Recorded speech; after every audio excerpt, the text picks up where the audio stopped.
Wait for HasanAbi.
What's going on, everybody? I hope everyone's having a fantastic evening, afternoon, pre-noon, no matter where you are in the world. I'm Hasan Piker, and this is Hasan. I'm broadcast coming to you live from gloomy California, Los Angeles. Even though it says 69 and sunny here, it's actually pretty gloomy and cloudy in California, Los Angeles right now. And I'm alive, and I hope all the boys, girls, and MBs are having a fantastic one because today's a beautiful day. Today is a wonderful day. Today is Wednesday, May 28th, 2025. And I hope everyone's having a great one. It's 11:01 a.m.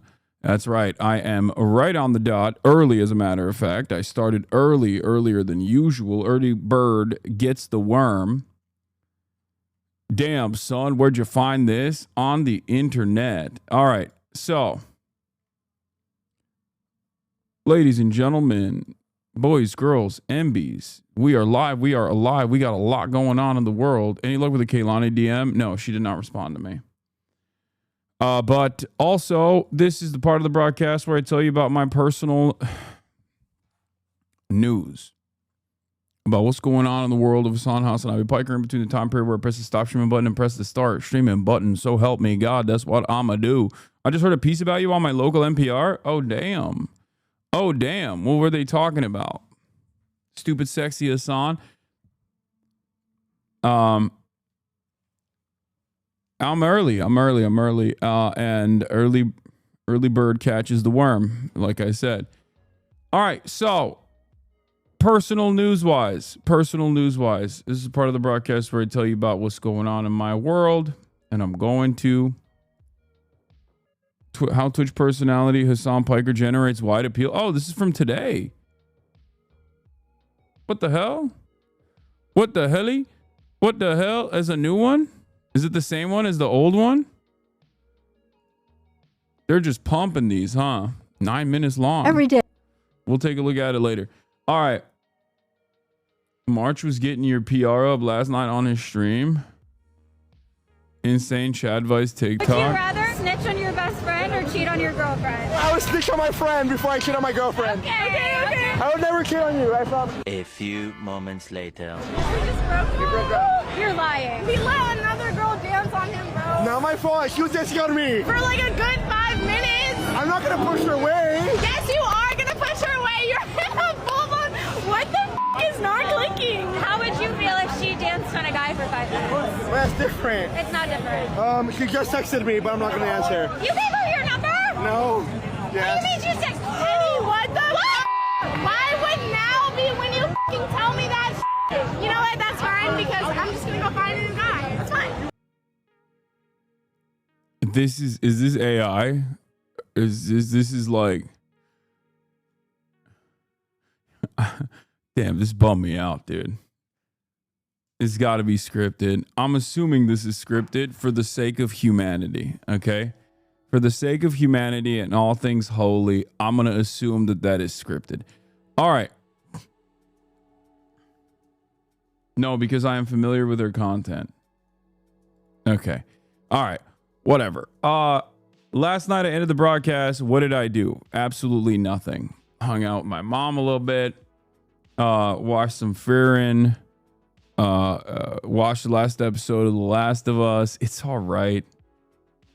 Both are all right. I still haven't finished rehearsal. I got to catch up with that. I am flying this week, so obviously I'll probably have time to catch up when I'm flying this week, so that's good.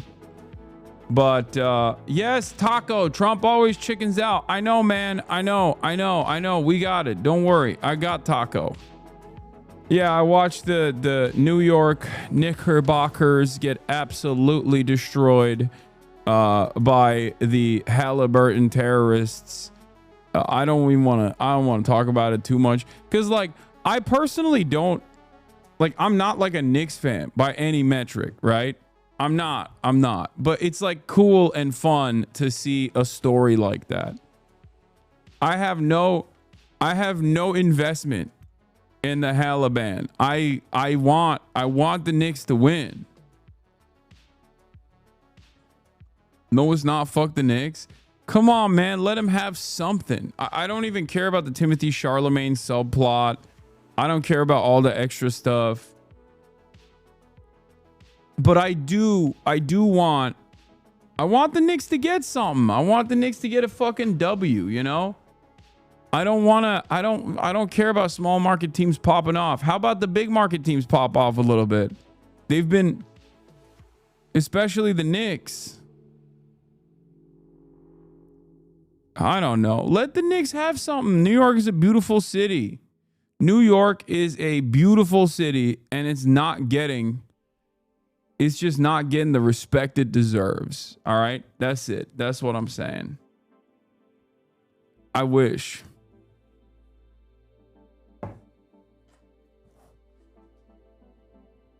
I wish it would.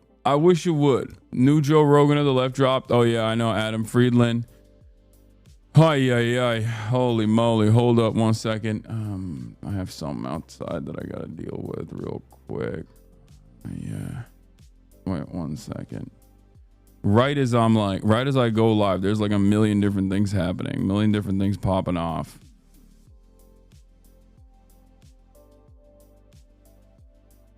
Hold on.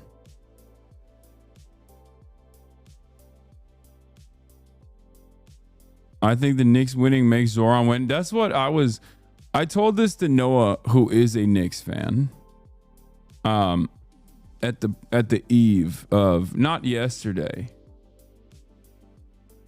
but I texted Noah about this. I was like, it feels like this is, you know, the Knicks beating the Celtics. Zoran is on the come up. It almost feels like it's a new tide for New York. It felt like Bernie Sanders. In Nevada. You know? That's what it felt like. Like they beat the Celtics all of a sudden. You know, things are looking up for New York. Zoran is popping off. Like that was like the vibe. And it sucks because we all know the end of that story, okay?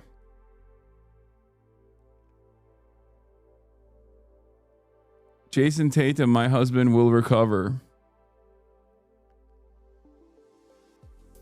Yeah.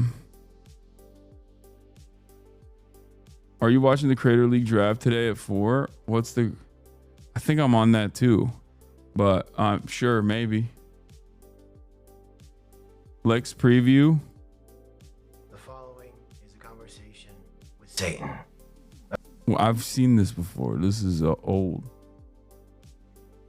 What does the sweatshirt say? Don't worry about it.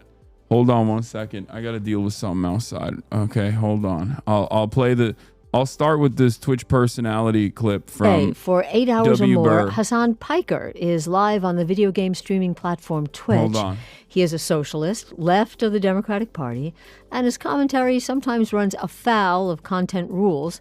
He shares his political views on Twitch with a dedicated community of viewers, many of whom are young men. Now, Hasan Piker has been viewed as a left-leaning Joe Rogan, brash and broy, and someone who could bring young men to the Democratic cause.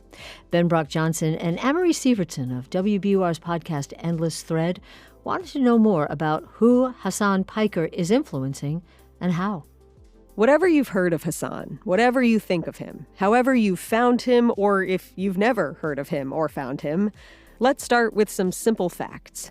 His parents are Turkish. His father is a political scientist and economist who has helped support the Future Party in that country in opposition to the right-wing Justice and Development Party. His mom is an architectural historian teaching at the Institute of Technology in New Jersey. And Piker's uncle started the Young Turks, the popular progressive news network that began on the radio, jumped to YouTube, and is now played on some television channels. You're heading off a cliff, dude, and you don't even realize it. Hasan's of an even younger generation than the Young Turks. He's on YouTube, but he's most established on the video game streaming platform Twitch, where people watch other people play video games. And in Hasan's case, people watch him talking about politics. But if you're going to stream on Twitch, you're probably going to do both. The first time I came across him was when, in the election of 2020, he streamed a Get Out the Vote game of Among Us with Representatives Alexandria Ocasio-Cortez and Ilhan Omar. When you watch this video, as AOC gets onto the stream with Hasan, he seems pretty psyched. We came a long way. Here we go. From 15 people watching me play Fortnite with Felix Biederman to playing Among Us with the top content creators and also two of my favorite politicians.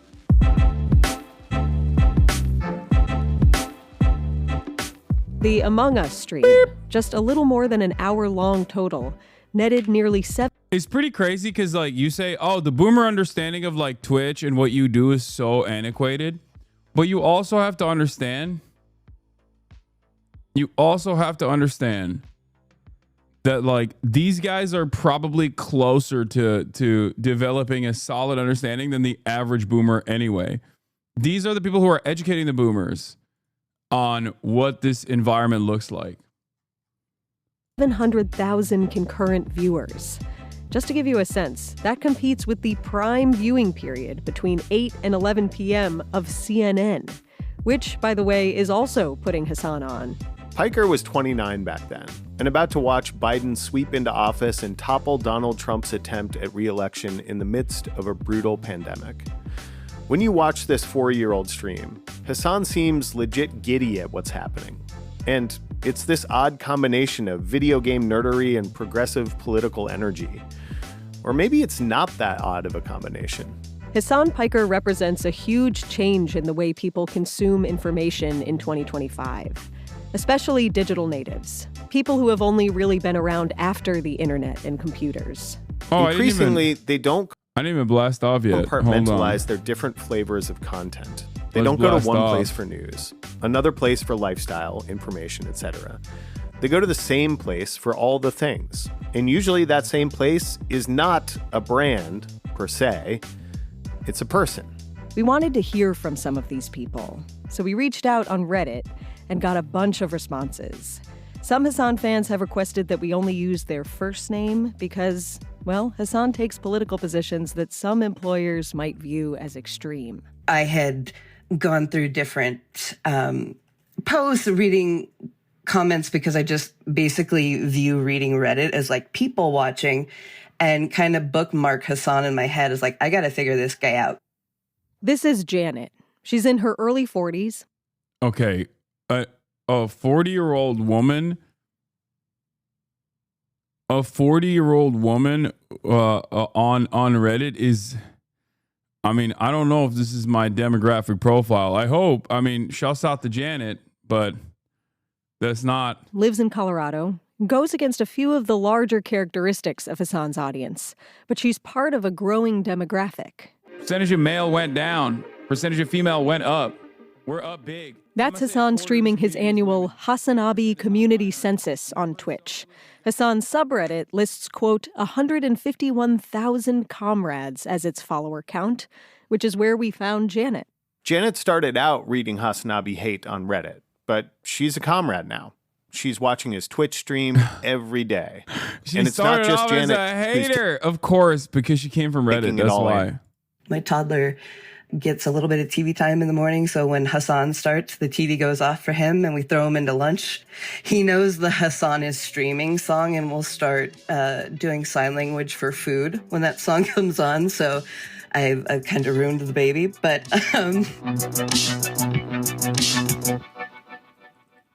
a number of the people we talked to watch and listen to Hasan while at work or while doing schoolwork. But Janet's home with her baby, so... It's on my 80-inch television. It's in the front of my living room. We have a really open floor plan, so I can hear it while I'm cleaning, while I'm hanging out with the baby, doing flashcards and whatever. He's basically just like our talk radio during the day, except we get to look at him. We heard this a lot, actually. Hasan as replacement for the radio. But he's streaming video, too, so it's pretty similar to cable news. And while it's not a 24-hour Hasan cycle, it is 7 days a week, along with a serious regimen of weight training, which you kind of have to do if you're sitting in a gaming chair for that long every day. He has a background team running a Discord chat, doing video graphics, and managing the community behind the scenes. This consistency has, over time, just grown his reach, which in turn turned the heads of the people trying to run the country.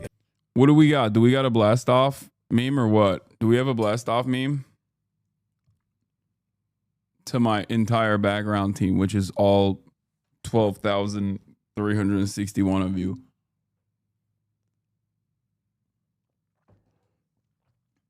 I wish it was 24 hours. I would kill myself. That's not a good blast off meme.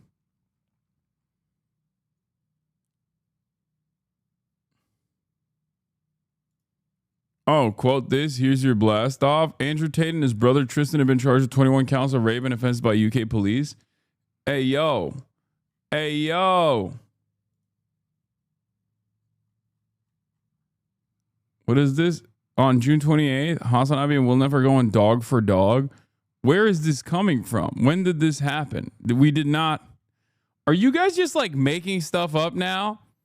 You're just making events up for the future, hoping that it lands? Is that what's happening? You're just like, oh, if I tweet it, it will manifest it and then it'll happen. Is that what your suspicion is? Because it's not. That's not how this works.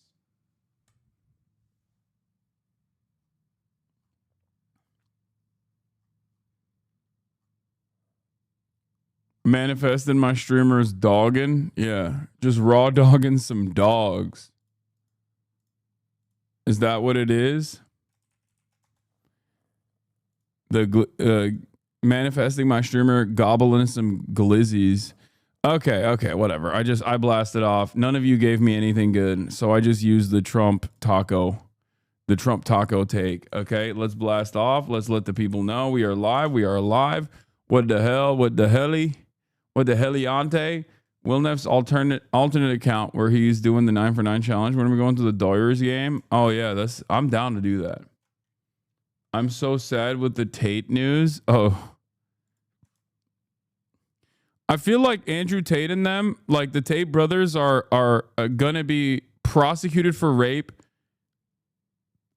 in pretty much every country except for like Dubai. Like they're just slowly but surely every place that they go to, they end up getting charged with rape because they just can't help themselves. I guess they can't stop themselves. Like it's just impossible for them. And eventually it's just going to be like every country. Like every country in the Western world is going to have active rape charges on them. And so they're just going to have to stay in Dubai. They're going to be fucking pardoned or that. Maybe Trump will pardon them. No, he's not going to do that. That's crazy. All right, let's keep going. In the last election, Hasan was invited to the Democratic convention. He was looked at by many in the run-up to the election as Exhibit A that Kamala Harris and company were talking to the right people to help them talk to the people who were going to vote. But then, the other team's podcast Reach Out game turned out to be a lot more full-on. The following is a conversation with Donald Trump on this, the Lex Friedman podcast. How long have we been talking? A long time. Let's go. Probably like 3 hours. I got to make a speech. Ever since, Hasan has been on what almost feels like a group therapy tour, talking to a lot of legacy media organizations and helping to explain to them how they could have possibly missed this thing that the polls really bore out, that young men were breaking for Trump. I think Trump speaks to male insecurities better. It's not necessarily flooding the market with like a bunch of liberals. Like, if we had like 8 more Pod Save Americas that kind of look like me, for example, like more bro-y, right? Then that would be fine. It's like, no, you can't podcast your way out of this problem. There was a list that... And yet, it seems like if the Democratic Party could podcast or stream its way into the hearts of young men, Hasan could be their guy. Because he courts more than the Janets.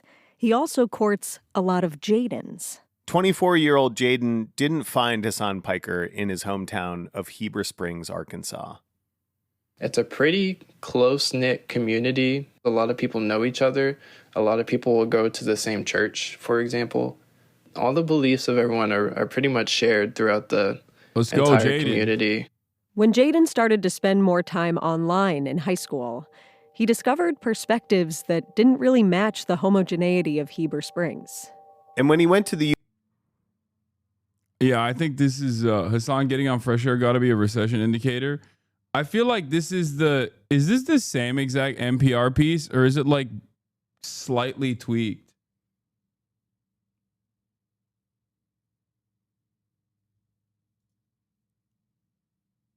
Is it the same?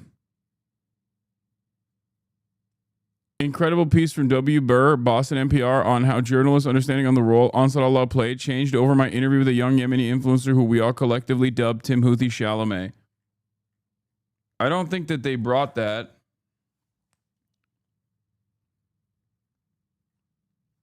I don't think that they brought that up. Did they? Did I miss that part? They talk about the recent ban at the end. All right, there's like 2 minutes left. University of Arkansas in Fayetteville, his own belief structure started to shift even more. Jaden says straight up that the only reason his belief structure has changed is because college and the internet. Which is where he found Hasan. I thought that the way he broke down certain topics was just really easy to understand, easy to digest. Digest what exactly? Hasan's worldview.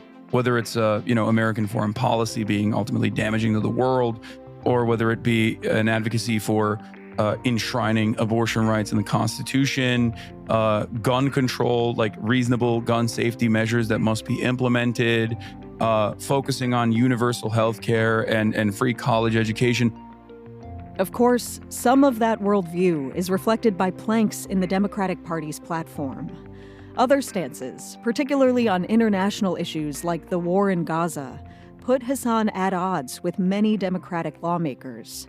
Representative Richie Torres, a Democrat from New York, has repeatedly accused Hasan of anti-Semitism. And last week, Twitch suspended Hasan's account due to comments he made following the killing of 2 employees of the Israeli embassy outside the Capitol Jewish Museum in Washington. No, that's not why. God damn it. Washington, D.C. So it remains to be seen if Hasan's massive viewership will find a meaningful alliance with either major political party. I mean, it's not misinfo. They're boomers. They don't know any better. It wasn't because of the comments. It was because of the manifesto being read at all. Did you listen to Chapo 936, Ryan Grimm and Jeremy Scale talking about you being targeted? Very good, Eb, about the targeting of journalists. Yes, of course I did. They released it. They removed it from the paywall. I watched it. I listened to all the Chapo episodes whenever I can. They're boomers, man. It's like that statement is no different than them being like, Twitch is a gaming website, you know? It is what it is.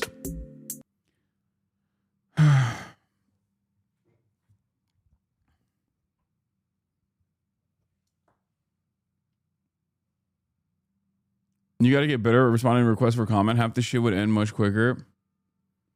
Oh, I saw this. Speaking of like journalists missing the mark a little bit, here's Jake Tapper revealing something about his son that I find really interesting. Okay, it just is just like everything I know about sons of this age demographic. Let's take a look at what Jake Tapper was saying here when discussing how Democrats have lost young men. A left-leaning podcast that shall remain nameless, and we were talking about my kids because I think they were both people without kids, and they asked me about my son, and I said he was, he's a football player and he wants to be a policeman. And their joke was about my 15-year-old son. Oh, how does he feel about minorities? Like the idea that he wants to be a policeman. He's not talking about fucking Chapo. It's probably like Pod Save America or something. Jake Tapper would never go on Chapo. That's really funny. He's racist, my son. And that was the big laugh. Also, I hate that this guy is the fucking like dog whisperer of young men, Scott Galloway or whatever, Scott Gallagher. And he has like weird ass takes on this stuff too. Okay. He's like, oh, my 15-year-old son, does he hate minorities? Like, first of all, they're making a joke. I don't know who the hell was interviewing him. Okay. But like 15-year-old son plays football, wants to be a cop. We all know he's not going to be a cop, by the way. Jake Tapper is never going to let his son be a cop. Are you kidding me? Why in the ever-loving fuck would he ever allow that? That's why you're Jake Tapper. Your son's going to be in media, okay? Your son is either going to be in media or immediately get like a cushy staffing job with like a high-level DC person and go through that and then maybe become a senator one day, okay? Let's be real. Your son is not becoming a police officer. He's 15 years old. It's just not, it's never going to happen. Let's continue. I got dragged in the comments and all that stuff. And I thought to myself, this is why you fuckers are losing elections. 100%. Like my football playing son, who has no political views. He's 15. He thinks about World War II and gaming and playing linebacker. That's his world. You're deciding he's a racist because he wants to be a cop. And why does he want to be a cop? Okay, first of all, that's a joke. All right? Like, I don't know. Are there joy killers in the left and scolds on the left? Absolutely. People that absolutely love to behave as though being the biggest woke scold means you are the most morally consistent, best leftist, okay? But, like, that's a joke. That's a joke. Like, you're like, oh, my 15-year-old really loves World War II and wants to be a cop and plays football and doesn't care about politics. Like, first of all, every 15-year-old is already mainlining some of the worst reactionary propaganda on a daily basis. Let's be real. You're a bad parent if you're oblivious to this reality. Okay? Ask your son what he thinks about hoes. All right? Ask your son what he thinks about women. If he says they're all hoes, then you know they are watching every fucking bad every bad manosphere podcast that's out there, okay? Your son's going to be like, on God, them chopped huz, they're destroying my life. Or he's going to call them foids.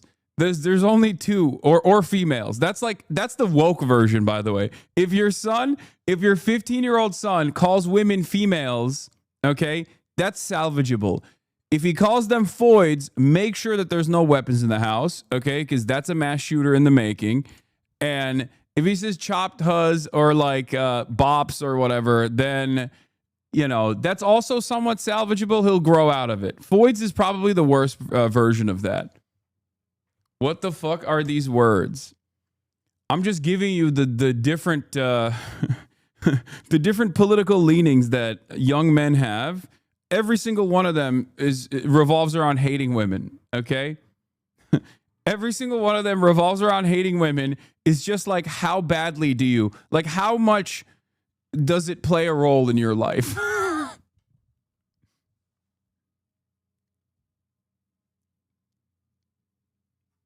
Okay? If you say like foids, femoids, that's an incel term, he's probably gone.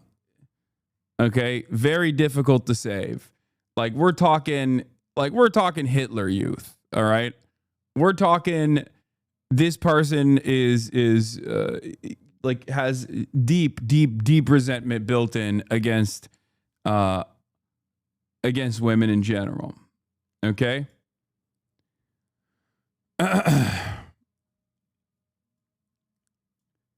If they're saying like chopped huz or chuz or huz in general, like that's just someone trying to be cool. Like that's salvageable to a certain degree. It's still misogynistic, but like, or like fine shit. That's another one.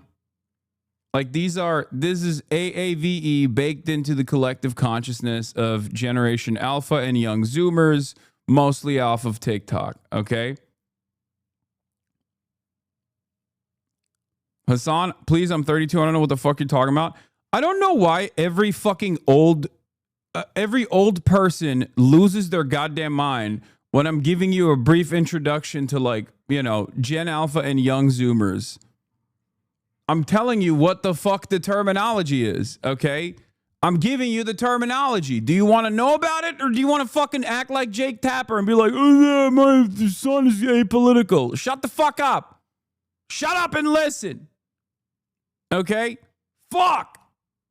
Yes, 30 is old, because guess what? Guess what?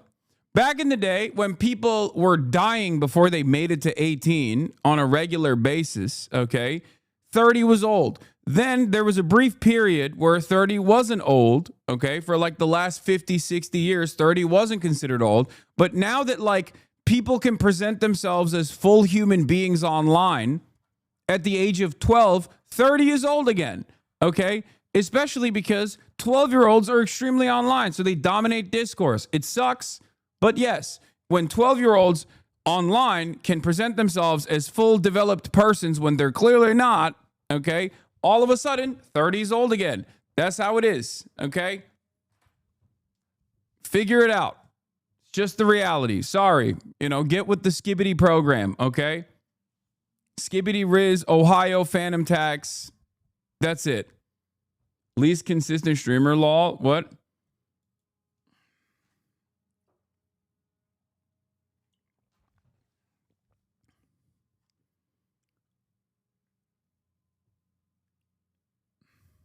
Yeah. When someone says my son's not into politics, he's into World War II, wanting to be a cop, and also gaming, your son's watching Asmongold. Okay? Your son is watching Asmongold for sure. But he plays football, so he probably doesn't watch Asmongold. He probably watches Andrew Tate, which, again, adjusted to how terrifying the situation is, adjusted to how bad things are, I think, I guess like Aiden Ross might be preferable, like salvageable, because like that's a thing that they encountered because it was the cool thing to do. You know what I mean? Because that's what young boys care about, being cool and being and fitting in. And if that's like the domineering force in your age demographic, then you might have found yourself in the throes of this kind of politics, specifically because you thought it was cool or because all of your friends were doing it, and therefore you could probably get out of it. Okay.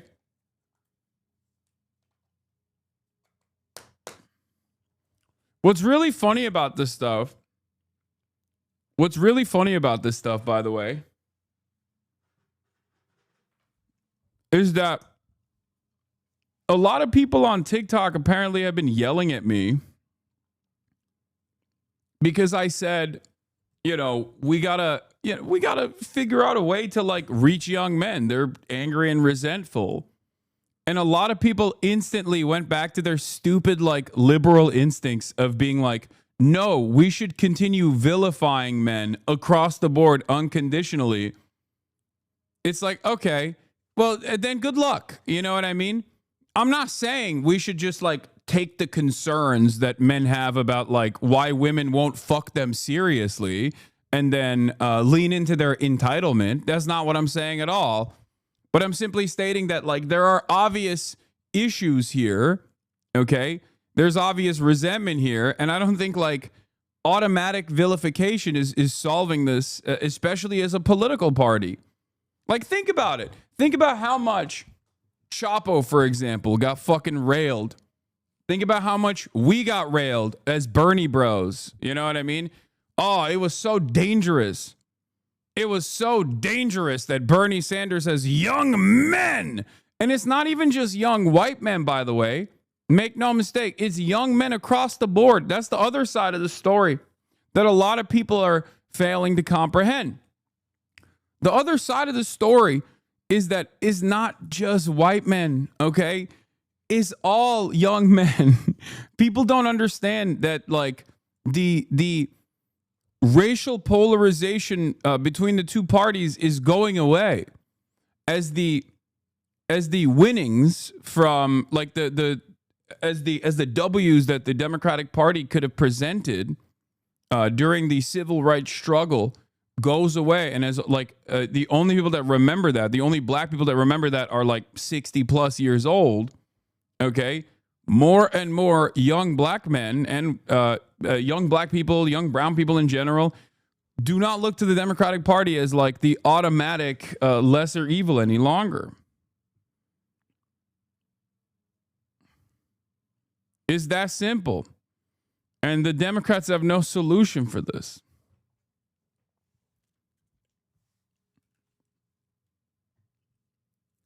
I don't know. I just, like, the Democrats are no longer the automatic, we are helping the working poor party. They have successfully they've successfully shed that attitude.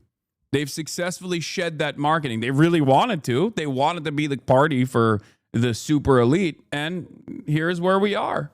They can't even take advantage of the previous.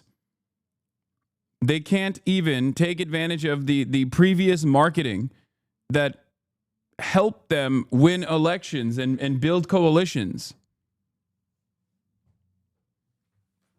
MAGA cosplays as the working class. The Dems cosplay as anti-racist. This is a pretty reductive but decent way of looking at it. Cop Yeah. wants to be a cop because he wants to help people, you know, and he thinks that's the best way he can help people. And that's how the Democratic Party talks to men. You don't go after their bad role models like you used to, but their behavior is pretty pathological. They're pampered and pandered to constantly. What? I don't think you understand. And this is something that I say all the time.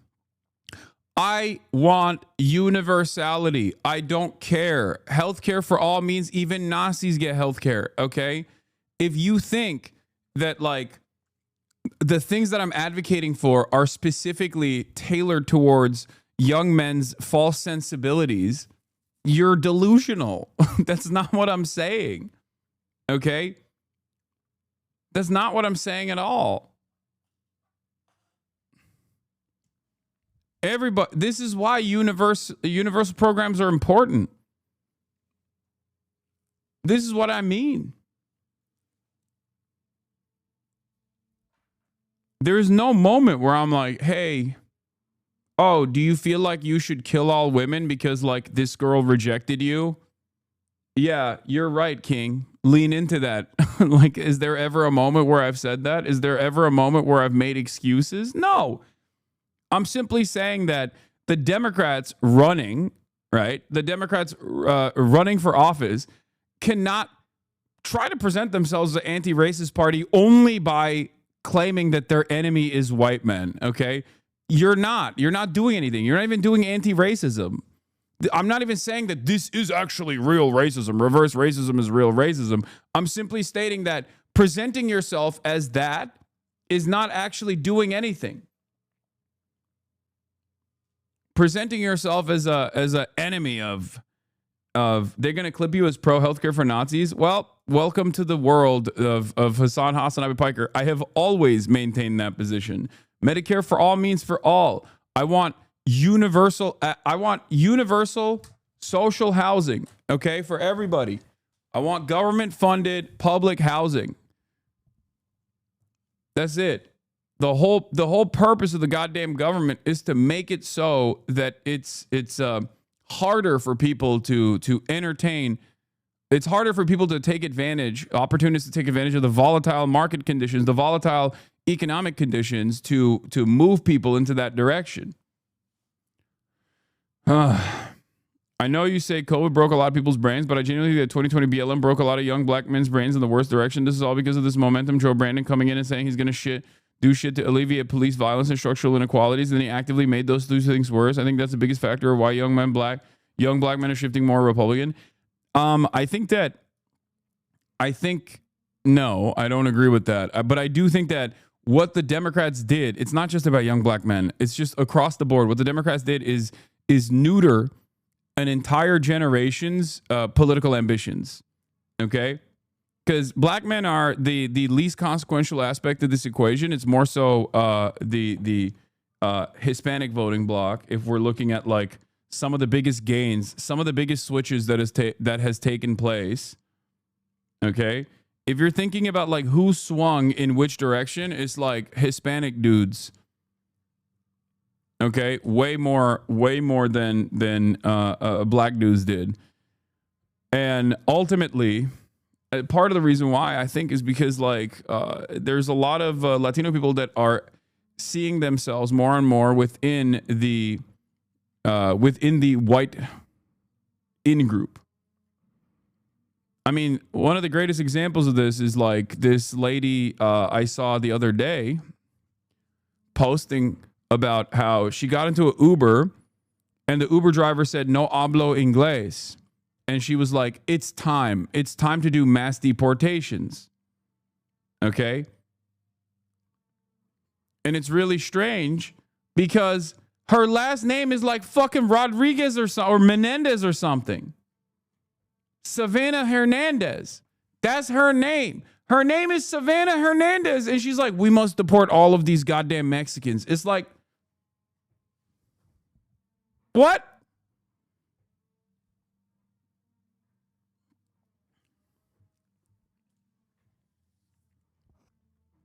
Like, what the hell are you talking about? What the fuck? What? Bro, who do you think is on the chopping block? If the only motivation for this kind of resentment is unironically white nativist attitudes, you're not white, dumbass. You're going too. Just as the entire reason as to why we had to fucking do mass deportations was because all of these guys are criminals and rapists and violent drug dealers and they're doing all this stuff and it wasn't fucking true at all. And that's precisely the reason why the Trump administration currently is like trying to deport a 4-year-old, okay? Like we're deporting 4th graders, 4-year-olds, 16-year-olds, in high school. What happened to the violent drug dealers? Oh, it turns out that obviously the government wasn't just letting rapists go if they were undocumented. Oh my God. Because it had nothing to do with prosecuting crimes adequately and everything to do with trying to make America a more white country.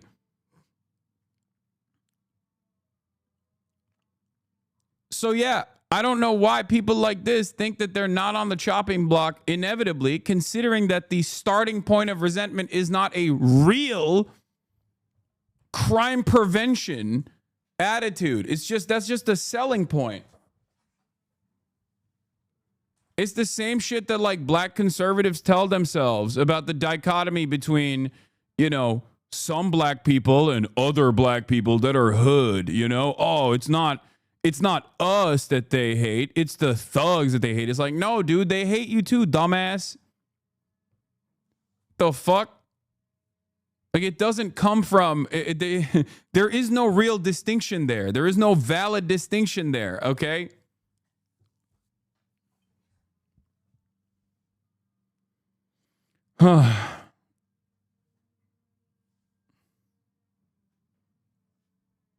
But anyway, you can't the thing is, the Democrats used to at least like rely on that like resentment that Republicans represent with regular frequency to drum up a base of support, to galvanize a base of support that came from these backgrounds, right? But now it's over. This past election, there was a decoupling of racial politics that I think the Democrats are not ready for. Okay, I'm stupid and was not really tapped into politics when this happened, but how did Democrats vilify and alienate men and not just alienate everybody? They did alienate everybody, but they also specifically alienated men by, like, Democrats want to present themselves as anti-racists, right? Democrats want to present themselves as anti-racist. And there's a couple different ways of doing that. If you are really an anti-racist, you want to solve some of the material inequalities that black and brown people are facing in this country, okay? But you don't want to really do that because that would require you to actually do anything in the legislative agenda, and obviously that's going to be a big problem, right? So the way that Democrats have positioned themselves as anti-racist is basically by saying white men are the devil, okay? Just by presenting themselves as like anti-white men. White men are dangerous. White men are the devil. Now, it's not totally off base to say those things, okay? I'll say something like that. I'm a white man myself, you know? But it's ultimately, it's not how you fucking craft a campaign. You feel me? You can't do that. You just can't do that. I don't remember the Democrats saying that. Oh my Lord. They didn't fucking come out and say white men are the devil entirely, okay? They didn't like verbatim say that. I'm obviously exaggerating. Hello, I'm a Twitch streamer. Fuck. I'm talking about how like their policy positioning revolved around, oh shit, hold on. Fuck. Efendim baba. Okay. Not just white men, but men. And I mean, I get the idea that they thought Tim Walz could, what's the term he used? Code switch or something? He thought that he could translate the Democratic Party values because he hunts and fishes and owns a gun and was in the army and drinks a beer. I mean, at least there was an attempt. But I find it just insane.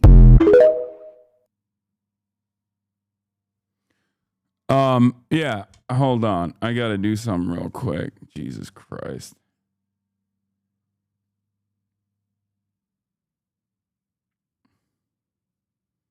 Hold on.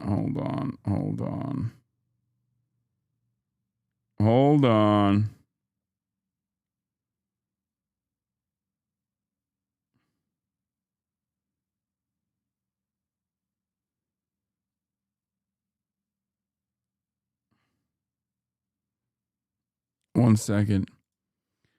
I don't remember Democrats saying that. I know, but how so? That's what the Republicans say Democrats do. Yes, that is.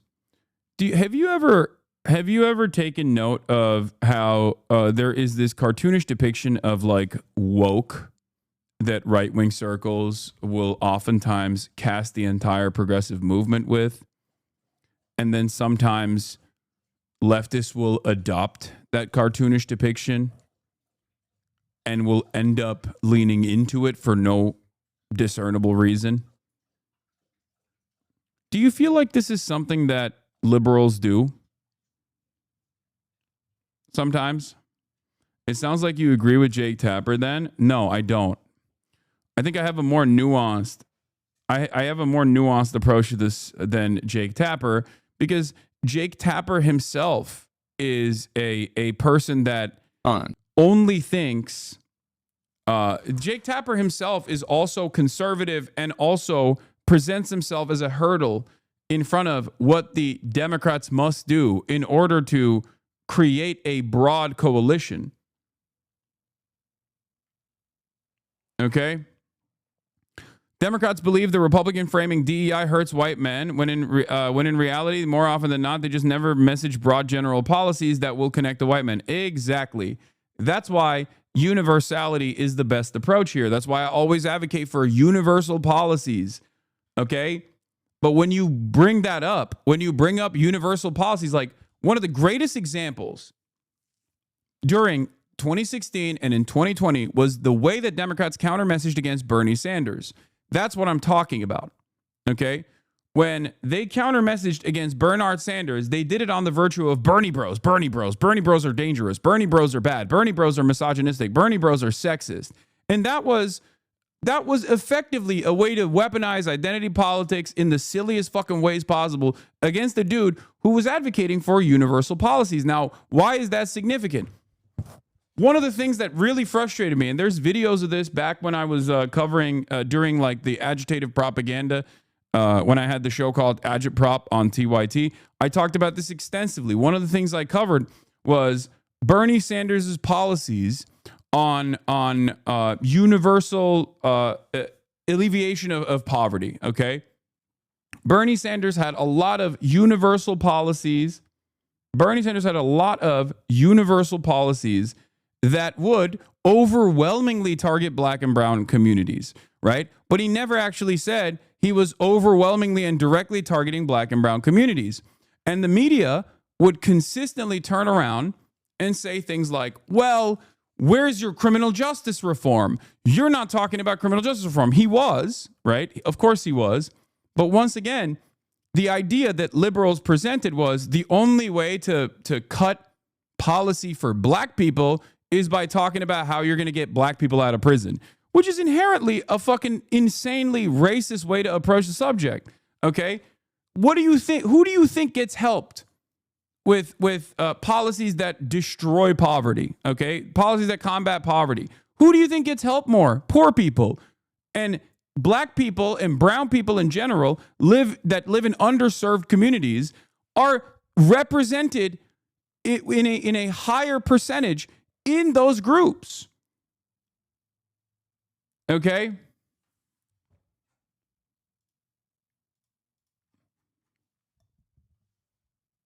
That's it. That's it. The idea that the only way to talk about black people in the legislative side is by talking about fucking criminal justice is insane. Obviously, criminal justice reform plays a major role, and Bernie Sanders had that in his platform as well.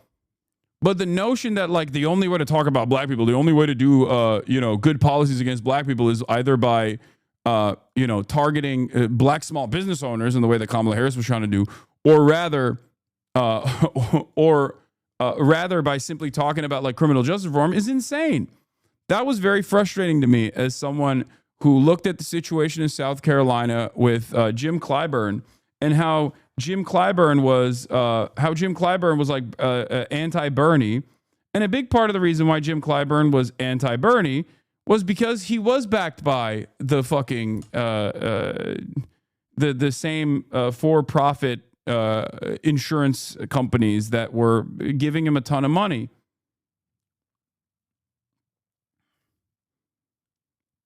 I think Democrats outwardly talk about how diversity for diversity's sake is actually a solution, but they have more insidious ways of vilifying men of all races. You need to shift people's focus away from fighting for crumbs between races to fight for the actual pie against the ruling class. Exactly. Democrats won't do that because they are designed. They are designed. Senator Sanders, I do want to put... Yeah, here. They are, the Democratic Party is designed as a hurdle against actual progressive policies, against anti-capitalist measures. The same question to you, Senator Sanders. What message do you think? Answer that question, but I wanted to get back to the issue of climate change for a moment, because I do believe this is the existential issue. Senator, with all respect, this question is about race. Can you answer the question as it was asked? I certainly can. Like, this is a perfect demonstration. Look. Let's do it again. Senator Sanders, I do want to put the same question to you, Senator Sanders. What message do you think? I will answer that question, but I wanted to get back to the issue of climate change for a moment, because I do believe this is the existential issue. Senator, with all respect, this question is about race. Can you answer the question as it was asked? I certainly can. because people of color, in fact, are going to be the people suffering most if we do not deal with climate change.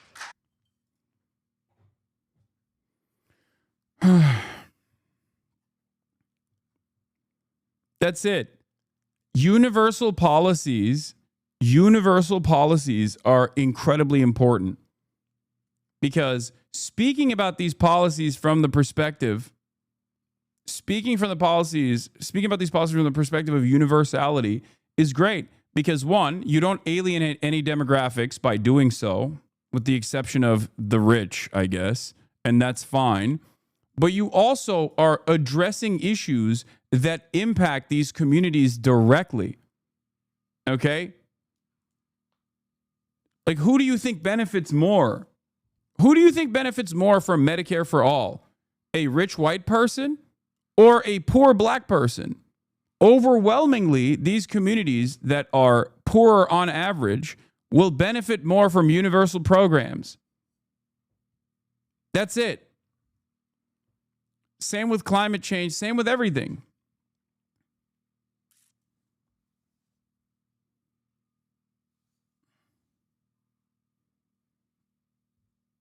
But it's very frustrating that Democrats are allergic to this kind of messaging. Even if it's fucking performative, they're allergic to it. They love the performance of like attacking people. So do you attacking people that do take the universal approach? So do you understand? Do you understand what I mean when I say the Democrats did this to themselves for years and years and years? Do you get it?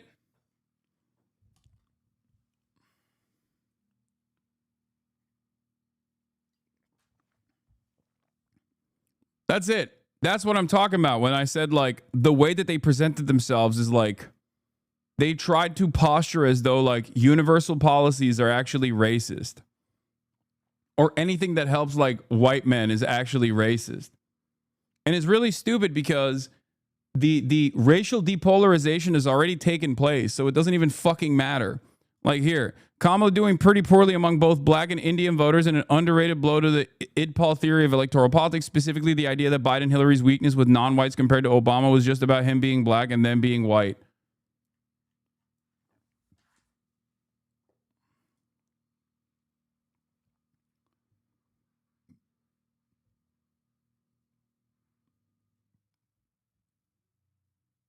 Yeah, I mean, I've talked about this extensively as well. Obviously, a hill I will die on is the Democratic response to 30 million people participating in the George Floyd protests is responsible for a large chunk of nihilism and detachment we see in our politics today. Yeah, I think the first wave of nihilism and detachment came under the Obama administration, and the final blow was delivered by the final blow. It's death by 1,000 cuts, but big blows came along the way. I think it was a major blow to all of the progress, all the hope, all of the grassroots momentum that was designed to play a significant role in American politics on the Democratic side, on the progressive side, under the Obama Hope and Change campaigning versus like how he actually performed at the executive level, and then obviously Hillary Clinton. Cutting away at Bernie Sanders in 2016 played a major role in causing discontent amongst the base, causing people to say, fuck this, I don't care about this at all. And then the final death blow was delivered when Joe Biden won. Okay? 75% of the country was like on board with the police precinct being burned down in the immediate aftermath of the execution of George Floyd, okay, in broad daylight. Think about that. They understood and sympathized with an action that is insane, okay, that you would never expect from Americans. I say this all the time. People that had their first foray into political action did everything. They mobilized. They engaged in direct action. They protested. They fucked shit up. They yelled in the streets. And then when push came to shove, they turned around, they held their nose, and they voted for Joe Biden. They thought this is going to move the needle in the right direction. So what happened? Did we move in the right direction? No, of course not. Democrats spent most of that campaign shitting on the activist base, then turned around and still continued to vilify the defund the police movement is wrong and bad and whatever. Instead of trying to understand where this resentment was coming from and try to find like a reasonable path forward, they just actively tried to run away from their base again and again and again. That's it. That's it. And look where we're at now. Of course, that's going to cause a lot of nihilism. Of course, it's going to cause a lot of nihilism.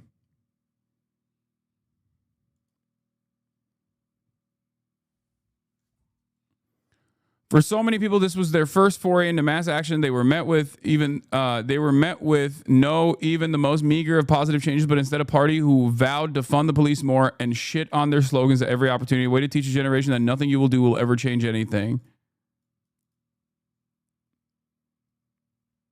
Yeah. And then there's always a synopsis after the fact where people will turn around and go like, they'll do an autopsy, right? And you see that even today where people are like, crime is down. It's actually better than it's ever been. So why are people freaking out about crime? Okay. Here, this is like all the data scientists, like the statistics urban, like data scientists who are oftentimes like very firmly committed to liberalism. Crime has declined significantly since its peak in the early 90s, yet today 63% of Americans say crime in the U.S. is extremely or very serious, a 7-point increase from 1996, when actual crime rates were nearly twice as high. Homicide has been a bit more tricky, but the murder rate is still about half of what it was in the 80s and 90s, only very slightly higher than the 60s. Now, maybe the crime in the U.S. can still be called serious, and yes, it can be. Of course it's serious. America's a very violent nation. And I've been on this. I've been on the propaganda front, fighting against the sea of lies for years at this point. And this is the easiest way to describe it. Apps like Nextdoor, Citizen, and Ring make people hysterical and make them think crime is ever present and nonstop happening. The crime panic wave from the media designed to boost cop credibility post Black Lives Matter protests is obviously another reason why people were like, oh my God, it's happening all the time. It's happening all the time. It's happening nonstop.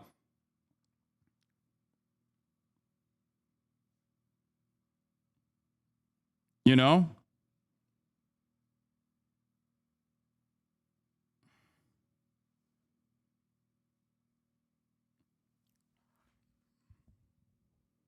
And then last but not least, the most visible version of crime is homelessness. And when homelessness skyrockets in big cities, in blue cities, that's where you saw major drop-offs from the Democratic Party. Okay? Like, this is the other side of the story. A lot of people go, oh, well, Kamala didn't, like, underperform that significantly in rural areas or in, like, in states with, like, larger rural populations and whatnot. She actually, in comparison to Joe Biden, significantly underperformed in big cities. And that problem is twofold. One, because a lot of rich people have been radicalized into thinking that crime is literally ever present and someone is going to rape and kill your entire family any moment. So we have to do Nazi-style policies and melt the working poor and specifically kill every homeless person. Okay? And on the other front, all the poor people that normally would go out and vote that are infinitely more progressive than the Democratic Party itself are just going, why the fuck would I vote for you guys? You guys are not doing shit for me. It is burning the candle on both ends. All I hear here in Philly, yeah, Philadelphia is a fantastic example of this because Larry Krasner was the method, okay? Larry Krasner is the method for progressive DAs in the entire country. He was singled out as like the worst one. And Fox News constantly talked about how he was letting rapist decapitators go wild on the streets. Larry Krasner, unlike many of these other progressive DAs that got quickly dealt with in places like San Francisco and whatnot, was able to consistently, despite the undemocratic initiatives presented by the Republicans in the state of Pennsylvania, was able to overcome these issues. He was able to overcome the propaganda. He was able to overcome the numerous attacks. He was even able to overcome this undemocratic way of trying to unseat him in the past. They tried to do that too. Okay? He just destroyed his challenger last week, and Philadelphia is a bright shining light in terms of eviscerating crime statistics, okay? He's done a phenomenal job, at least by every fucking metric, in terms of dealing with crime. How did that happen? How the fuck did that happen? It's because he was not allowed, he did not allow to be cooed, okay?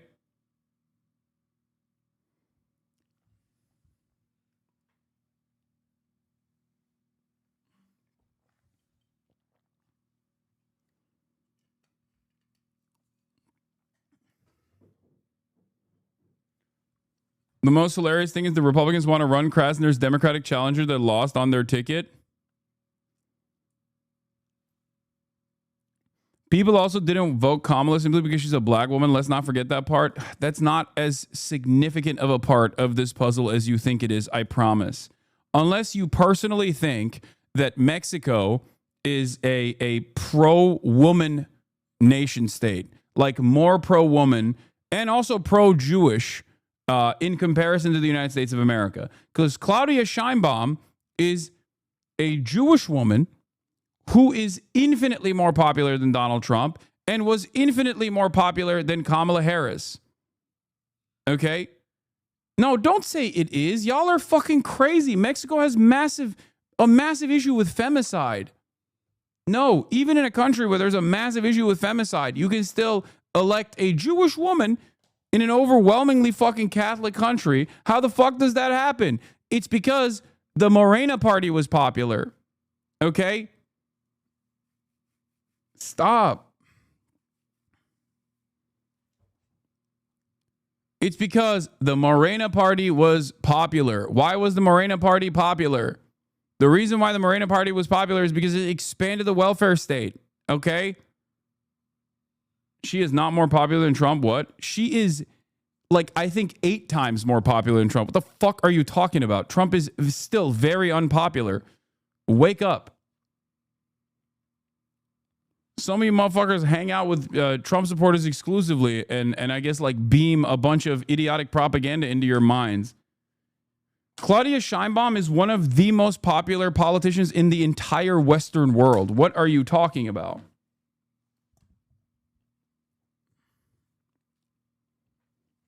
It's not even a question.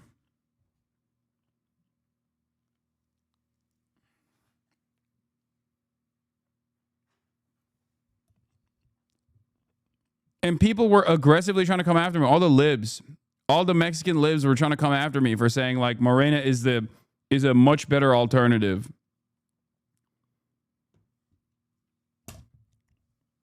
Yeah, she had like I think 85% approval rating. Like that's like we're talking George W. Bush after 9/11 numbers, okay?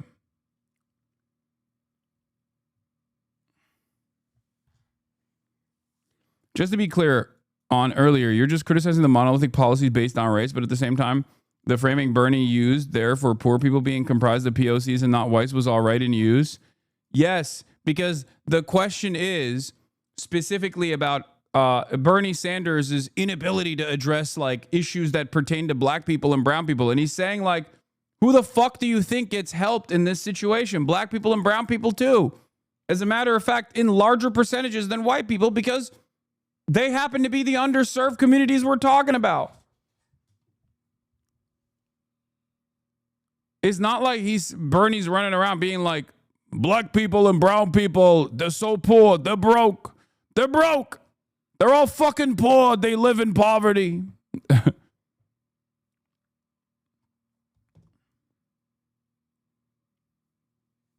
Anyway.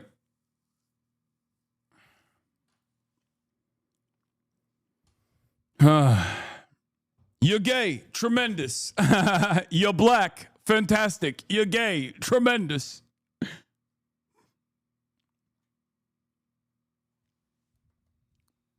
Yeah, Claudia Sheinbaum hits 85%, record 85% approval rating as she assures Mexico is ready to face tariffs. She's doing better than Andrés Manuel López Obrador, who, who was also the GOAT of, I would say that AMLO, as far as I understand, was like even more charismatic than Claudia Sheinbaum is.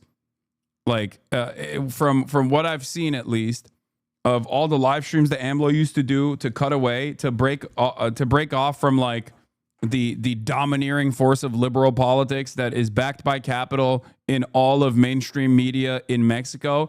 He was able to basically do these live streams, and he's like a very weird guy, and I think that's part of the reason why he was like seen as like old, but at least like a lovable old person, you know? Claudia, on the other hand, is much more serious than AMLO is. And she is still much more popular than he is. I think it's partially because she's young. Sheinbaum is not as charismatic as AMLO, but she's less polarizing. AMLO had more detractors on the left than Claudia does. He was also a household name for decades, and that brings lovers and haters. Yeah.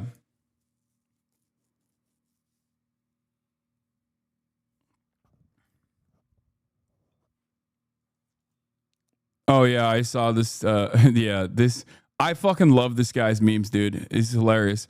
Hey, can you guys just run on healthcare at the bare minimum? I think that would the DNC. How to fold. Democrats spend millions to learn how to speak to American men and win back the working class.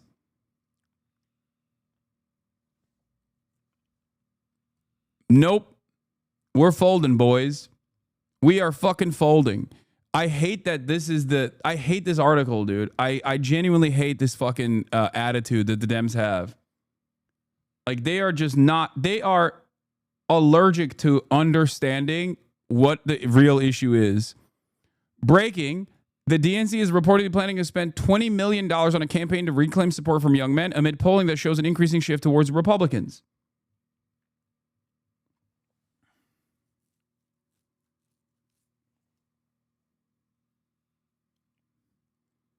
That's the point. I disagree of FD signifier, not saying the racism didn't play a role, but like Brazil is extremely xenophobic over our northeastern population, extremely against poor people, super racist and homophobic. And we didn't have to address our dictatorship, and we still elected Lula and Dilma.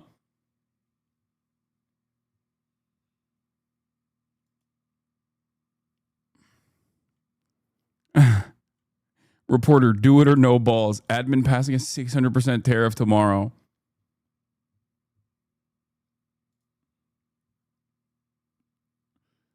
I agree with you. It's gross, but if Republicans aren't doing that much, why are people still voting for them anyway? It's simple. Republicans dominate discourse and they dominate policy. They are able to literally redirect people's attention to made up bullshit. Okay? It's that simple. They make shit up, and then the Democrats have no way of dealing with it. The Democrats have no way of going, hey, that's made up actually, okay? They don't do anything. They don't do anything. And then the Democrats turn around and go, actually, you know what? Oops, you caught us. We were lying this whole time. Immigrants are criminal rapists. Like, what do you expect the average dumb guy to think at that point?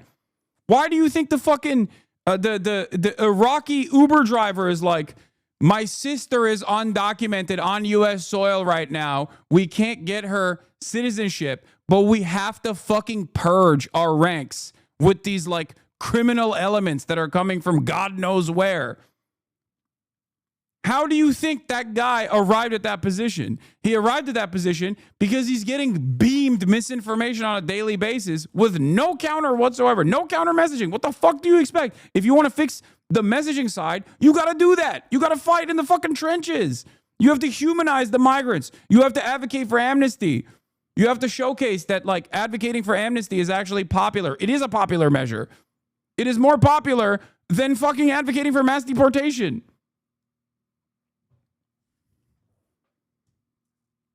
It's so dumb. And then we go, oh, how could this have happened? It's like, you let it happen. You fucking let it happen. No, it's not about there's no lib Fox News.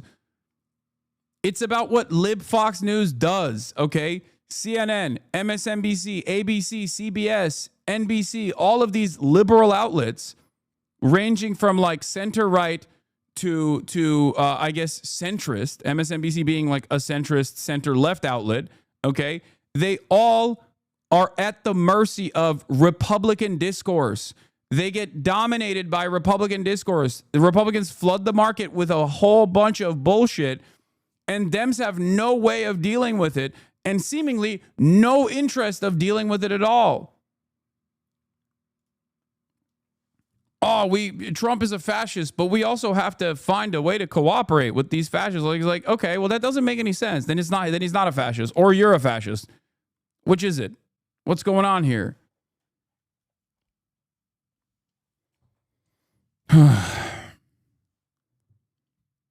I've been in the motherfucking trenches nonstop for the past 10 years. I'm telling you, okay?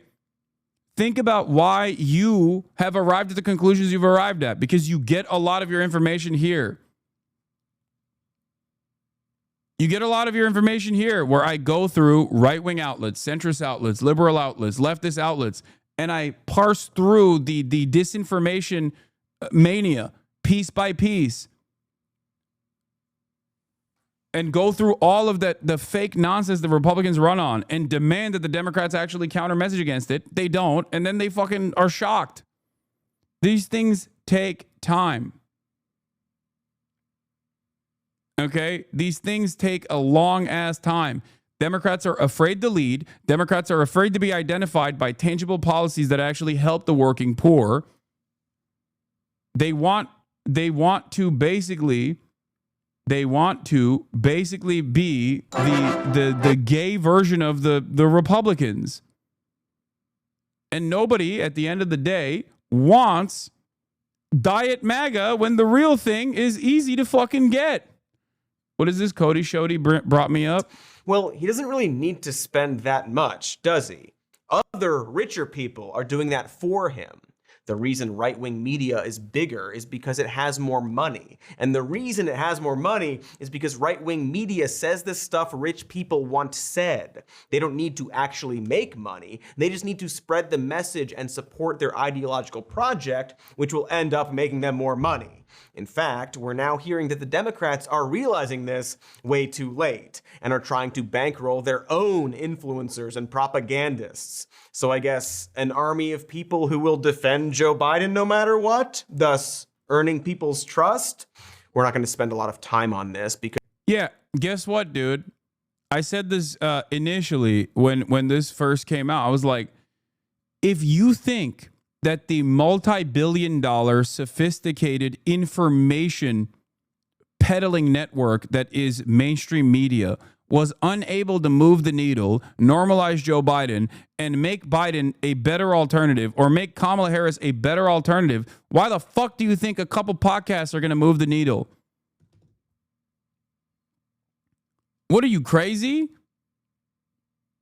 Like, people at the end of the day still have the capacity to realize their own material circumstances. They recognize when they're experiencing negative real wage growth. You can't just be like, Joe Biden is the most pro-working class president of all time. How dare you actually disparage the big, beautiful boy? He did so many incredible things. He did the CHIPS Act. He did the IRA, the Inflation Reduction Act. It's like, okay, well, people's pockets are hurting. They don't see that. They go, I'm working class, and my pockets are screaming right now. Fuck you. Because there might be a whole other episode about it, and it isn't what this episode's about. But there's this attempt to find or literally create this liberal Joe Rogan figure. I've seen people literally suggest that Bill Maher is that person, or claim that the success of the Midas Touch podcast indicates that it's possible. Unrelated, I am willing to shave my head and lift a bunch of weights. But these aren't in the same category or world at all. Those are exclusively political shows for people interested in politics. Joe Rogan spent years and years being apolitical and talking about whatever, and eventually he got rich enough and dumb confident enough to go all in for Trump. You can't manufacture a person to talk about whatever and be normal for years, and then right around election time, they'll be like, hey, You guys ever notice that tax credits are pretty based, actually? It doesn't work that way. That being said, yes, left-wing media does need money and support. They just also need to not be on the Democrats' leash so that they can be authentic and actually point out when, for example, the president is old and dying, or we're financially supporting a genocide and how maybe that's bad, without being attacked by those Democrats. They're just different ecosystems and parties. Also, yeah, that's the other side of this is like, Republicans also don't give a shit when Joe Rogan criticizes Republicans. Like, they'll still go on that show. Democrats, on the other hand, are like, oh my God, you're criticizing me for my Israel policy and my inability to comprehend that the overwhelming majority of Americans actually have a lot of distaste for the ongoing genocide that we are aiding and abetting. How dare you? Shut the fuck up. I will never actually allow you. I will never actually come and talk to you ever again. It's like, okay, well, good luck, you know? What do you want me to do? What do you want me to do? Fucking lie? Yeah, give me $20 million. I'll lie, you know?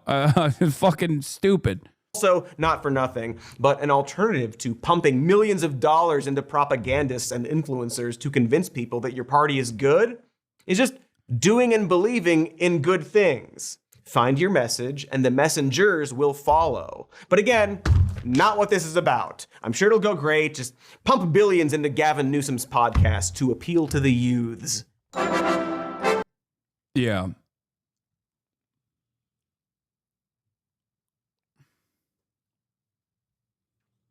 Do you see Dave Weigel talking about Trump's approval recovering already?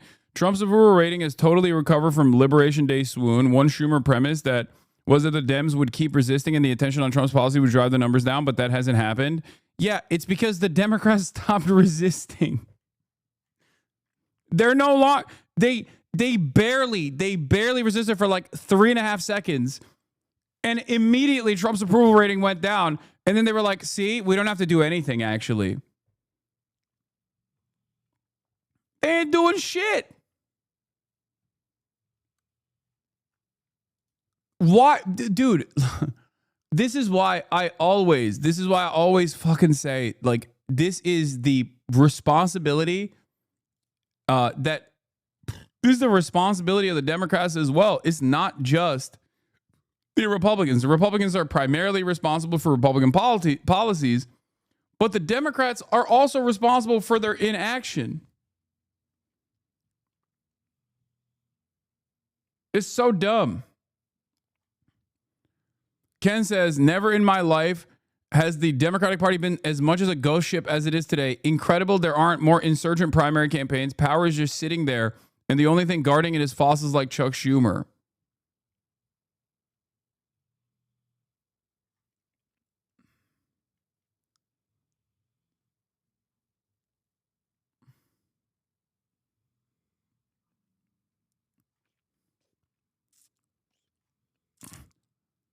Like, Republicans campaign year round, okay? They don't just do it every 4 years. They campaign year round. They have issues that they know are broadly unpopular, but that doesn't stop them from advocating for those issues. They're constantly working within their think tanks to figure out new methods of messaging. The trans issue is a great example of this. They took a major fucking L in North Carolina. Donald Trump ran as a pro-trans candidate in 2016. He literally ran as a pro-trans candidate. I repeat, he ran as a pro-trans candidate in 2016. What changed? All of those like family annihilator, family values party style think tanks went back to the drawing board and figured out what was a more effective way of conducting and crafting anti-trans messages. They figured out that if you're just attacking trans people alone on the virtue of them being trans, you look like a fucking bully, and most people don't really care about it that much. But if you actually couple anti-trans panic with like a concept that Americans actually believe is still meritocratic, sports, especially if you tackle it as like children's sports, because Americans also want to protect their children, all of a sudden, gangbusters. Okay. And then they went back and they hammered that fucking issue over and over and over again. Now, the alternative in that situation is not for the Democrats to also go, yeah, fuck trans people. The alternative in that situation is the Democrats to actually create policies that genuinely improve people's lives so that the Republicans have to actually focus on that shit, focus on undermining that shit instead of attacking minority groups that are vulnerable, that have no mechanism of pushback to begin with. That's it. That's it. It's also like a lot of people think, oh, you have to tackle every single issue within the confines that the Republicans present. You don't have to do that. That's why my number one, depending on who I'm talking to, but my number one way of like talking about trans issues is, why do you care about this? Why? Why do you care about this? You're a fucking weirdo for caring about this. It's 1% of the fucking population. They are not hurting you at all. Let these people live. Why do you fucking care about this? You're insane. Is actually an infinitely more effective way of dealing with this conversation than whatever the fuck the Democrats have done so far. Okay?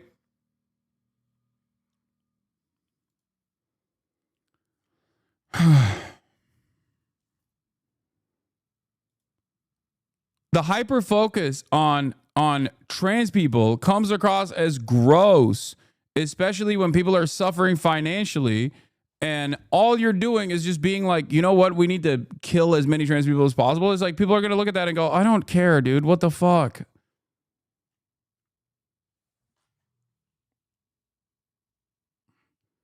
If the Democratic Party was also reduced to a couple signature policies, then this, trans panic narratives would fall flat.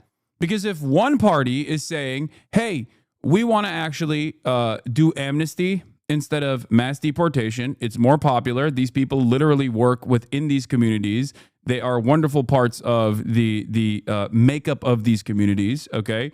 And once they have amnesty, conditional amnesty, they will be able to even participate in these communities in more meaningful ways, including generate additional tax revenue, okay? And also, we are advocating for free healthcare and free college education. America is no longer competitive at the global stage when it comes to education. Our labor force is getting outcompeted. They're getting outmeted by every fucking country on the planet. We have to fix this. And say that you are also tackling corruption, lobbying, and the pervasive influence of lobbying, and how corrosive that has been, how disgusting that has been, how much of an oligarchy it has created in this country. Okay? Anti-corruption, pro-healthcare, pro-free college, and pro-amnesty for undocumented migrants, conditional amnesty for undocumented migrants. All of a sudden, you have policies that everyone can identify with, everyone can associate with, or fixing the housing problem by creating government housing, okay? Creating public housing. No public-private partnership. Fixing transportation, fixing the fucking potholes, okay? The meat and potatoes of it all. Doing that and becoming the party that actually values those things and is fighting for those things are going to create an impossible force.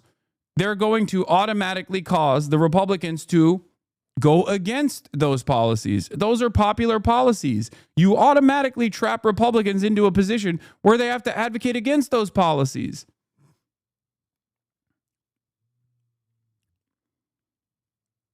If that was the case, then no one gives a fuck about dominating the 12 trans athletes in the entire country, okay? Do you understand? Do you see what I'm saying? Does this make sense to you?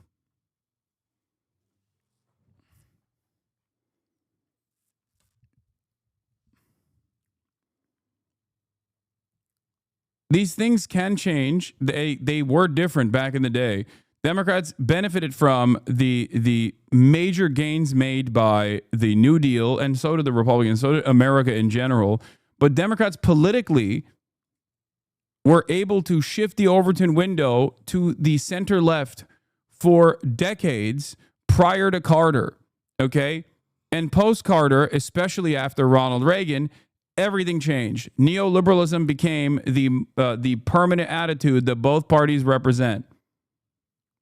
But there was a time in American politics where the Overton window was shifted in the direction of economic progress and labor protection, regardless of the fact that capital was regardless of the fact that Capital was aggressively targeting this and aggressively undermining any sort of like labor militancy, any sort of like mechanism of pushback that existed in the country that was relatively powerful. Okay? It is very frustrating that Democrats don't want to do that. And then they want to do this instead. Democrats spending millions to learn how to speak to American men and win back the working class. How do Dems win back young men? Like, no disrespect, but like, how is this helping? Making men feel welcome, meeting men where they're at, inclusive messaging, simple policy platform, messaging to men. Dems are wrong about men.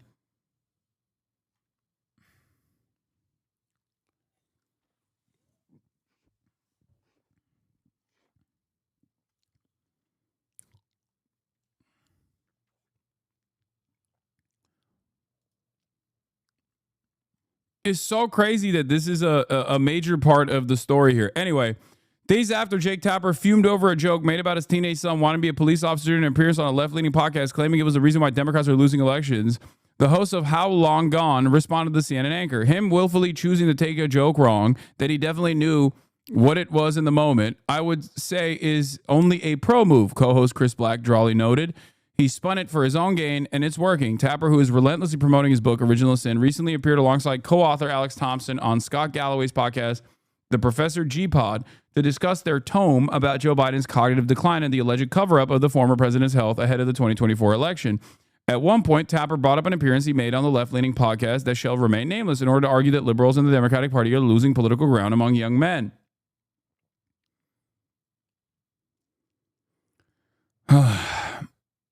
Specifically, he referenced an exchange he had with the host about his 15-year-old son's admiration for law enforcement.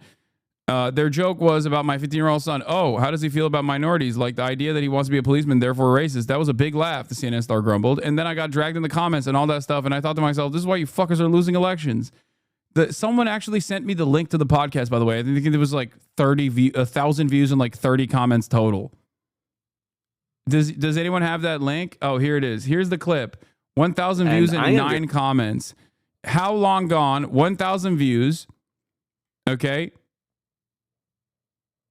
And it's like all new. 420. Your demo, young men or youngish men, younger than me men, is especially Gen Z. Like where did you see the comments? Where are the comments that showed discontent? This has 10 comments total, and 2 of them are from the last 4 to 8 hours when Jake Tapper actually criticized the podcast. There's one that says 4210 for those wondering. You read my mind. Thank you so much. Thanks. Bro, there is no way. This is 1,000 views, man. 1,000 views.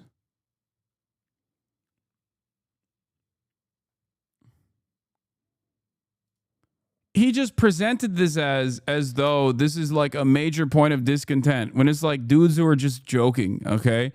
He's 15, he thinks about World War II. While neither Tapper nor Galloway identified the show where the comments were made, it soon became obvious that it occurred during the CNN's host April 2nd appearance on How Long Gone, a pop culture podcast that launched during the pandemic and soon became a cult hit for its joke-laden and controversial approach. In its write-up of Tapper's complaints about How Long Gone, the Daily Mail claimed that the Original Sin author was outraged after woke podcast suggested his child was racist for absurd reason. Meanwhile, during the interview in question, the host and Tapper discussed the politics of Gen Z, especially among young men. When Tapper said that he understood why the Democrats were struggling so much with teenage males because they don't speak any language that my son speaks, the conversation shifted to the younger Tapper's interests. With Tapper calling them out on Galloway's podcast, Black and Stewart responded during their latest episode, How Long Gone, a black a tastemaker and brand consultant kicked off the latest broadcast by jokingly referencing Daily Mail's headline. Anyway, I don't know. I mean, this story is so fucking utterly irrelevant. I'm sorry. No disrespect to this podcast, but all disrespect to Jake Tapper. But yeah, Tapper jokingly responds in the moment too because he understands it's a joke, obviously. And here, this is.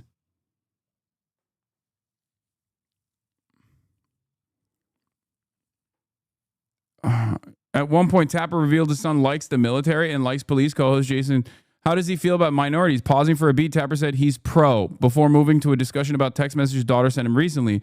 The interview would continue for another 25 minutes and concluded with the anchor expressing willingness to come back this summer to talk about the Biden book. He's pro.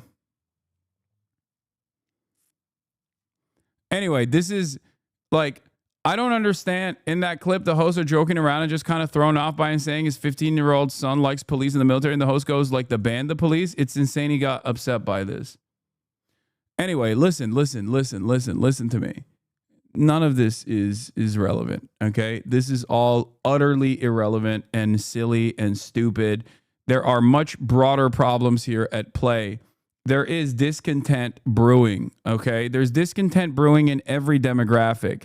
Women see how fucking reactionary, young women especially, see how fucking reactionary their male counterparts have become, especially in the last 5 to 10 years. That causes them to take a defensive posture by voting overwhelmingly for the Democratic Party, which they see as like a better alternative, okay? There is a, I guess, gender polarization among young women, whereas there is a racial depolarization happening in the grander stage for all age demographics within the duopoly structure that we have between the Democrats and the Republicans, okay? It's understandable that women look at the overwhelming sea of resentment that men are displaying with regular frequency and turn around and go, okay, as a mechanism of defense, I'm just going to vote for this party that isn't like openly anti-women, okay?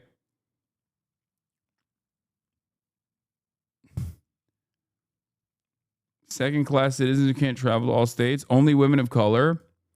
I think that women of color overwhelmingly, but women in general, even white women are young white women are still pro-Democratic Party as opposed to older white women.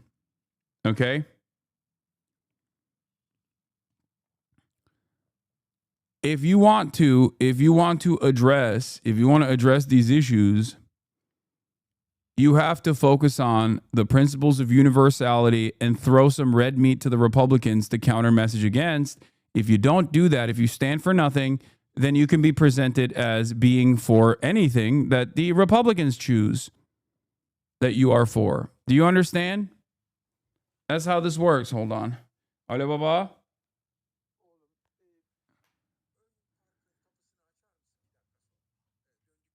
Okay, açık zaten. Açık. Evet. Evet. Şey açık. Gate açık. Hadi bay bay.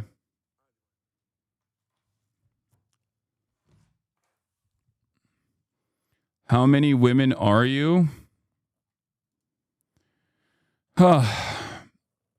Anyway, this is a major issue that I don't think will be solved anytime soon, and I don't really know how the Democrats are choosing to solve this issue.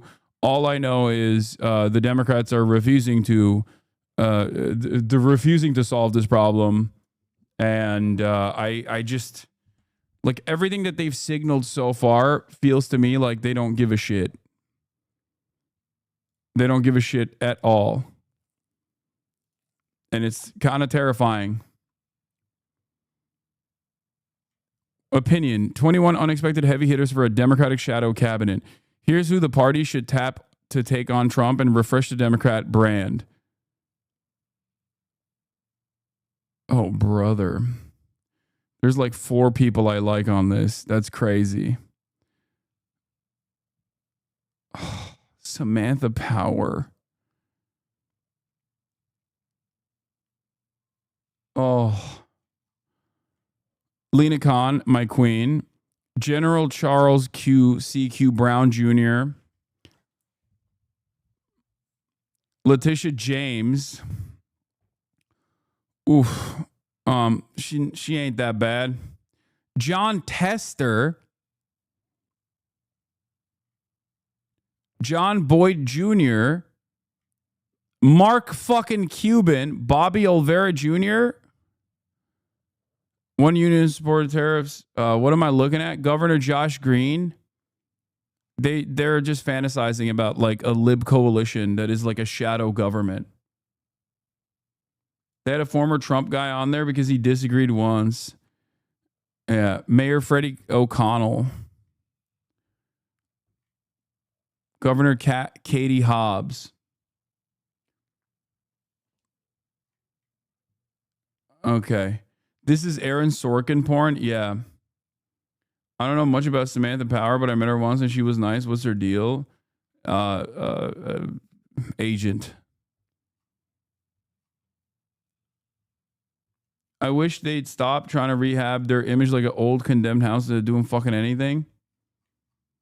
Yeah, we need to find, and then John Stewart, Shadow Secretary of Veterans Affairs. We need to find as many we need, this is the resistance. We need to find as many like squishy libs as possible. We need to find as many conservative liberals as possible. This will surely fix the problem. All right. You missed the best one. Who? Bill Nye, Governor Laura Kelly, Michael Collins,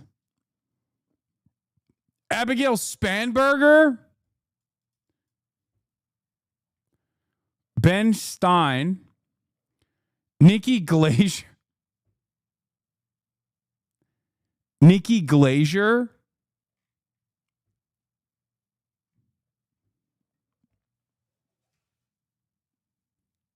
What the fuck?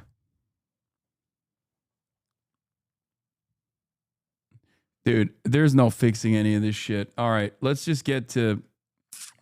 Listen, stop. I don't care. Stop. You missed Giselle Fetterman. I don't care. Okay, great. Yeah, we need... Yes, Giselle Fetterman is a part of the shadow cabinet. I got it, chat. We're moving on, please. Please, okay? We're moving on to real news. Netanyahu says Hamas leader Mohammed Sinwar has been eliminated. But the reports that coming from the Israeli Prime Minister Benjamin Netanyahu that Mohammed Sinwar has been killed. Now, the IDF carried out a massive series of airstrikes on the European hospital in Gaza a couple of weeks ago. They believed they had intelligence that Mohammed Sinwar was in the tunnels underneath that hospital, and they think that that was a moment that he wasn't close to any of the hostages, and so they took that opportunity to carry out a huge series of airstrikes, but there had been no confirmation whether or not they had got Mohammed Sinwar. Obviously, getting kind of any confirmation is pretty difficult because they cannot get IDF soldiers to the scene, and so they, I'm speculating here, would have had to have relied on things possibly like communications intercepts to try and determine whether or not Hamas communications were indicating that Sinwar was dead. Now, if what Benjamin Netanyahu has said is accurate, and the only reason I caveat that is because there's been no official release from the Prime Minister's office, no official statement from the Israeli military. But if Mohammed Sinwar has been killed by the IDF, then that is very significant. Mohammed Sinwar was the brother of Yahya Sinwar. Yahya Sinwar killed at the end of towards the end of last year. He was the leader of Hamas. He was the mastermind behind October the 7th, and he was succeeded as the leader of Hamas in Gaza, at least, by his brother. His brother's, he was never quite the figure that Yahya was, but, he became the senior figure for Hamas in Gaza over the last 6 or 7 months. He would have been the point man, the main kind of decision maker for Hamas within Gaza when it came to any ceasefire negotiations. It was said that he was pretty stubborn. There were reports that often it was Mohammed Sinwar who would put in sort of late demands or... Was he actually behind October 7? I had not heard that. Yahya Sinwar? Yes. Yahya Sinwar is the architect of October 7. Yeah, absolutely. This is his brother, Mohammed Sinwar. And Israel's perspective on this is like, as long as we kill as many leaders of Hamas as possible, they will be more willing to negotiate with the ridiculous demands that we make, like... complete disarmament and also permanent ethnic cleansing of Palestinians. They're obviously not really thinking about the motivations of the Palestinian population broadly. Like, certainly there's a lot of discontent among the Palestinian population, even discontent directed towards Hamas as well, where people are just like, too many of our family members have died. We want an end to this, no matter what it is, no matter what that end looks like. People are incredibly desperate. And Israel is banking on that desperation to basically break the backs of all Palestinian people and continue with their final solution of permanent ethnic displacement of the Gaza Strip. I don't think that this works, though, considering that there's still going to be militancy towards... There's going to be militancy from the Palestinian population. There's going to be a Hamas, even if the leadership is completely decapitated, because as long as Israel exists, there is a necessity for a Hamas-like formation. That's it. You know what I mean? That's it. Like, what? You think people are just everyone is going to put down their arms and be like, okay, you can kill us with ease. No. The more desperate you make people, the more willing they are to fight back. The more willing they are to actively fight back. What the fuck? What is this person trying to do?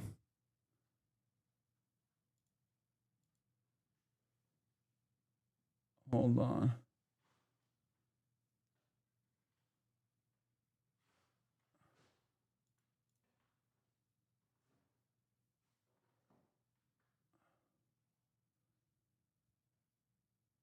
What? This guy is trying to... There's a guy trying to use the TTS to fucking sell drugs. What the I don't even know how to, like... Hold on. I rarely ever see this stuff, so it's like funny. Hold on. Let me just fix this real quick.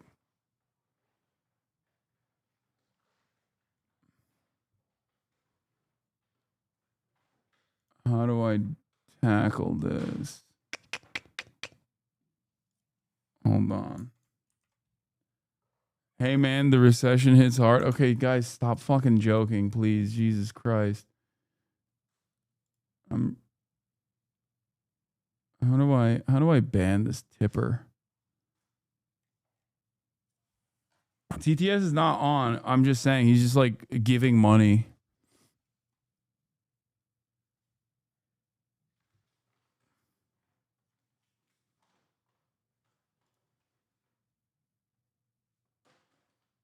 Hold on. Nope, that's not the right thing. Why can't I fucking find this? This is so dumb.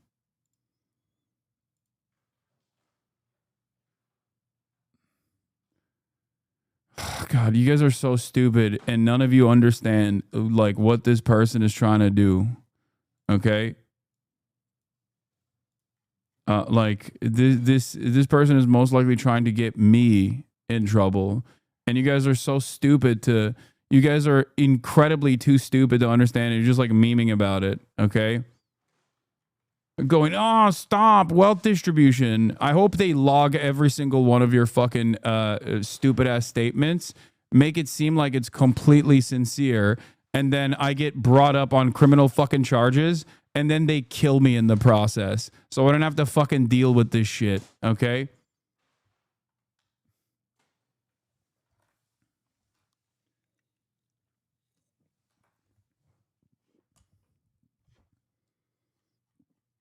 Whatever. Let's just continue. I can't try to deal change the terms of any ceasefire agreement. And so the hope has been here, at least, that if Mohammed Sinwar was eliminated, then not only would it further degrade Hamas's command structure, which already is in absolute tatters, but it also might remove an individual who had blocked some of the negotiations to try and reach a truce. So we'll see whether or not that materializes. There are lots of rumors around at the moment about a potential ceasefire being close. I have to say, every time it seems as though there might have been movement in that direction, that it hasn't actually gone anywhere. tends to be the Israelis, but also actually, in fairness, backed by the Americans, saying that Hamas are not agreeing to the deal that is on the table.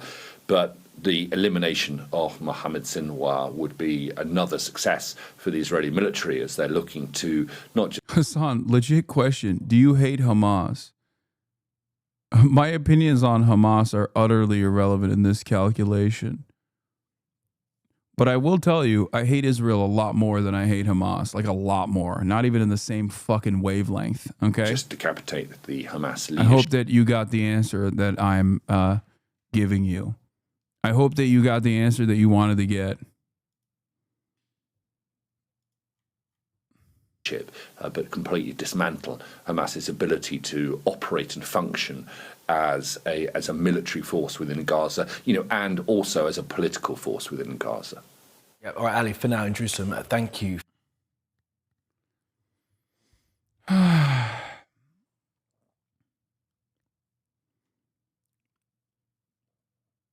Turning now to scenes of death. Palestinians rush to new aid centers in Gaza as chaos erupts.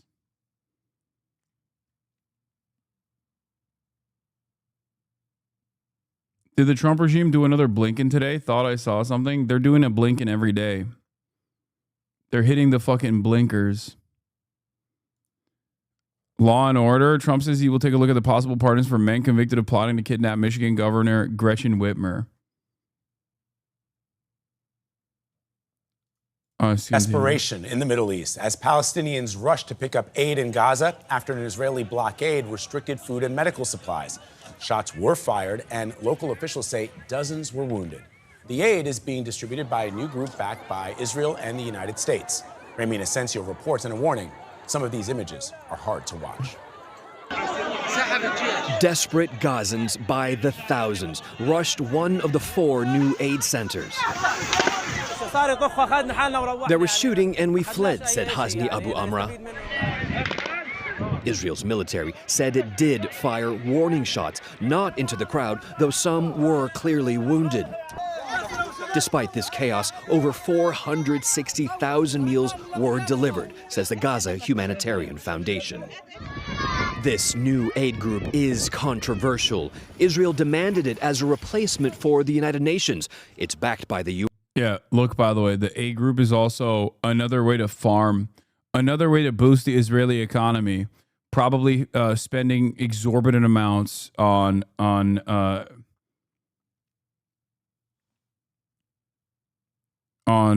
Israeli manufactured products too. Great stuff. U.S. and run by American contractors and ex-military. The UN refuses to work with it, saying aid should be distributed by an independent body. Up and down the strip, hunger is dire and death hovers near. This baby girl, Siwar Ashur, just months old, should weigh close to 15 pounds. She's less than 5. Yet some children still find reason to smile. 11-year-old influencer Yakin Hamad said in Gaza, nothing is impossible, as she offered survival tips. And they killed her. She's dead now, by the way. In one of her last posts. An Israeli airstrike killed her Friday. Her body just recovered. Yeah. So that right here, this right here, and the way that they're covering this is the way that they should have been covering this. Like, imagine, I never thought in my life that I would see CBS Mornings be like, Israel killed this little girl. Like, humanizing a victim of Israel's Holocaust is a shocking change of attitude in the way that the media is covering this stuff. Okay?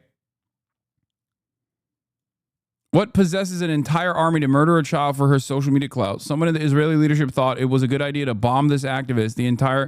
An entire chain of command executed the strike. Had only one person objected, Yakin would be alive, but none did. Yeah.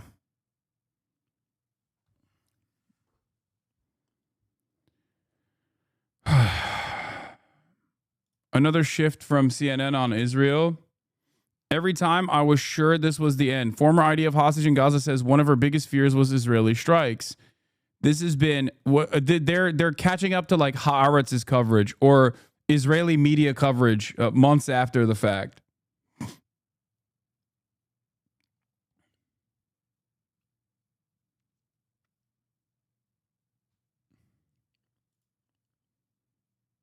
Fantastic.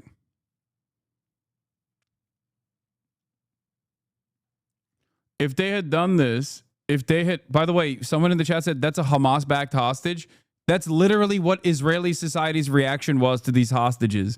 Anytime a hostage came out and was like, I actually wasn't treated that poorly by Hamas. I was more so terrified of the fucking Israeli bombs that were exploding over my head. Literally, the Israeli society backlash was tremendous. People would just go, you're Hamas. Hamas brainwashed you. You're no longer a hostage. You're a Hamastage.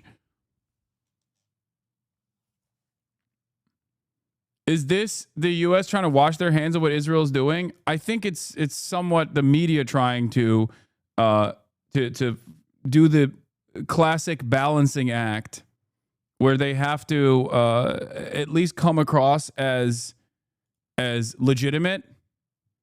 And you can't come across as legitimate if the overwhelming majority opinion is fuck Israel and you're still trying to contextualize Israel's violence as like permissible, normal. Did they actually say Hamastage or did you make that up? I made it up. No, I don't think Israelis are creative enough to come up with Hamastage.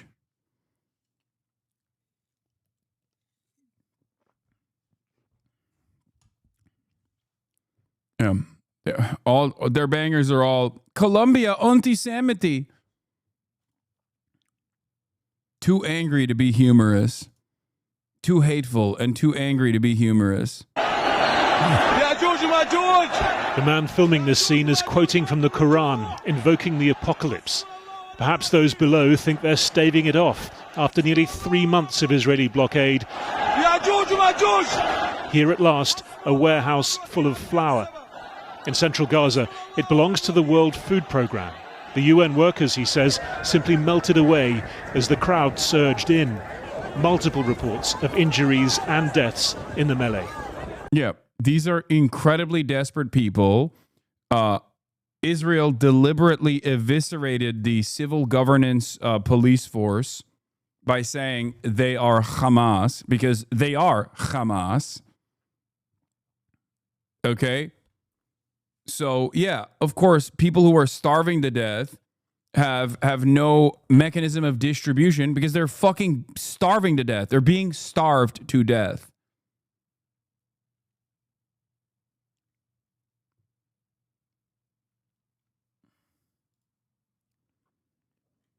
It is rather remarkable that scenes like this did not unfold much earlier. A true testament to Palestinian society in Gaza, Washington, D.C. residents would descend into utter chaos by day 2 of this type of siege Gaza has endured. It took Israel destroying decades-old humanitarian aid system, seizing it, and rolling out a new system deliberately designed to produce this chaos. By the way, this chaos is Israel's ultimate goal. It is to showcase the Palestinians as like barbaric and scary because they have actively dehumanized them and they know that the Western media has actively dehumanized the Palestinians.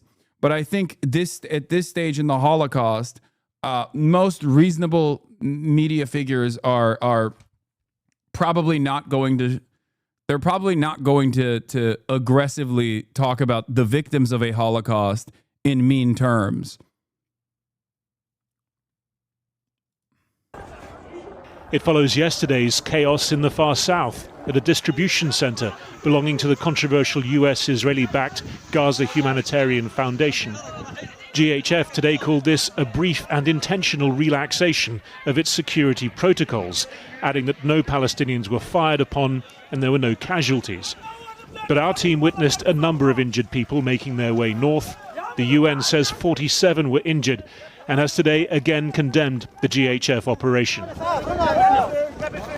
Israel has in turn repeated its criticism of the UN, saying it was joining Hamas, mafia-like, in trying to block the GHF.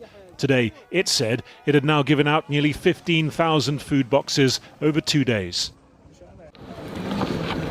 For all the chaos of this week, To get a sense of Gaza's reality, perhaps better to follow these footsteps. Past rotting debris, beneath circling Israeli drones. They belong to Yara, 10 years old. There's only so much propaganda that you can do as Israel while you're simultaneously starving and killing as many children as you possibly can. That's it. Like, no matter how evil people are, they're never going to be as evil as the person who has been propagandized against Palestinians as like the average Israeli has. And therefore, they're going to look at these images and go, this is completely unacceptable. Someone needs to stop Israel. Okay?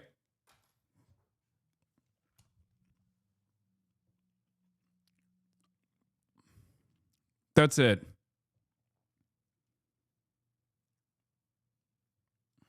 She's turned provider for her mother and her 7 siblings. This is her destination, an improvised soup kitchen in northern Jabalia. Step back, I want to fill your pots, but you have to move back, he says. Yara is at the back. The stakes are high, but she waits her turn.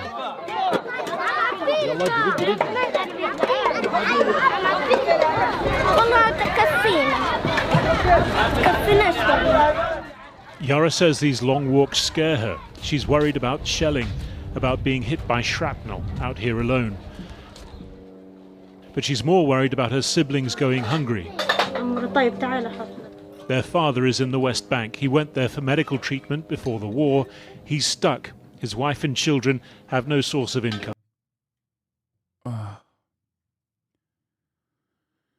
Real Americans need to take a deep breath, reach down, grab their balls, and take this goddamn country back in the name of freedom and solidarity for all humans. Yeah, good luck. بكيف لما أنا أجيب لهم خليهم يأكلوا بدل ما يضلهم جعانين هيك.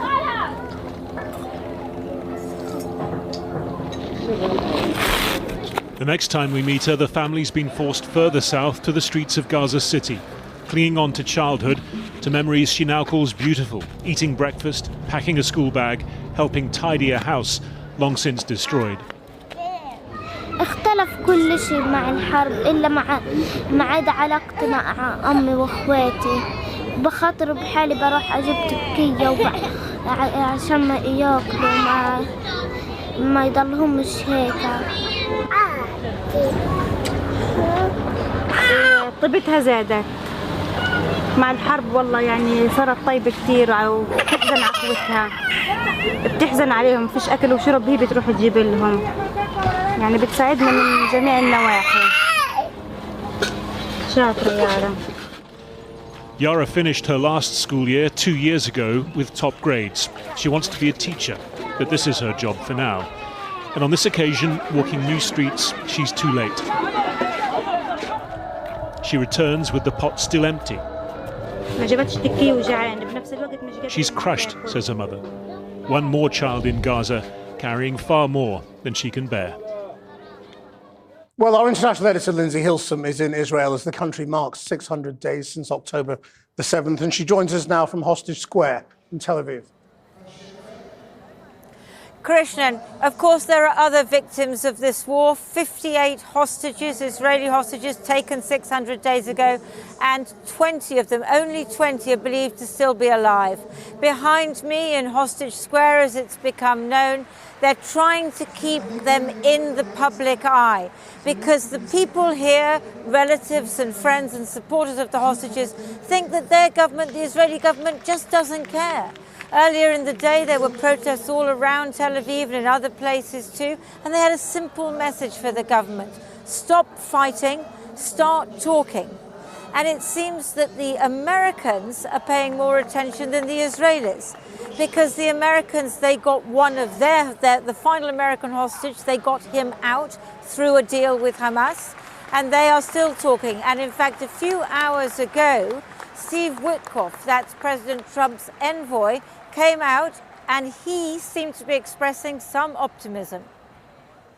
I think that we are on the precipice of sending out a new term sheet that hopefully will be delivered later on today. The president is going to review it, and I have some very good feelings about getting to a long-term resolution, temporary ceasefire, and a long-term resolution, a peaceful resolution of that conflict. Well, it's not clear where the Israeli government is in all this because they had stopped negotiating and withdrawn their negotiators from Qatar. And what Benjamin Netanyahu, the Prime Minister, fears that is if he does negotiate, then his government will fall because the far right that keeps it going wants to keep fighting. But he needs the support of President Trump and the Americans. You know, earlier this week, I was at a left-wing demonstration where they were protesting against the war, against the killing of Gazan children. And I saw a man in a T-shirt I would never have expected to see in a left-wing demonstration. It said, "In Trump, we trust." Lindsay Hilson in Tel Aviv. What the Well, fuck? a little earlier, I spoke to Amjad Al-Shawar, the director of the Palestine NGOs network in Gaza, who joined me via the internet from Gaza City. And I asked him to describe what's happening today. It's a horrible situation with full meaning that we are passing through. That you could see the tens of thousands only in Rafah area. That's not in Gaza City. I'm based in Gaza City. No aid entered. It's about 3 months now. Nothing we received in Gaza and the north. These starved people had to walk about 2.5 hours to reach this area for distribution, which not kind of humanitarian hub, it's kind of military hub. And do you think that's going to work as a system to try and feed the population? Nothing can replace the humanitarian system that we all have all over the world context. This is something that hurt the humanitarian principle, and in the same time, it's insult the human beings. And so if you say there's no aid coming to you, I mean, how are you managing? What are you living on? This kind of suffocation, we are managing to live with only half a meal. I cannot imagine it's a meal. Sometimes we are depending on community kitchens to have some rice, and who managed to buy with about 1,000 times expenses, the expensive the things that we are buying if we manage to buy things. So it's a big issue for the Gazans to live here. There is talk of a possible negotiation around another deal brokered by the Americans. Do you think people want Hamas to do that deal now? Yes. It's not from today, from the early beginning that we're pushing every actor all over the world to push all Israel and Hamas to reach an agreement. What if that means Hamas leaving and relinquishing power? Do people want that? Already, Hamas said that. I'm not the spokesman. Yeah, there you go. It's like anyone who is even a little bit knowledgeable, anyone who is even entertained what the Hamas position looks like here is not utterly oblivious to this. Hamas has said, dude, one must ask the question why mainstream reporters are so surprised at these basic components of this ongoing back and forth ceasefire negotiation process. Who has consistently destroyed the ceasefire process? Who has consistently brought up very reasonable proposals since like 4 or 5 days into October 7?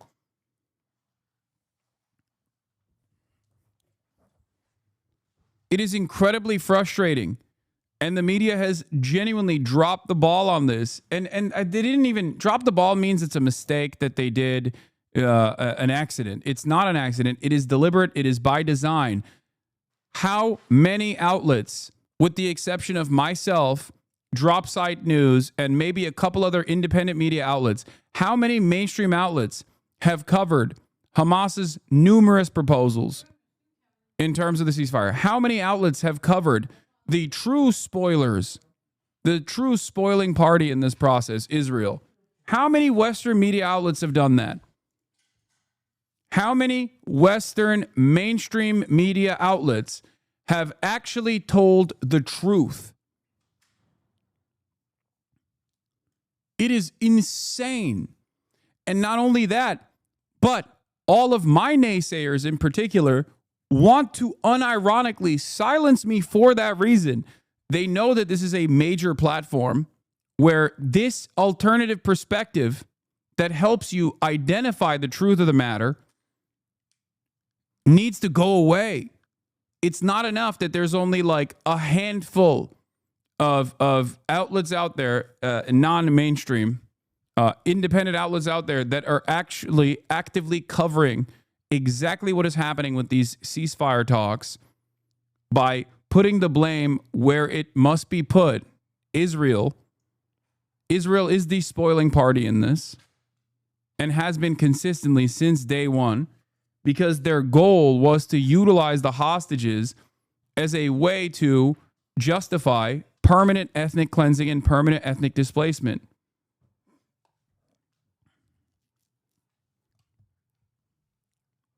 Think about how deluded you might have been at a certain point before you actually encountered my coverage on this. Think about how confused you were maybe when Anthony Blinken kept saying Hamas is just ruining these ceasefire negotiations and that Israel would kill the fucking principal negotiator in Tehran.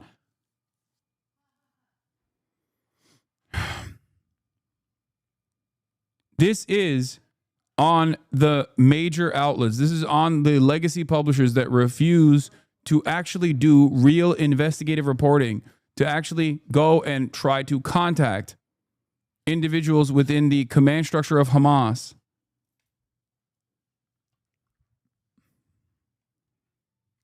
That's it. It is shocking that these outlets have refused to cover this perspective, the perspective of those who are victims to a genocide, unless those victims to a genocide are critical of the governing affairs of the only party that is currently defending Palestinians. It is shocking. The depravity is shocking. Like, I really thought that there was a point. I really thought that I really thought that there would be a point. Spokesman of Hamas, but already we have this Egyptian plan, which is, it's there. And this approved by all the political parties, that the new governance body will come. So it's few months ago that it was issued by the Egyptians and it's approved by all the Palestinian actors. The problem is Israel now to approve this and to agree on this. And so what do you think the next step is going to be? If there will be no ceasefire, I have high concerns that, as Netanyahu said, he will establish concentration camps for the people of Gaza in the south area and Rafah, which almost destroyed now, in order to deport them and to reoccupy Gaza. All of Gaza will be occupied. We're on the 600th day of this war now. Did you ever imagine this would go on this long? No, ever. And the worst nightmares. I couldn't imagine this happened to us as Palestinians to have. I was largely uninformed about Israel-Hamas before I started watching your streams, thinking the war was definitely a bad thing, but complicated because the mainstream media muddied the waters for me and downplayed the situation. I've since been corrected in my ignorance. Yeah. It's good that you were at least open-minded and charitable. And there are many people who refuse to be open-minded and charitable. Okay? There are still a ton of people who have the same perspective that you have, which is, oh, it's just a war. Oh, it's like maybe Israel's going a little too hard. Maybe they should dial it back. But Hamas is really bad. Hamas is the worst party here.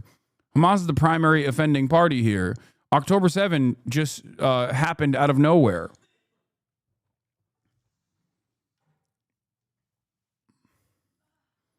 It's not that people are just completely devoid of empathy, okay? No, it's not. It's because people are busy with their own personal issues, and that's why the media is incredibly important. It's supposed to pick up the slack for people who are oblivious to what the fuck's going on. Okay? you have to remember your perspective has been shifted on this issue because you're in here fairly frequently, okay? It takes a lot to, one, unlearn some of the primary responsible bigotries here, like Islamophobia. The notion that, like, you've only seen images of hollowed out buildings from the perspective of, like, collateral damage. You don't think about these hollowed out buildings as buildings that were filled with life, with human beings that had dreams. You think about it as like, oh, well, I've seen like images from, Syria. It's kind of like that. They kind of deserve it, or it's just like their thing, it's just like Muslim stuff. They're violent. They're fighting against each other, This is 2 decades, almost 3 decades of tremendous amounts of social conditioning that made Americans dull to this kind of violence happening over there. And maybe even desensitized to the violence that happens here as well.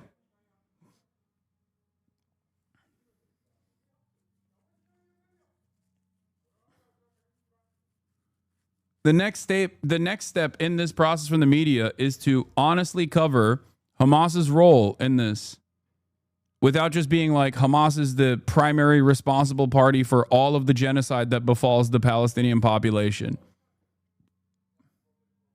Tens of thousands of people were killed, 90% of Gaza destroyed, and to have such desperate starvation. You know that it's not only Israel. The international community felt the children of Gaza. They witnessed the killing of the children. 17,000 children, infants were killed. Women, elders. The majority of people who were killed and injured, they were civilians. Amjad Shawa, thank you very much. Thank you.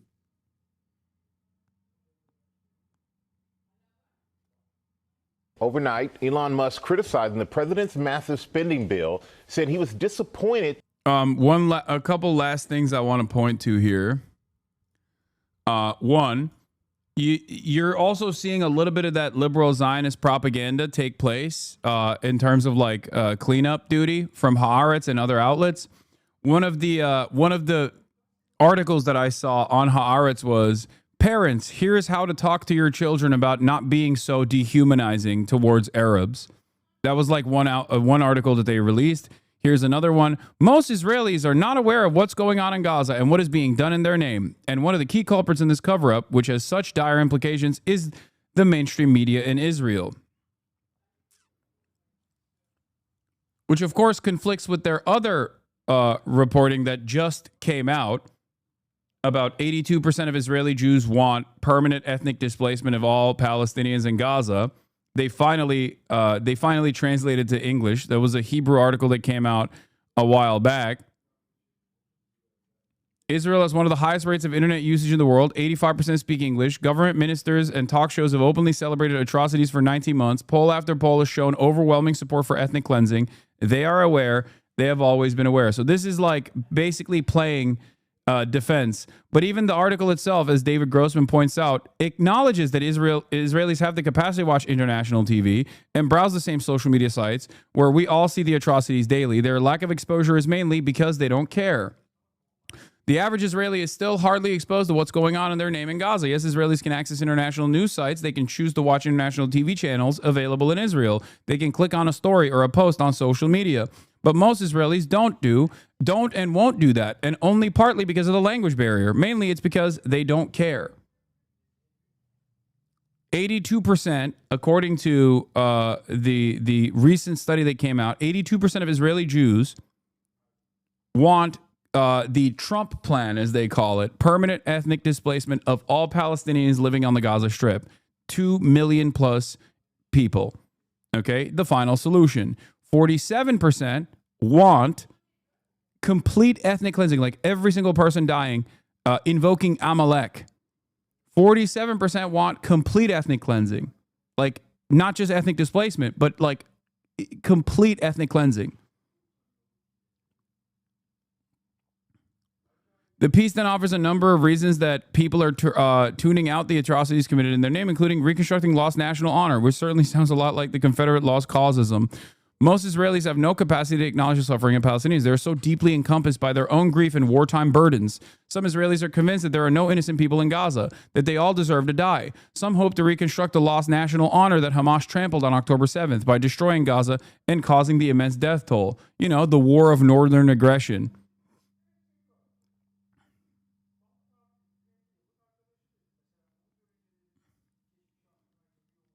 What? My man, when are you finally going to call Emily from Twitter? We need to see how this arc plays out. What arc? Emily from Twitter. What? What the fuck are you talking about?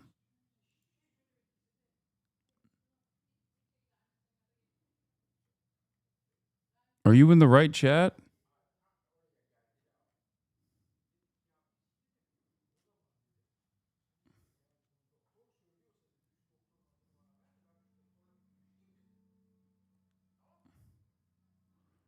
Anyway.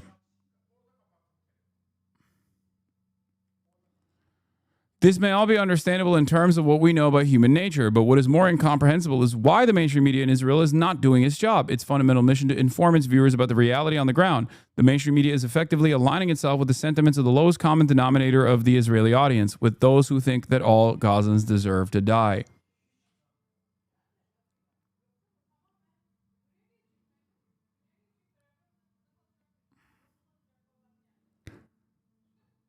Yeah.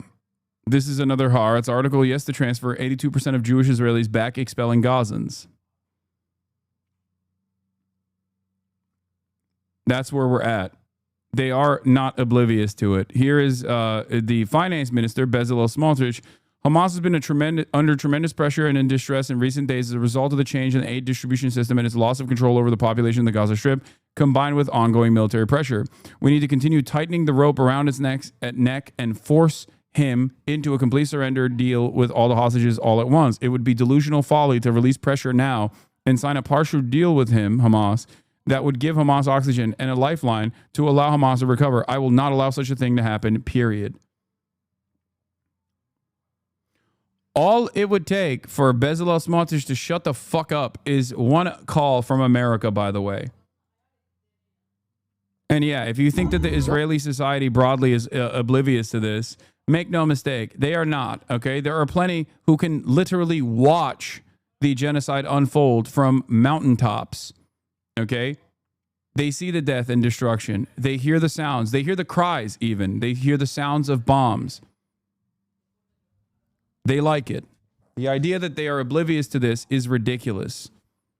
Okay? In a barbaric display of sadism, Israelis filmed themselves having a barbecue and eating delicious food not far from the Gaza border where nearly 2.4 million Palestinians are being starved to death.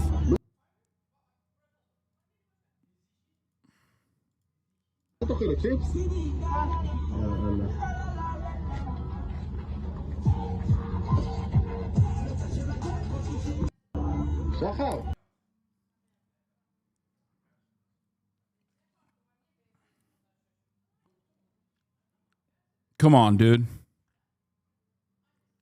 I mean, this is zone of interest. This is like hosting a dinner party right outside of Auschwitz.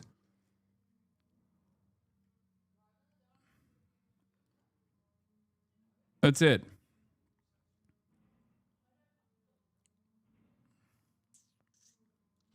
To be super clear, this is nurture, not nature. From a very young age, Israelis are conditioned to be this way. No, absolutely. I know that. I understand that. That's precisely the reason why Americans who are hopped up on Islamophobic fumes do not have the same fucking attitude that the average Israeli has towards what must be done to the population of Palestinians in Gaza. Okay?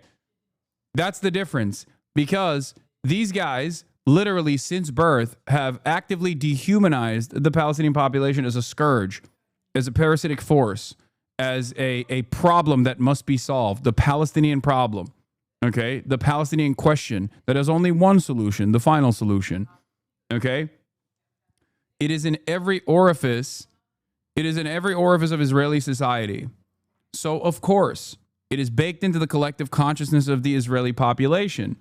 There is a attitude of Jewish supremacist thought.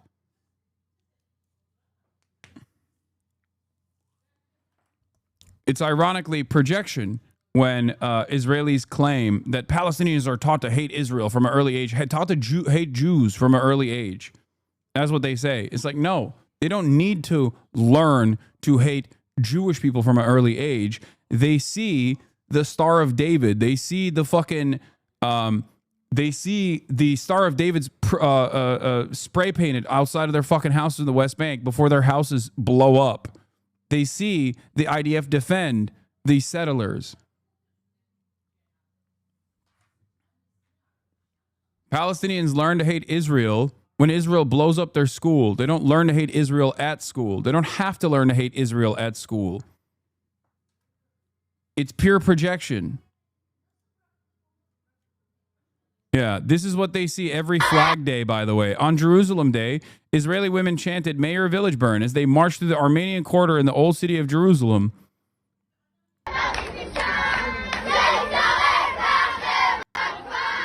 Yeah, the Israeli Gen Z.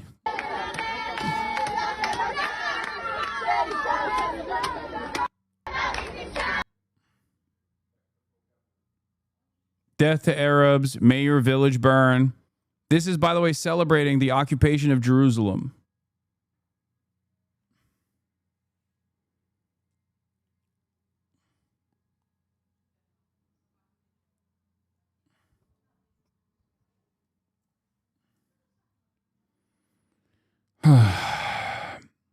Steve Witkoff says the U.S. is on the precipice of securing a temporary Gaza ceasefire. Here is what we reported Monday about what Hamas said was the understanding it reached with the U.S. on terms of a deal. We do not know yet what the amendments Israel formerly demanded. There is no, we're on the precipice of a deal. I need you to understand something. When Witkoff says this, he is lying. When Trump says this, they are lying. The notion that America does not have ultimately all power to put an end to this is a lie. They do have all of the power to end this. And so did Joe Biden. Witkoff met with Netanyahu's point man on negotiations, Ron Dermer, yesterday to go over proposed terms for a deal. This will all boil down to what Israel is demanding and if Trump will push back and force Netanyahu to sign a deal that is acceptable to Hamas. Here is Steve Witkoff speaking today alongside Trump and the prospects of a Gaza ceasefire deal.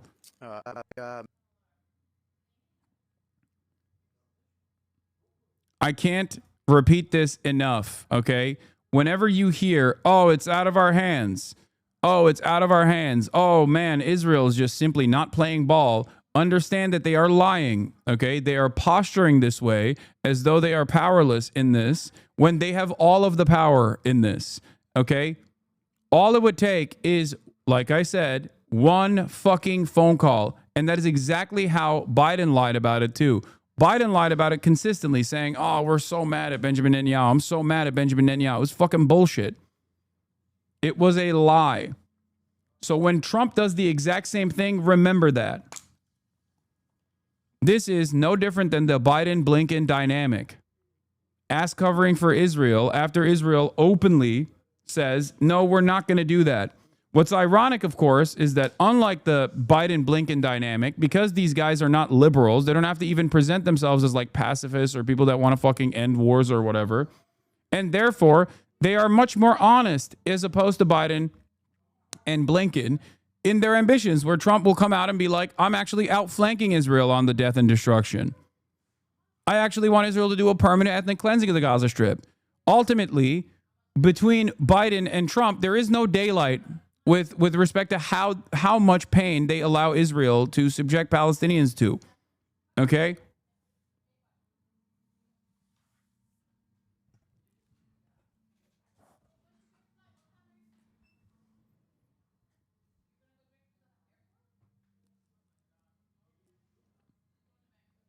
Isn't that like saying you Russians are complicit for not protesting against the Ukraine war, even though we'd get imprisoned? What are you talking about? What?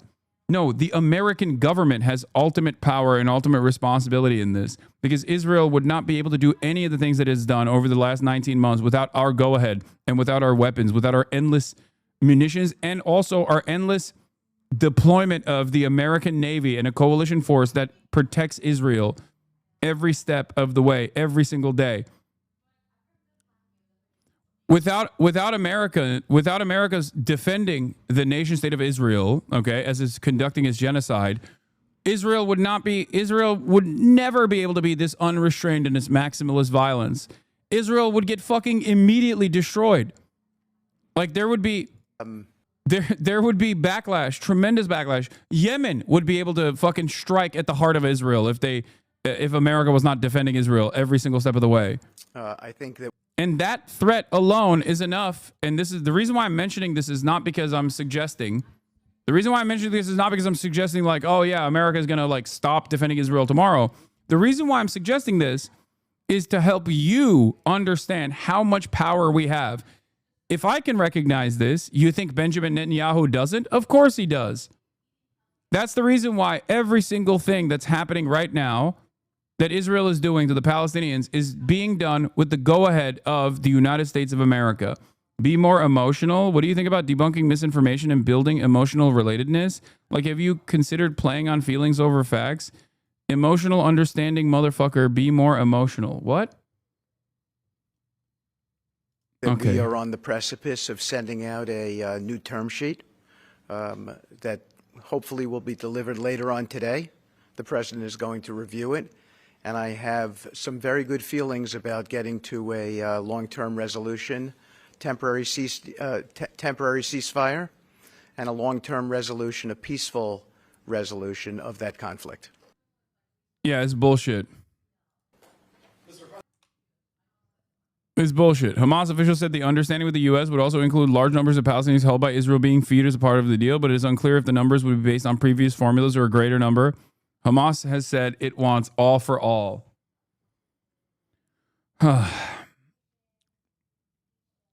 When they say we're working tirelessly around a ceasefire, it is indistinguishable from the Kamala Biden dynamic. And the State Department is also indistinguishable from the Blinken Biden State Department. Zateos Prem Tucker challenges the State Department on the horrific images coming out of Gaza, from a little girl surrounded by fire to a doctor who lost 9 of her children. Watch to hear the Trump admin's answer. Just earlier today, the world has been shocked by what's happened in Gaza over the past few days. The silhouette of a little girl. Well, I said it's been shocked over generations about what's been happening in Gaza. Absolutely. And that Hamas certainly has refused to stop that violence. But go ahead.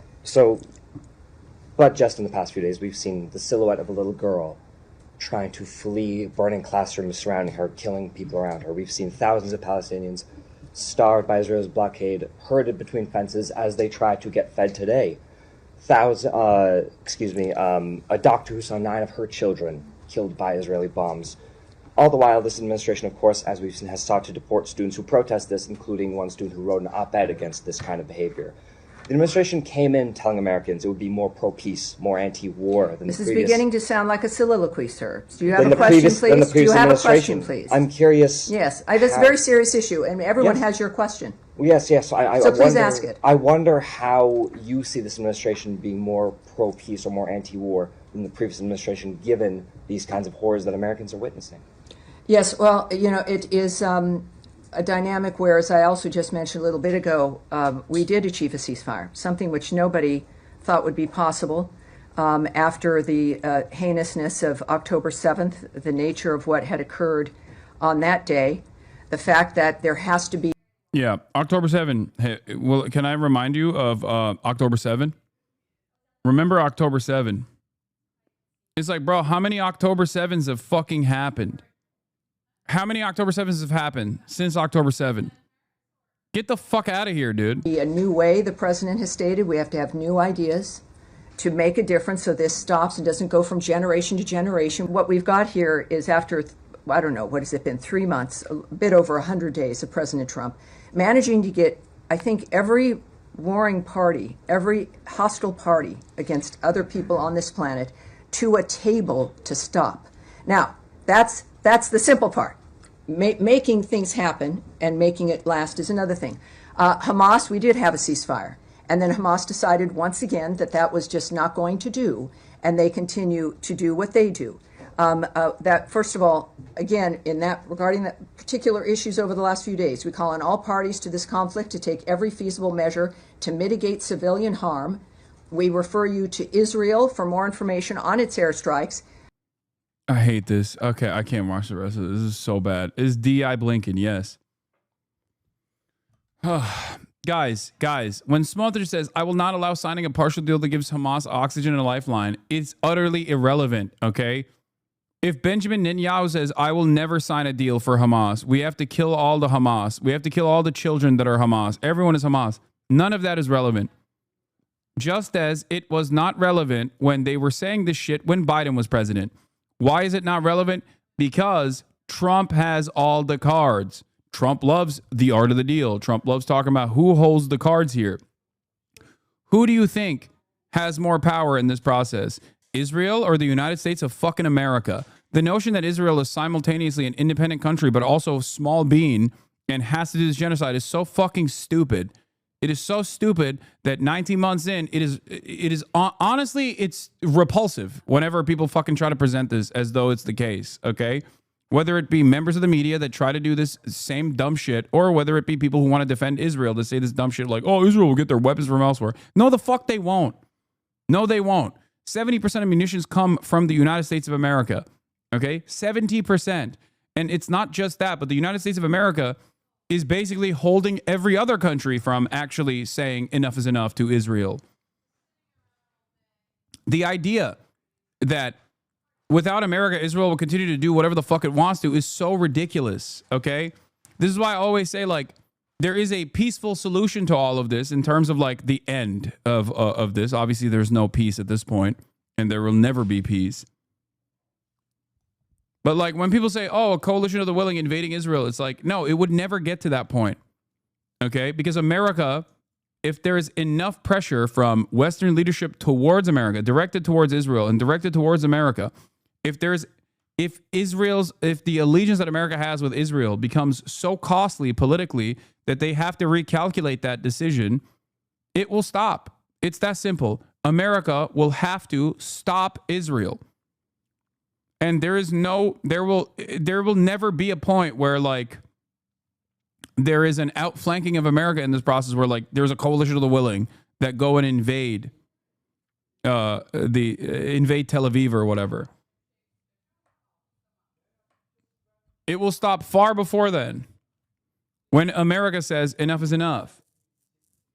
Do you think it's that easy to do? Yes, it is literally that easy to do. Make no mistake. All it takes is one fucking phone call from the United States of America. And guess what? If Israel tried to entertain the notion of doing this on their own, they would get fucking lasered out of existence. They know that.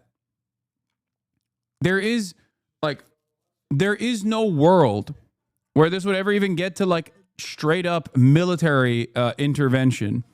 Okay? Because here's what would happen. One phone call, Israel says, okay, and then they continue, right? Let's say they continue in direct violation of America's demands, okay? Then America says, all right, no more weapons. And if Israel still continues after that, if they completely deplete their munitions that they got prior from the United States of America, that process would be unimaginably costly to Israel. America would lower the defenses. America would... in a normal circumstance, I'm saying like, let's say something major has happened. There is a true sea change amongst our politicians, and they're now saying, nope, we're not doing this anymore. Okay. You need constant replenishment for the Iron Dome. No more Iron Dome implies, or no more Iron Dome, no more aero missiles, no more defense system, no more Navy cruisers in the Red Sea that's actively blocking any kind of deployment of munitions into Israel proper. Okay? It's done. It's over. Israel, again, would never allow that to happen. They would stop before it got there. But let's say that also happens, and then Israel continues to kill as many Palestinians as possible, right? Let's say that even in that process, then come the sanctions. America lowers its defenses, then America will apply sanctions to the state of Israel. Complete economic collapse of Israeli society in its entirety. Israel is heavily reliant on the United States beyond political support on the global stage. Israel's economy is directly tied to the United States. There are more Israeli companies in the U.S. stock market than like India, China, and numerous other countries combined. Okay? All of a sudden, cutting ties with all financial instruments that that Israel relies on would fucking destroy them. It would cripple their economy. It would be over. It would be akin to like dropping a nuke on Tel Aviv at that point. Okay?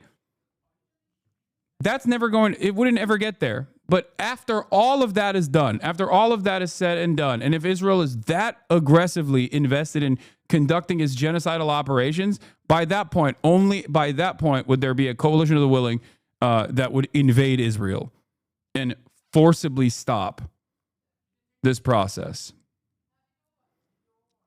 That is the reason why I always say America is the responsible party here. It's not just Israel. That is the reason why I say America controls what Israel gets to do, and it's not vice versa. American leadership might rely on Israeli intelligence. American leadership might get their notes from Israel as though they claim, as though they believe that Israel is the perfect understanders of the region and how to dominate the region. Okay? But at the end of the day, we hold all the fucking cards. Israel would not be able to do anything without us. Nothing.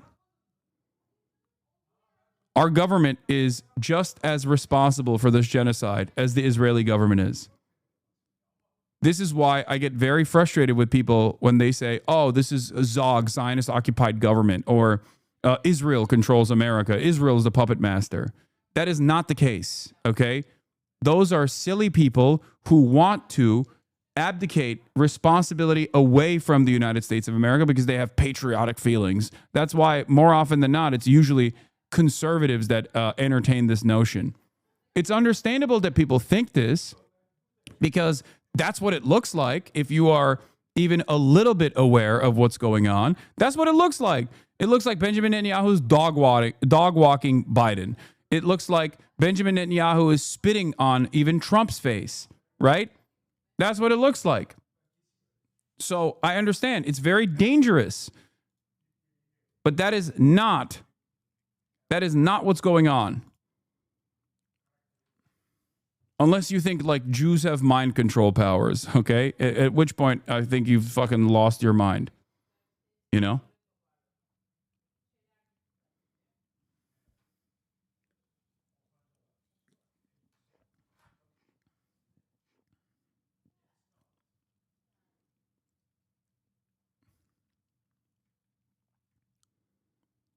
Anyway, moving away from this. Oh, also there is this part that I think is funny. New poll of Jewish voters in New York City mayoral race say 31% Cuomo, 20% Mamdani. Mamdani is getting a higher performance than Brad Lander, who is Jewish himself. Mamdani, the Zionist entity must be dismantled.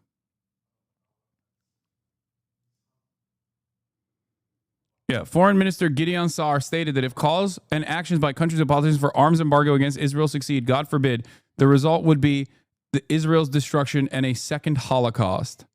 Okay? This is precisely the reason why it's never happening. Okay? This is precisely the reason why Israel would stop. It's that simple. That's why I say America has one phone call. It's one phone call away. I mean, he's fucking exaggerating.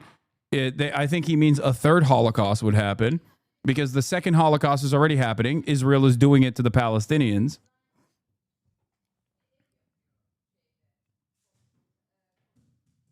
Yeah. If you still don't get it, ask yourself where Israel will get Iron Dome missiles. Yeah. Tamir interceptors. Who is making them? We are making them. How would they replenish those resources? Who would they go to? Russia? China? You think Russia and China would not use this as an opportunity to fucking to basically showcase the depravity of American foreign policy? They absolutely would. Okay? Russia is a major ally to Israel, and so is China. They're a major trading partner to Israel. They absolutely would, having said all of that, they absolutely would use this as an opportunity to be like, see, this is what America's done. Not only that, but also, how the fuck would they, exactly, as you pointed out, how the fuck would they ramp up that kind of production quickly? They can't. Meanwhile, Israel is literally begging to fucking attack Iran and pull America into the conflict more and involve America in this suicidal pact, this double suicide pact, in more meaningful ways. Okay?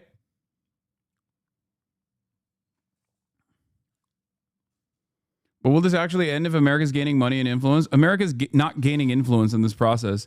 America is destroyed any kind of notion that they are the protectors of liberal democracy or the international rule-based order. They've destroyed it.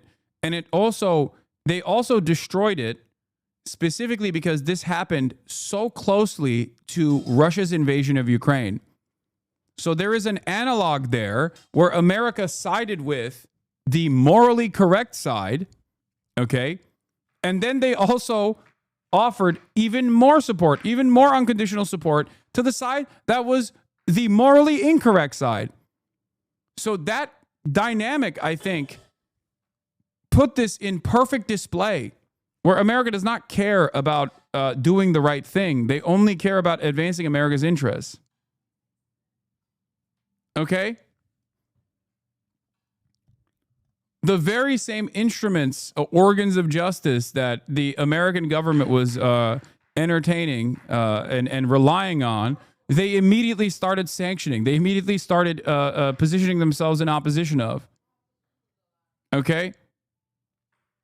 I think that also plays a role. And by the way, that was Brandon. That was fucking Brandon.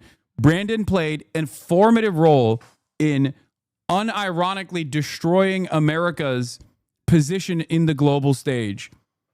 Mr. Foreign Policy. Mr. I am going to show the world that we care by, we do right by our allies, was unironically the guy who did the most to showcase to the world that we are not a morally righteous nation. Something that we already knew. Something that all of us in this community already knew. Something that my naysayers constantly rail on me against, where they fucking freak out and they're like, "Oh, dude, you're so stupid. All you say is America bad, and you don't actually offer any reasons." I do. You just don't hear the reasons that I offer. You don't care about the reasons that I offer.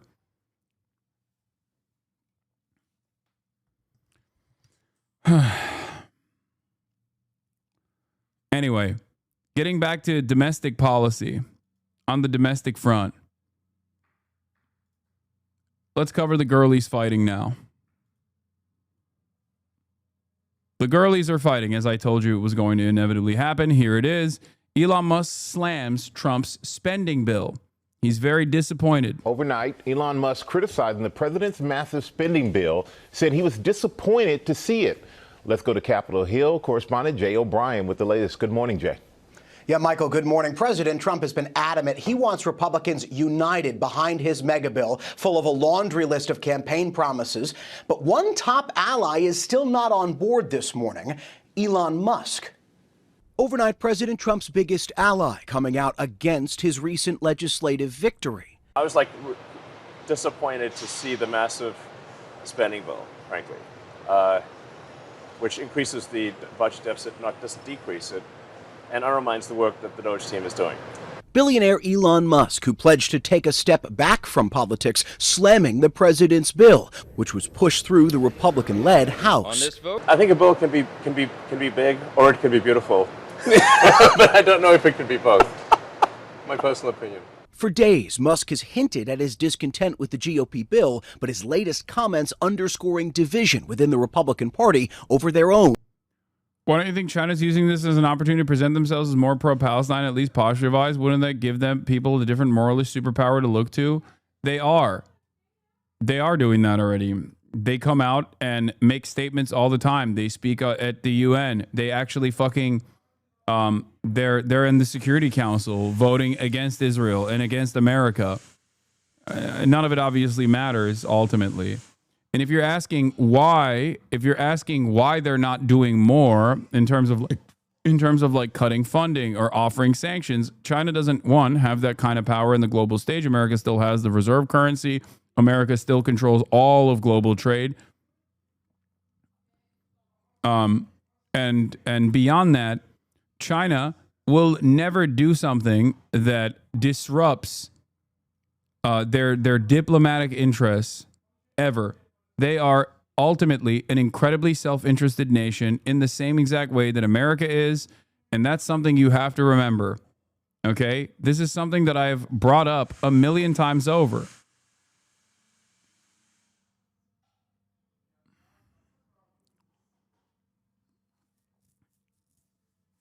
China is non-interventionist to a fault. Their understanding of like global diplomacy is different as well. They recently set up a separate court, so they are already moving in that direction. A separate court that is supposed to compete against not just like the International Court of Justice or the International Criminal Court, but a separate court that's supposed to handle mediation between two warring factions or two parties that have issues, and that litigation is supposed to basically create an alternative to the Western-backed systems that they have, and it's supposed to find a way that like both parties feel. It's supposed to find a way to offer things to both sides. And allow them to also feel, both parties to feel like they have something that they got out of this. Something similar to this already took place with the Iran-Saudi deal that China presented. Pre-October 7, China went to Iran and China went to Saudi Arabia and put together a mutually beneficial agreement for both parties. This literally took place. I covered it when it happened. Obviously, post-October 7, things have changed.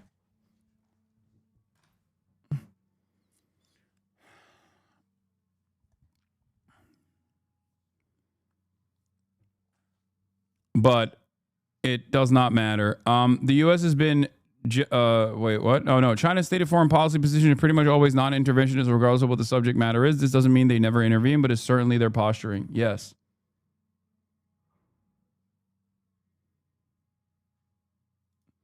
You don't have to... Let the guy troll, man. It's fine. He wants to be in here and talk about his favorite pedophile neo-Nazi. I'm going to unban him. He should keep doing it. Good job, chatter. We all think you're very cool. It's so sad. I banned again? Okay. All right, whatever. You guys just don't want anybody. I guess the mod team doesn't like any pedophile Nazis coming in here to be like, to openly declare their loyalty to a literal pedophile neo-Nazi.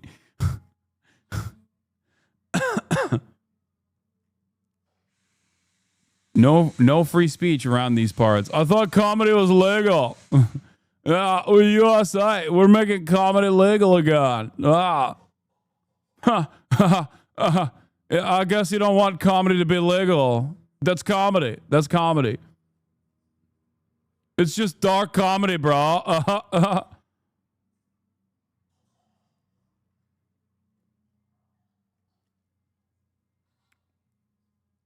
Anyway. Signature legislation. The massive budget bill includes billions to renew I am now become meme. Dark construction of the border wall, along with billions more for defense spending and an extension of Trump's 2017 tax cuts, which government estimates find will increase the deficit by nearly $4 trillion over 10 years. But the bill also makes significant cuts, slashing SNAP food assistance and making changes to Medicaid that could lead to more than 8 million Americans losing their insurance, according to early estimates. Sounds great. Sounds awesome. This is exactly what the American working class needed. A swift kick in the ass, you know, to kick them into high gear, to get back to fucking work. Like some of the ways that they are slashing SNAP benefits, for example, is like I think it's like lowering the age restriction of or lowering the eligibility restriction to like I think 55, if I'm not mistaken, on the details, where it's like in the past, if you couldn't find a fucking job and you were 55 years old, but you weren't like so severely disabled that you were eligible for Medicare, okay, you were eligible for like a disability payout, you would still be able to get food assistance, right? Now they're like, nope, get back to work. Get back to work. And your children also have to suffer as a consequence of that. Okay, sorry, sucks to suck. Your children will now starve. Yeah. Kids between ages 7 and 11 can starve as well. That's also great. Fantastic stuff. You know, maybe they should also work, those children. Yeah, dependents are only eligible until they are 7, so that's cool. That's another cool provision here. Hey, we're cutting some of this fucking stuff. Why are we cutting this? Well, because we have to cut this so we can give tax cuts to the wealthy. Are you kidding me? We have to give taxes to the wealthy. Obviously, duh. We have to give taxes to the wealthy and billions of dollars in aid to Israel so that they can have food assistance programs over there without ever having to spend any money on their defense, because we got that shit covered, big dog. You know, they can have free college. They can have free real estate, as a matter of fact, on occupied territory that is illegal. But, you know, we got to do that. We have to keep it going. Now, Trump's massive legislative package is now in the hands of the Senate, where Republicans are expected to make significant changes and then send it back to the House. So the GOP infighting over this bill is far from over. Robin. All right, JR, thanks to you for your reporting. So today we're honored to swear in Janine Pirro, somebody I've known for a long time. Ay, ay, ay. Basically, what right-wingers think about Europe freeloading through NATO. Why is Elon against it? I'm not entirely sure what Elon's arguments against it are. I think he's just like edging. I think he just like thinks it's not cutting the deficit. He's become this like big deficit hawk with Doge. I'm Cacius Maximus. I'm Doge. Ha ha. It's not enough. It's not cutting enough. I'm Elon Musk. It's not cutting enough.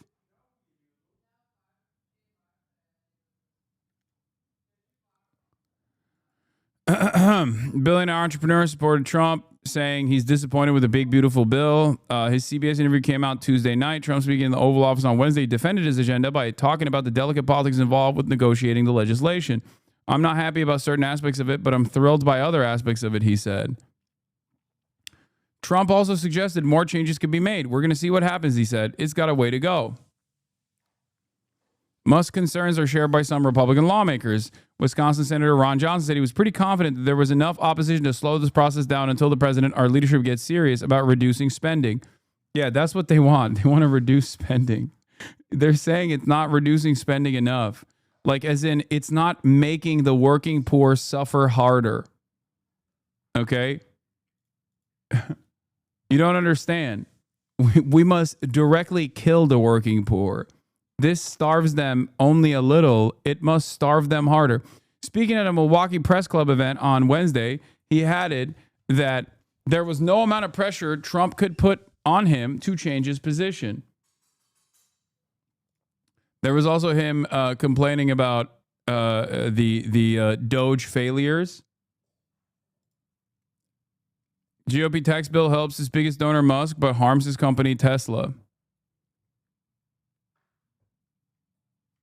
There's also, hold on, I think it was, one second. Let me find this clip real quick. If you want to understand how the Republicans are responding to these tax cuts.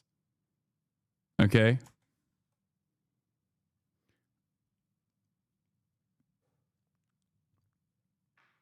Here, let's take a look at this. After an unfriendly reception in March, he's back again to face his constituents.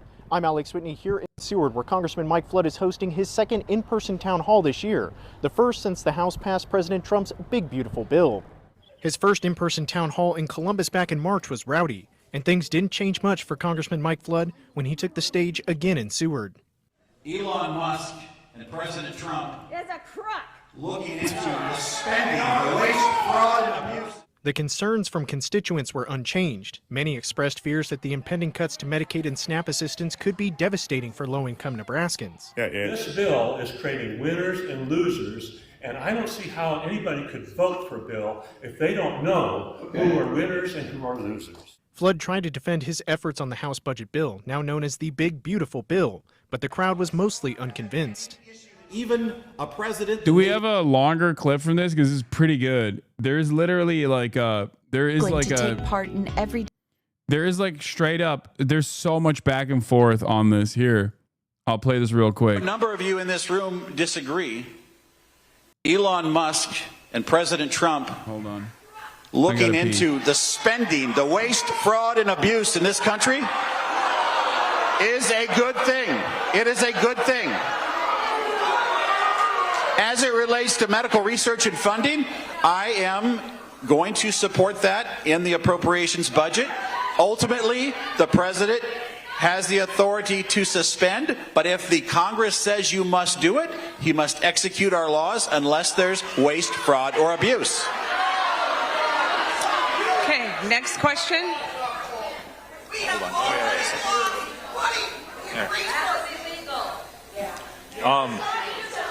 At your last town hall I attended in Columbus, you emphasized fixing the U.S. debt, as you have here also. Here's where I have the issue with believing that is true what you want. The Tax and Jobs Act under Trump added $3.8 trillion itself to the deficit. And extending these cuts, which you have voted for, will add another $4 trillion to the deficit.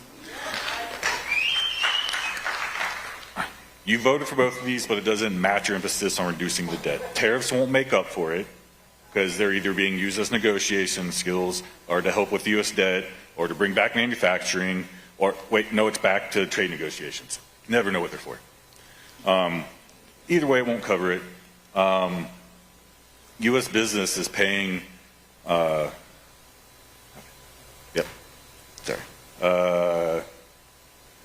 so with all this emphasis on helping the working class and the deficit, why is it that only the rich benefit from this, and the rest get stuck having to pay the debt later as we do with this bill? Say that last part again. Sorry. Why do we have to pay the debt later as we do with this bill? This is not going anywhere. Obviously, it's the thing that I care the most about. This bill, while it isn't perfect, is the first. Look at these paid actors, man. First time in generations that we've actually made major mandatory spending cuts. We have to grow the economy as much as we cut this in order to get out of this. Otherwise, here's the interesting thing to me though. If we think this is uncomfortable tonight, imagine the day that comes when the bond market and people don't buy our 10-year treasuries. This conversation gets a lot harder. A lot harder. And I believe that we are at least going the right direction by cutting mandatory spending.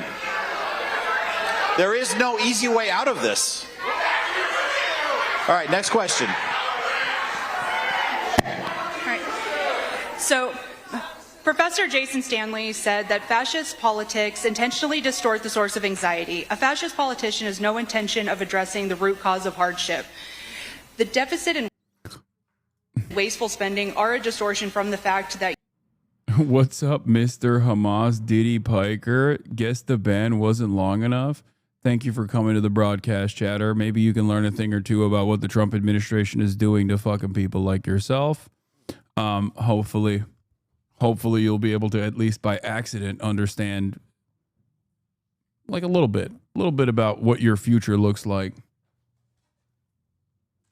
You and other million and billionaires are personally benefiting from the tax breaks that come at the expense of social programs and regulations.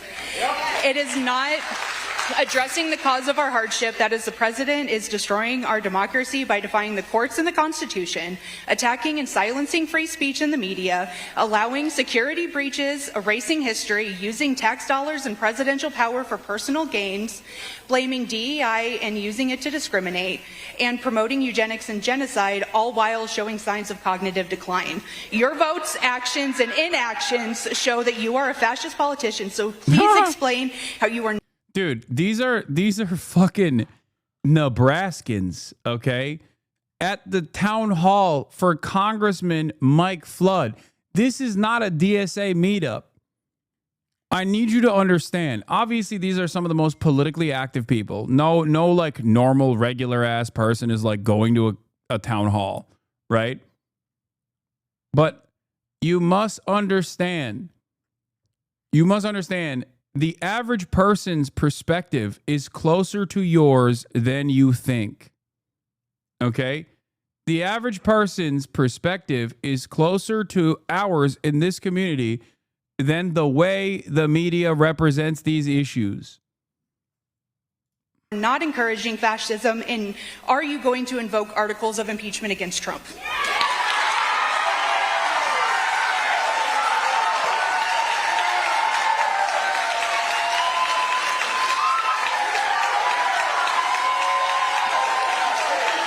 Standing ovations, demanding articles of impeachment for Donald Trump.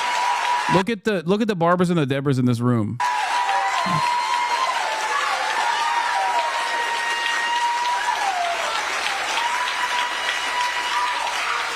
I get that you get an applause line when you call me a fascist, but I'm not. Oh God, he's such a weenie. He is such a weenie, dude. Yeah, you're calling me a fascist, but I'm not. This is so funny because you're just broadcasting your L, dude. He's like, I get that calling me a fascist is actually making everyone in the room stand up in thunderous applause, but I'm not.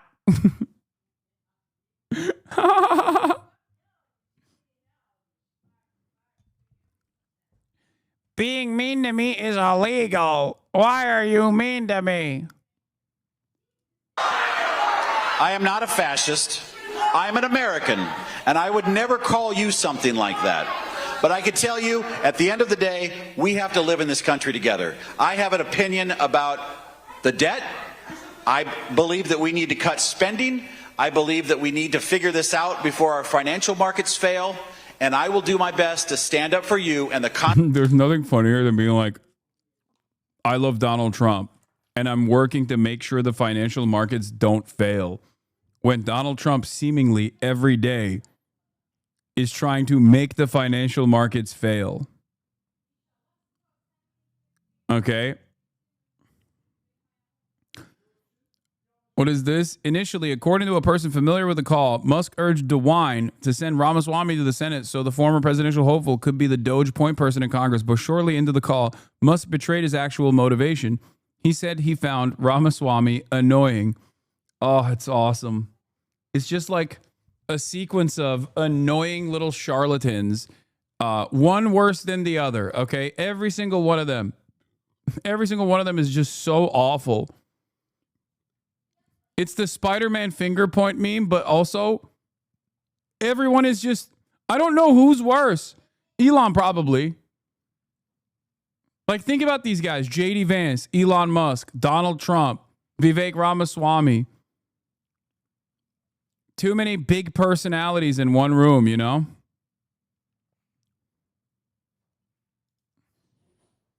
I think Musk is probably pissed Trump isn't doing more to fund the tech billionaire sitting. They're starting to set up. Have you seen this? It's crazy.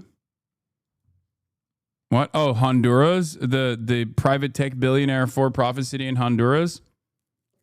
They're doing this all over, by the way. It's not just in Honduras.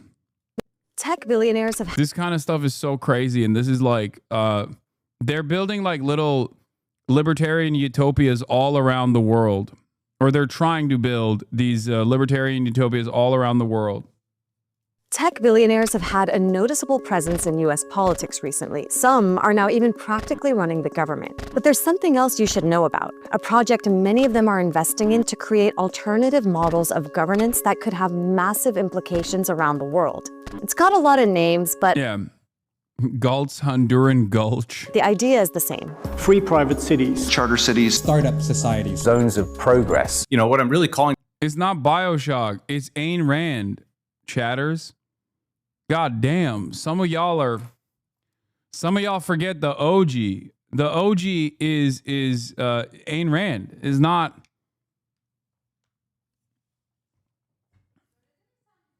Hayır söyleme, şimdi söyleyeceğim. For something like tech Zionism. Yeah, we'll come back to that last one in a bit. The idea is to create free market enclaves with their own rules and laws. But is this really a way to jumpstart innovation and bring prosperity to developing countries as its proponents claim? Or is it just another scheme for the wealthy to skirt regulations and taxes and get even richer? Billionaire tech powerhouses like Peter Thiel and Elon Musk champion these kinds of cities, as do others in President Donald Trump's inner circle. Trump even campaigned on building privatized cities on U.S. federal land. These freedom cities will reopen the frontier. There are many of these kinds of semi-autonomous cities around the world, and in late 2023, I visited the most controversial one here on this small Honduran island.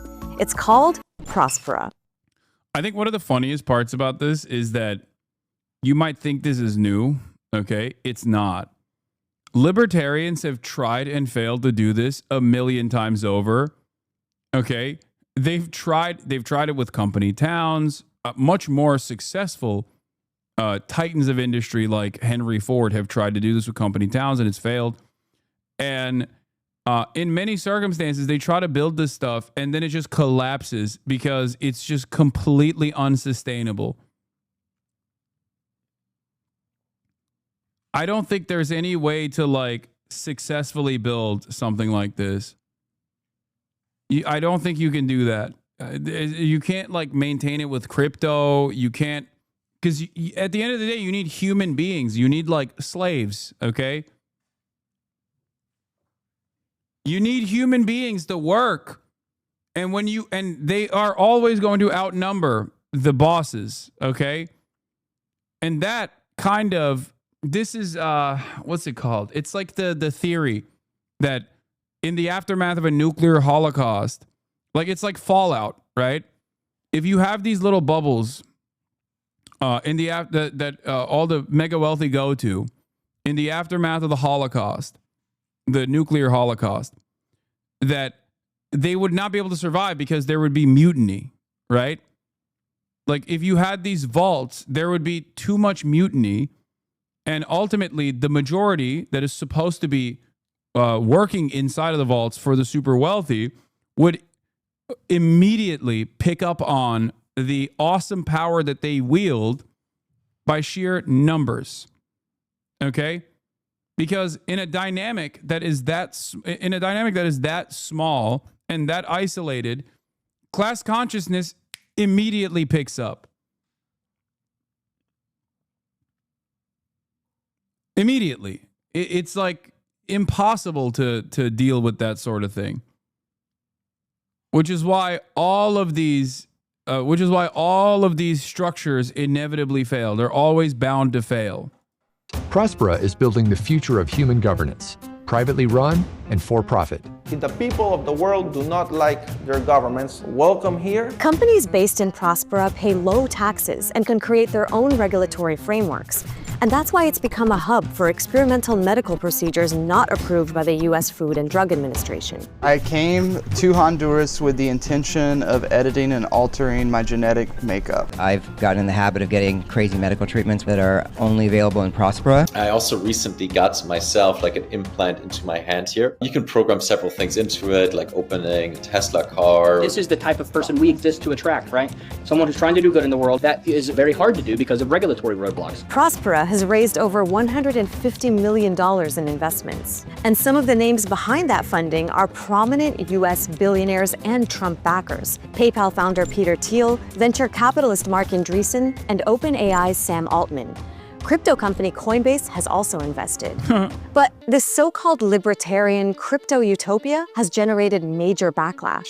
Many Hondurans see Prospero's ability to incorporate land and create its own laws as a threat to the country's sovereignty. This is like a new form of colonization. It's unfair for foreigners to come to Honduras and build and do whatever they want. Even though previous Honduran leaders cleared the way for these private cities, the current one has impeded their development and is trying to fully dismantle them. In response, Prospero's mostly American investors are suing Honduras. A gay fascist crypto kingdom sounds like heaven. Yeah, run by slaves too. Like it would have to operate as a slave colony.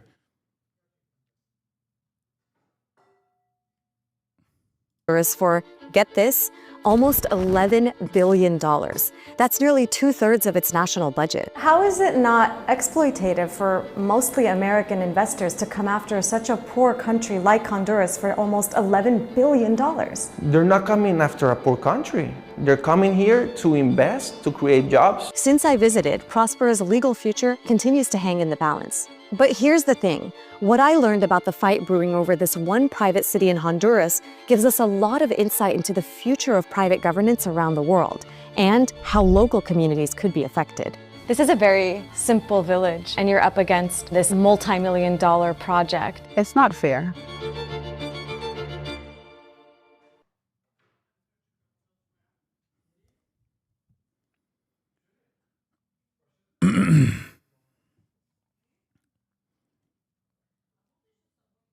White colonizers said the exact same shit to apologize for the transatlantic trade slave, by the way. They're building housing, Hasan. Why don't you like it? Yeah, this is abundance. This is abundance mindset, and you silly libtards don't, you silly leftists with your stupid leftist opinions don't understand.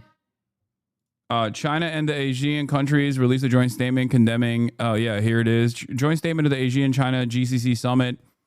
China has also given visa-free travel to the GCC countries, the Gulf countries. In the aftermath of this, here it is in Kuala Lumpur. The following is the full text of the joint statement of the Summit of the Associations of Southeast Asian Nations and the Cooperation Council for the Arab States of the Gulf, GCC, and China released on Tuesday. They're recognizing close, mutually beneficial economic collaboration, reaffirming desire to further promote GCC relationships. Blah, blah, blah, blah, blah. Where is the juicy stuff? Strengthen the World Trade Organization. Leaders express grave concerns over the developments of the Middle East.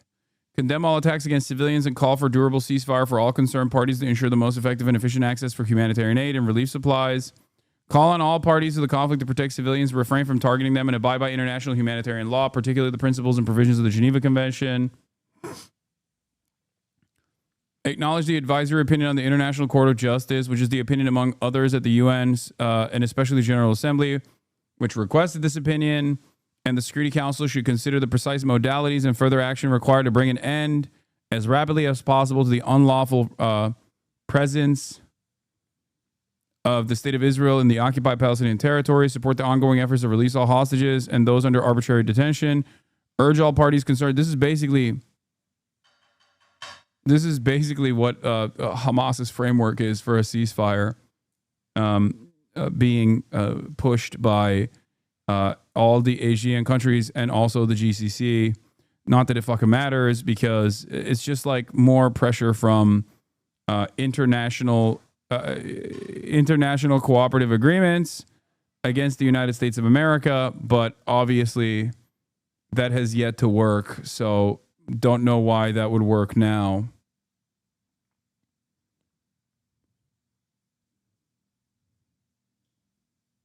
Not exactly sure.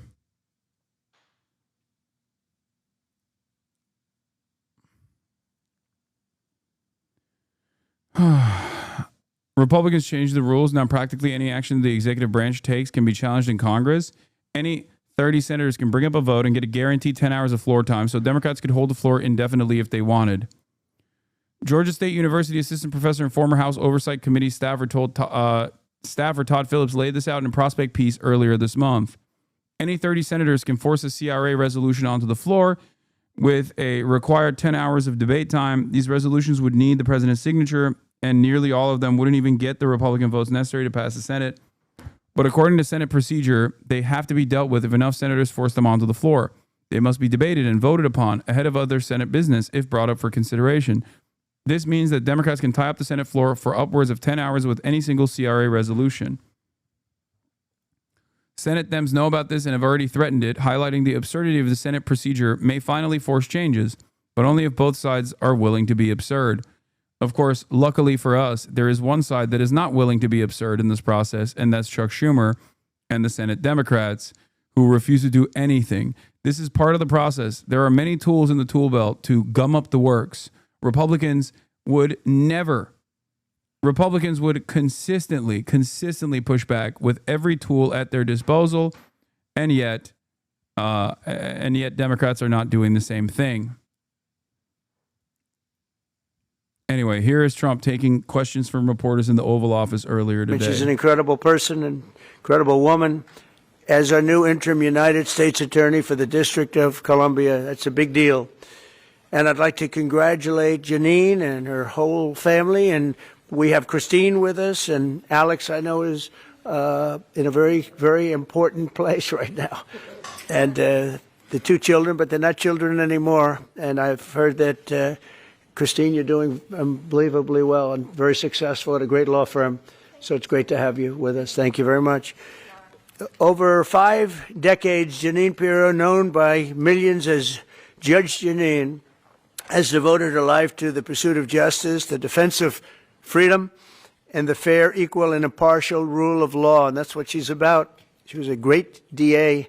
I remember her very well. She was as good as anybody I've seen. She began a career in 1975 as an assistant district attorney in Westchester County, New York, where she prosecuted violent crimes. And that was a serious prosecution. And she went after real criminals, not fake criminals like we seem to do today nowadays, people that shouldn't be prosecuted, including rape, murder, and was a tireless warrior on behalf of the most vulnerable people in our society. In that role, Janine helped create one of our country's first domestic violence bureaus. I think it was the first, Janine. And as its chief... Okay, we're going to skip to the questions because I can't stand him glazing Janine Pirro. I think it's wild that Janine Pirro... I guess it's not that wild that Janine Pirro is a part of the administration. It's probably the most expected outcome. God, what a time to be alive, dude.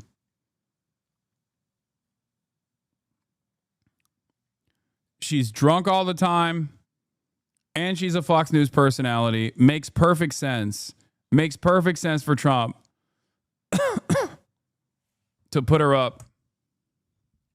It's just we are living in the alternative timeline, I think.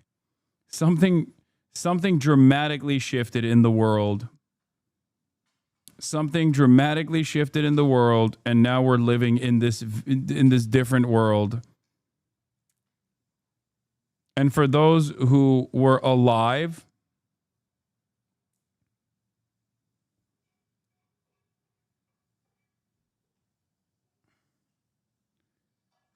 before this dramatic shift happened, every day that goes by is like another step in the descent to madness. Maybe it was Harambe. I don't know. We have no doubt you're going to be fantastic. Thank you, Mr. President. Mr. President. Mr. President. Mr. President. Russia, Mr. President. Please. Do you believe the Russians are being disrespectful when they say that your criticisms of Putin are simply an emotional response? And do you still believe that Putin actually wants to end the war? I can't tell you that, but I'll let you know in about 2 weeks. Within 2 weeks, we're going to find out very soon. We're going to find out whether or not he's tapping us along or not. And if he is, we'll respond a little bit differently. But it'll take about a week and a half, 2 weeks. We have Mr. Witkoff is here, who's doing a phenomenal job, is dealing with them very strongly right now. They seem to want to do something, but until the document is signed, I can't tell you. Nobody can. I can say this. That I'm very disappointed at what happened a couple of nights now, where people were killed in the middle. He's very disappointed. He's just so sad. He's like, Vladimir, how could you do this to me? Of what you would call a negotiation. I'm very disappointed by that. Very, very disappointed. Yeah, please. You've called for an end to the Gaza war. Given the growing humanitarian crisis and the decision of Prime Minister Netanyahu to expand the military operation, do you have any frustration with his handling of the situation of the war? No, we're dealing with the whole situation in Gaza. We're getting food to the people of Gaza. It's been a very nasty situation, very nasty fight. October 7th was a very nasty day, the worst that I think I've ever seen. It was a horrible day, and people aren't going to forget that either.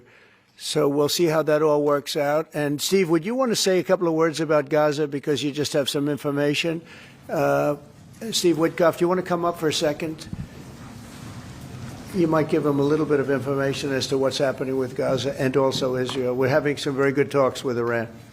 We'll find out whether that means anything, but we're having good talks. Congratulations. Well, hi everybody. I think that we are on the precipice of sending out a new term sheet that hopefully will be delivered later on today. The President is going to review it, and I have some very good feelings about getting to a long-term resolution, temporary ceasefire, and a long-term resolution, a peaceful resolution of that conflict. Boo is a lie. Remember, I covered this earlier today. It's a fucking lie. They could make Israel do this literally yesterday. They could make Israel do this tomorrow. They are fucking lying. I need you to understand. This is no different than Biden saying we're working tirelessly around the clock for a ceasefire. This is no different than Kamala Harris saying that. Okay, this is no different than Anthony Blinken being like, yep, we're working on it. They're not working on it. There is no need to work on it. Okay? The ceasefire negotiation that has taken up many different forms, okay? The ceasefire process is entirely dictated by Israel's inability to contend with the ceasefire because Israel is using the hostages and using October 7 as a mechanism to do permanent ethnic displacement of all Palestinians in the Gaza Strip. That's it. Anyone that doesn't realize this reality is silly, lying to themselves. And America has all of the power to put an end to it. They could do it instantly. It's having to do with Iran. We're having very good talks with Mr. President, you said yesterday that Putin is playing with fire. What will be the consequences for Russia if Russia continues to Well, I'm not going to tell you exactly, but the words speak pretty loud. We're not happy about that situation. I think we're doing very well with Iran. I think we're doing very well with Gaza, but we are doing very well with Iran, and I think we're going to see something very sensible, because there are only two outcomes. You know what the two outcomes is: a smart outcome and there's a violent outcome, and I don't think anybody wants to see the second. But I think we've made a lot of progress, and we'll see. You know, they still have to agree to the final stages of a document, but I think you could be very well surprised what happens there, and it'd be a great thing for them. They could have a great country into the future. Yeah. Mr. President, Elon Musk in a television interview criticized the one big, beautiful bill, saying he was disappointed it didn't cut enough, essentially, that it undercut the Doge efforts. What's your reaction to that? Well, the reaction's a lot of things. Number one, we have to get a lot of votes. We can't be cutting. We need to get a lot of support, and we have a lot of support. We had to get it through the House. The House was. We have no Democrats. You know, if it's up to the Democrats, they'll take the 65% increase. You know, if that doesn't get approved, this country is going to have a 65% increase in taxes and lots of other problems, big problems, almost bigger than that. But we'll have a 65% increase as opposed to the largest tax cut in the history of our country. We will be negotiating that bill, and I'm not happy about certain aspects of it, but I'm thrilled by other aspects of it. That's the way they go. It's very big. It's the big, beautiful bill, but the beautiful is because of all of the things we have. The biggest thing being, I would say, the level of tax cutting that we're going to be doing. We're going to make people really be able to. We'll have the lowest tax rate we've ever had in the history of our country, and tremendous amounts of benefit are going to the middle-income people of our country, low and middle-income people of our country. So we're going to see what happens, because the Senate, as you know, is negotiating with us, and they have to then go back to the House, and, you know, it's got a way to go. But I have to say, Speaker Johnson and Thune have done an incredible job. John Thune has done a fantastic, Leader Thune, a fantastic job, and they're working together with me and others. And I think we have an amazing, if we pull this off, remember, we have 0 Democrat votes because they're bad people. There's something wrong with them. You know, they'll let people pour into our country. Single biggest problem is we had 21 million people pour into our country, probably higher than that. By the way, these tax cuts that are slated to sunset are his tax cuts from the last administration. Remember, like when he says, oh, there's going to be a massive tax hike, what he's actually saying is the way he designed the tax cuts was so that, with the exception of like one tax bracket in the middle, okay, that is not seeing any change, or not in the middle, but like not the top tax bracket, but there's one tax bracket that doesn't see any change in terms of a tax increase. But the only thing that was made permanent is, second from the highest. The only thing that was made permanent is second from the highest tax bracket, and also the corporate tax rate. Other than that, it's supposed to fucking increase again, back to its pre-tax cut levels. That's how they designed it. They designed it to sunset. Now, technically, Trump thought he was going to be a 2-term president. So, of course, this would be someone else's problem once he was gone. But because he lost in 2020 and then ran again, and then won this last election, now he has to deal with it. But it's funny because he's making it seem as though it's someone else's tax policy that he has to deal with. It's him. And they're people that weren't supposed to be here. And many of those people are bad. Murderers, drug dealers, the mentally insane. They were closing mental institutions all over the world, not South America, all over the world. They're coming into our country, and we're getting them out. And we're having a hard time because some judges aren't making it very easy for us, and it's tough enough. They approve that. They allow that to happen to our country. We don't have one Democrat vote.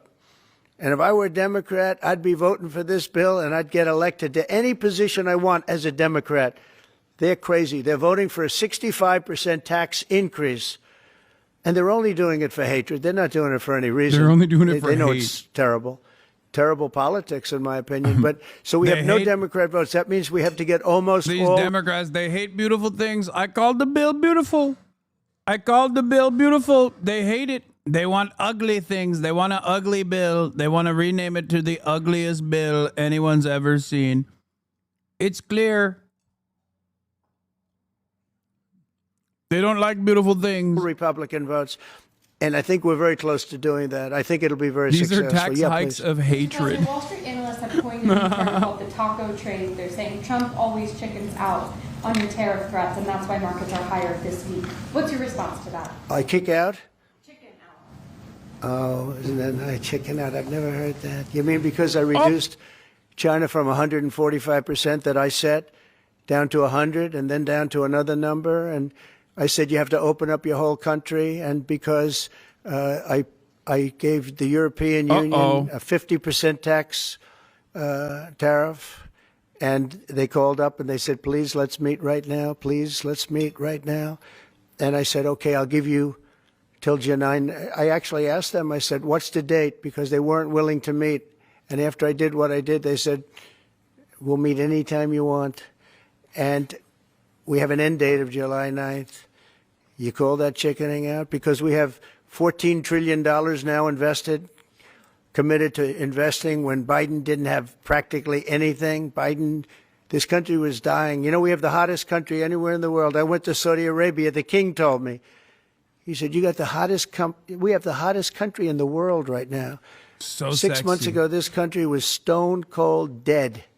We had a dead country. We had a country like people didn't think was going to survive. My and you ask a daughter. nasty question like that. So hot. It's called negotiation. You set a number.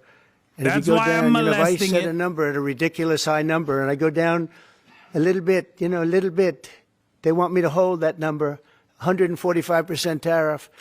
even I said, man, that really got up. You know how it got? Because of fentanyl and many other things, and you added it up. I said, where are we now? We're at 145%. I said, whoa, that's high. That's high. They were doing no business whatsoever, and they were having a lot of problems. We were very nice to China. I don't know if they're going to be nice to us, but we were very nice to China. And in many ways, I think we really helped China tremendously because, you know, they were having great difficulty because we were basically going cold turkey with China. We were doing no business because of the tariff, because it was so high. But I knew that. But don't ever say what you said. That's a nasty question. Go ahead. To me, that's the nastiest question. Wait a minute. Wait. Go ahead, please. President Zelensky says he's ready to sit down with you and Vladimir Putin in Geneva, and it sounds like General Kellogg is working on preparations for that. Are you planning to sit down with the two of them? Well, I will if it's necessary. You know, it takes. We have to. I think I'm at this point.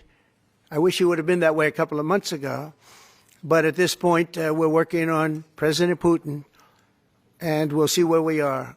I think we're doing fine, but we'll see. I don't like what's happening. That's one thing I'll say. I don't like when I see rockets being shot into cities. That's no good. We're not going to allow it. You've always said that the war never would have started if you were Would have president, never happened, and it didn't happen. happen. He doesn't seem willing to do anything that you want him to do. Do you still believe that he wouldn't have launched the war? No. We would have never had a war. We would have never had a war. If I were president, if the election weren't rigged, you wouldn't have had the war. You wouldn't have had the war. You wouldn't have had inflation. You wouldn't have had October 7th. That would have never happened because Iran was stone cold broke. They didn't have any money to give to Hamas or Hezbollah. You wouldn't have had that Afghanistan most embarrassing moment in the history of our country. You wouldn't have had any of it. You wouldn't have had inflation because energy costs. Look what happened. I brought inflation down to practically zero. And all of the groceries and all of the eggs and all of the things that you've been hearing about, they're back down. They're way down from where they were. I did something in 4 months that nobody's seen. And I have to say, in 4 months, and I said it before, and everyone's talking about it all over the world, we've got the hottest country anywhere in the world right now. We're the only country anybody's even talking about. All right, please go ahead. What stopped you from imposing these sanctions on Russia? Only the fact that if I think I'm close to getting a deal, I don't want to screw it up by doing that. Let me tell you, I'm a lot tougher than the people you're talking about, but you have to know when to use that. If I think it's going to hurt a deal, this isn't my war. This is Biden's war, Zelensky's war, and Putin's war. This isn't Trump's war. I'm only here for one thing, to see if I can end it, to save 5,000 lives a week and a lot of money, the money being much less important, because I made that money. I went to Saudi Arabia, Qatar, and UAE, and we brought back $5.1 trillion. So I made that money in about 2 hours, the money that we're talking about, but it's still think of it, $300 billion we've spent with no checks, no balances. They just send cash. You can imagine what's happened to that money. I never saw anything like it in my life, but I'm more interested. I think he thinks checks and balances mean literally a checkbook.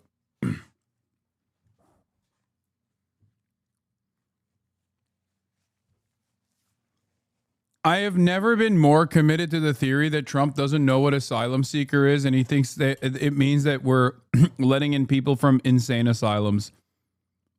Then at this very moment, where when he says checks and balances, I think he literally means like an account balance with a checkbook.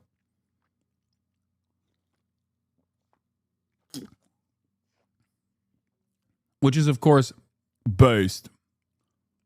Joe Biden would never be able to do this. Based. Because I picked up $5.1 trillion and, by the way, got a beautiful, big, magnificent, free airplane for the United States Air Force, okay? Very proud of that, too. They tried to say, oh, it's Trump's airplane. Oh, yeah, sure. It's too big. Frankly, it's too big, much too big. When can we expect that to be the Air Force One?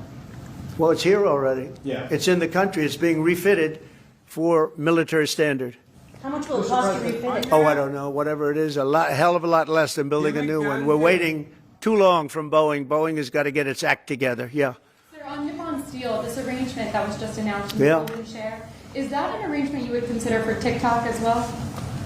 Nothing to do with TikTok, totally different kind of a deal. We'll have to get, to do it properly, we'll probably have to get China's approval. China's never easy. China's never easy. But I think we'll be able to save TikTok. I'd like to save TikTok. I mean, TikTok was very good to me. I won the young people by 37%.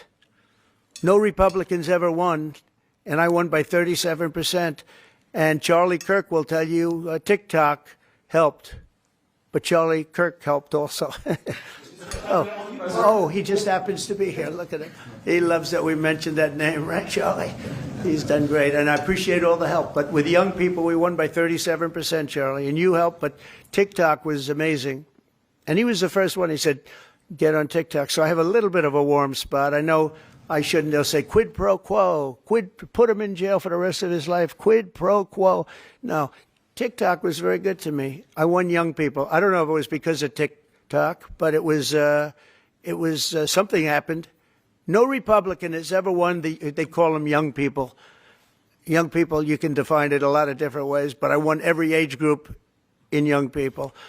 And it never happened, and won by 37%. That's a lot. Yeah, it didn't happen. It didn't happen this time either. Did you warn Prime Minister Netanyahu against taking some sort of actions that could disrupt the talks there?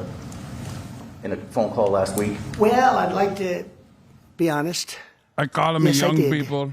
Next question, please. They don't call them young people anymore. I call them young people. It's not a warning. I said I don't think it's appropriate. What exactly did you tell him? Did you I just said I don't think it's appropriate. We're having very good discussions with him, and I said I don't think it's appropriate right now. Because if we can settle it with a very strong document, very strong, with inspections and no trust. I don't trust anybody. I don't trust anybody. So no trust. I want it very strong where we can go in with inspectors. We can take whatever we want. We can blow up whatever we want, but nobody getting killed. We can blow up a lab, but nobody's going to be in the lab, as opposed to everybody being in the lab and blowing it up, right? Two ways of doing it. Yeah, I told him this would be inappropriate to do right now because we're very close to a solution. Now, that could change at any moment. Could change with a phone call. But right now, I think they want to make a deal, and if we can make a deal, save a lot of lives. When do you think a deal could happen on Iran? On which? A deal with Iran could happen. When I don't know. I think over the next couple of weeks, if it happens. Yeah. And on the, when could the administration resume the interviews for foreign students' visa? When do you think your administration could resume these interviews? On what? For the foreign student visa. Yesterday there was... for the French visa? For the French too, but all the foreign students. Oh, for the foreign visas? What are you referring? Foreign visas for what? Are you talking about for colleges? Okay, so you're off of Israel. Now you're talking about colleges, right? Yes, no. Okay. Well, we're going to see. Look, Harvard has been a disaster. They've taken $5 billion plus. $5 billion. Nobody knew that they were making this kind. If we didn't do this, we would have never found this out, Pam. They're taking $5 billion. And I'd rather see that money go to trade schools. And by the way, they're totally anti-Semitic at Harvard, as you know, and some other colleges too, in all fairness to them. And it's been exposed, very exposed. And I think they're dealing very badly. Every time they fight, they lose another $250 million. Yesterday we found another $100 million. And they have, they have a fund, an endowment, $52 billion. All right? Nobody knew the government grants going to Harvard was $5 billion. It's so funny. It's a matter of public record.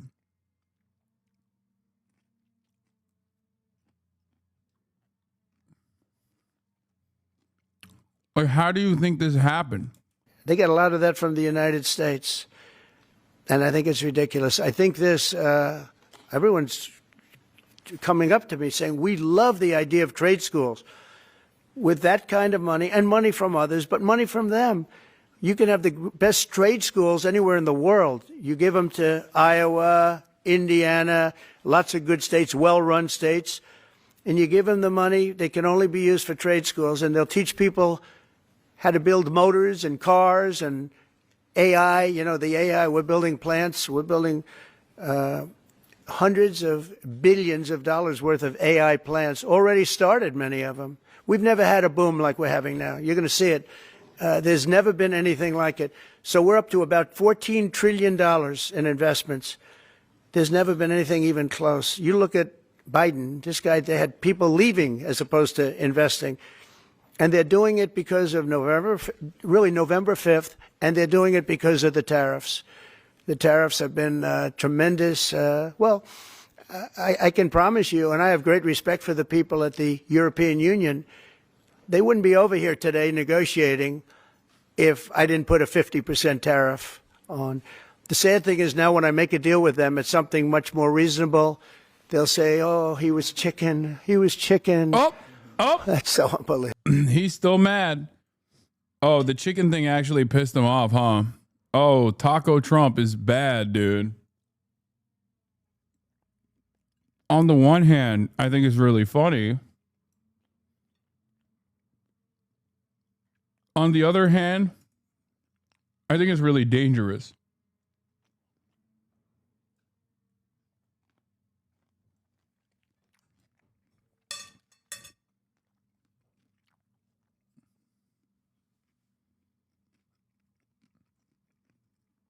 I think it's really dangerous that he's this insecure that this could cause him to KFC double down on a bunch of crazy shit. It's wild that as a child, it's wild that as a like a fucking child, you can manipulate him into any position.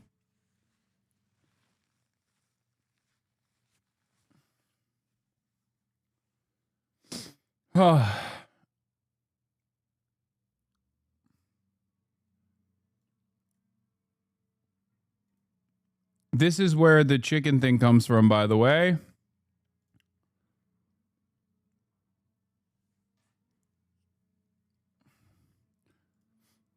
Trump erupted on a reporter for asking him about taco, a new term flying around Wall Street that stands for Trump always chickens out. Traders are loading up and dumping stocks based on Trump's erratic approach to announcing tariffs and then retreating on them. Trump was furious when the reporter asked about the term a few minutes ago, as we watched, and said he considered it one of the nastiest questions imaginable. He later returned to the topic and insisted that he was no chicken and that usually people said the opposite, that he's too tough. I'm not going to lie. I don't know if they're saying that on Wall Street, but I hope they start saying it everywhere.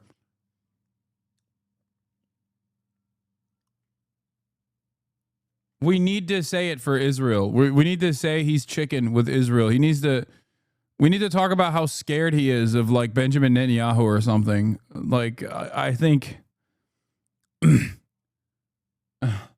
he's going to facilitate the invasion of Tel Aviv if we push him hard enough. Wow, I can't believe how much Benjamin Netanyahu manipulates you, Donald Trump. I really thought that you would be America first. It seems like America last under your leadership. It's really messed up how big of a bitch you are to Benjamin Netanyahu. Yeah. Really feels like he's running the show over there, huh? Are you that scared of Benjamin Netanyahu? Show us what you got, big man.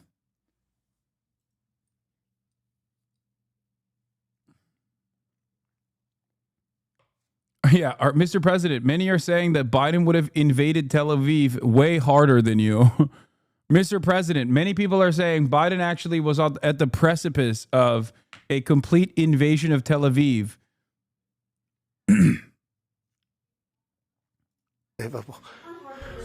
I usually have the opposite problem. They say you're too tough. Mr. President, on Harvard, there were some Jewish students protesting on campus yesterday. They said they don't want you making these huge cuts, cutting off student visas to Harvard in their name, because they feel Harvard like it has makes to them show more us. of a target. Okay, Harvard has to show us their lists. They have foreign students. About 31% of their students are foreign-based, almost 31%. We want to know where those students come. Are they troublemakers? What countries do they come? And we're not going to, if somebody is coming from a certain country and they're 100% fine, which I hope most of them are, but many of them won't be, you're going to see some very radical people. They're taking people from areas of the world that are very radicalized, and we don't want them making trouble in our country. So I saw yesterday that in the middle of the UK, there was a nice young man. He wants to go back to school at Harvard, and he looked good to me, but I want to check his past. But we want to be able to see why, these countries aren't helping us. They're not investing in Harvard and all of we are. So why would 31%, why would a number so big? I think, number one, I think they should have a cap of maybe around 15%, not 31%. We have people who want to go to Harvard and other schools. They can't get in because we have foreign students there. But I want to make sure that the foreign students are people that can love our country. We don't want to see shopping centers exploding. We don't want to see the kind of riots that you had. And I'll tell you what, many of those students didn't go anywhere. Many of those students were troublemakers caused by the radical left lunatics in this country. All right, one more question. President, yeah, go ahead, please. Will you pardon the people who are accused of conspiring to kidnap Michigan Governor Gretchen Whitmer? I'm going to look at it. I will take a look at it. It's been brought to my attention. I did watch the trial. It looked to me like somewhat of a railroad job. I'll be honest with you. It looked to me like some people said some stupid things. They were drinking, and I think they said stupid things. But I'll take a look at that. And a lot of people are asking me that question from both sides, actually. A lot of people think they got railroaded. A lot of people think they got railroaded. And probably some people don't. One more. Go ahead. How will the confrontation with Harvard end? You will see. I don't know. I don't know. Harvard's got to behave themselves. Harvard is treating our country with great disrespect, and all they're doing is getting in deeper and deeper and deeper. They've got to behave themselves. I'm looking out for the country and for Harvard. I want Harvard to do well. I want Harvard to be great again, probably, because how could it be great? How could it be great when you have Harvard announced 2 weeks ago that they are going to teach remedial mathematics, remedial, meaning they're going to teach low-grade mathematics, like 2 + 2 is 4. How did these people get into Harvard if they can't do basic mathematics? How did they do it? I mean, people with 1,600 in their boards don't get in, and they're letting people in, and they're bragging about how they're teaching them basic mathematics. Where did these people come from? So we have to look at the list, and Harvard has to understand the last thing I want to do is hurt them. They're hurting themselves. They're fighting. Columbia has been really, they were very, very bad what they've done. They're very anti-Semitic and lots of other things. But they're working with us on finding a solution.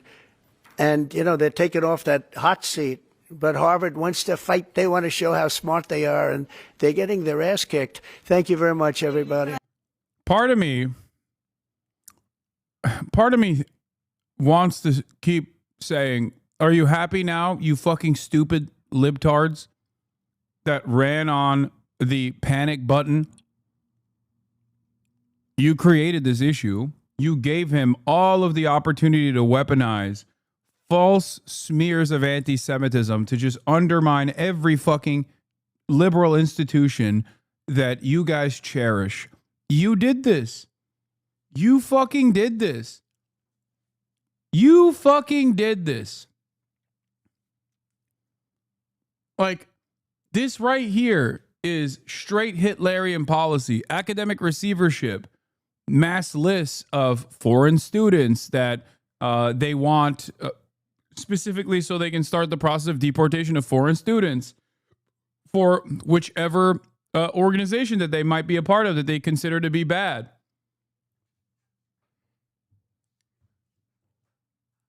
Libs fucking did this shit, dude. They did it. They set up, they leaned into this idiotic notion that there was a wave of anti-Semitism that was overtaking all these fucking college campuses. And Trump is perfectly using that opportunity to dismantle the intelligentsia. Okay? Good job. I hope you're happy.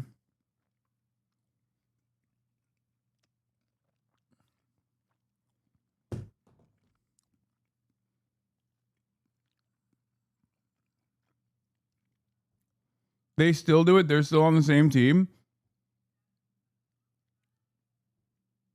But they have visas. The government already has their info. Yeah, but the government doesn't have extensive information on what kind of activities that they're doing on college campuses. They want that. They want private information about the students that normally these institutions are supposed to shelter from the government. And they want to do it without conducting like a legal search. They want to do warrantless surveillance that schools normally maintain and obviously maintain without ever issuing to the government, unless there is a reason to do so. But you can't get this information without a warrant, and you can't get this information for every single foreign student. I'm telling you right now, liberals played a major fucking role in this by entertaining this idiotic back and forth about like, oh, dude, so much anti-Semitism happening on college campuses. Like, we have to put a stop to this anti-Semitism on college campuses. What was that anti-Semitism? What is this? Bill Clinton didn't undo anything after Reagan. He signed in more Reagan policy. Yeah.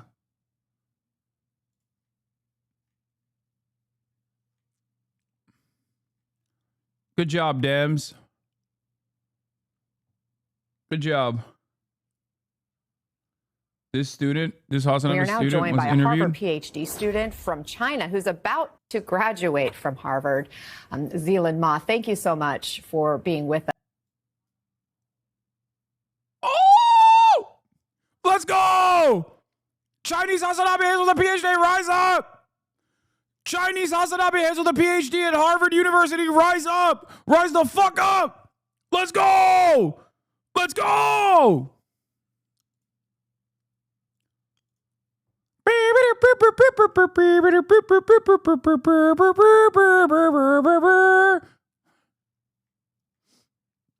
Us.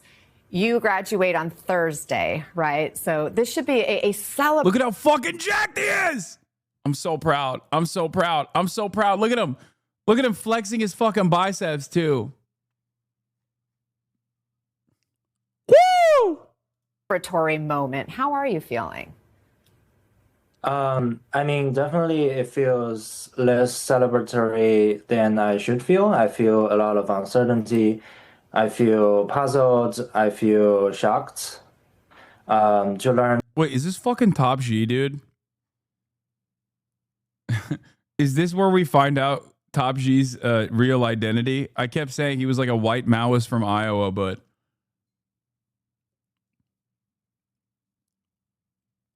is it?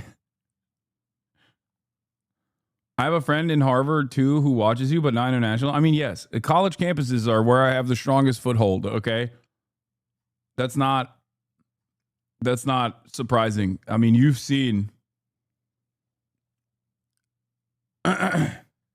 No, not Top G. Top G, who is a chatter in this. Bro thinks he's Charlie Kirk. Oh, fucking! Why would you do that to me? That, you know, because I'm a PhD student doing important research on how AI is transforming workplace. This is something that White House has labeled as a national priority. So it's definitely disheartening and impossible. HasanAbi hit Nebraska. Wow, boring. Who cares? HasanAbi hit China. At least now we know who are the real unappreciated chatters. To see the policy targeting the very people doing that work. Right. Do you plan to stay in the U.S. to work after you graduate, or have President Trump's actions caused you to alter your plans at all? So for now, I think until the hearing, my plan is to stay at the Harvard Business School to continue my research as a postdoc scholar with the D-Cube lab. But, you know, anything could happen in a hearing. And because of these uncertainties, I definitely need to think about, other ways to continue my research. And then, you know, I've also heard about my friends, my colleagues, be it like, U.S. citizen or not, have been considering elsewhere to conduct their research or even moving out of the country.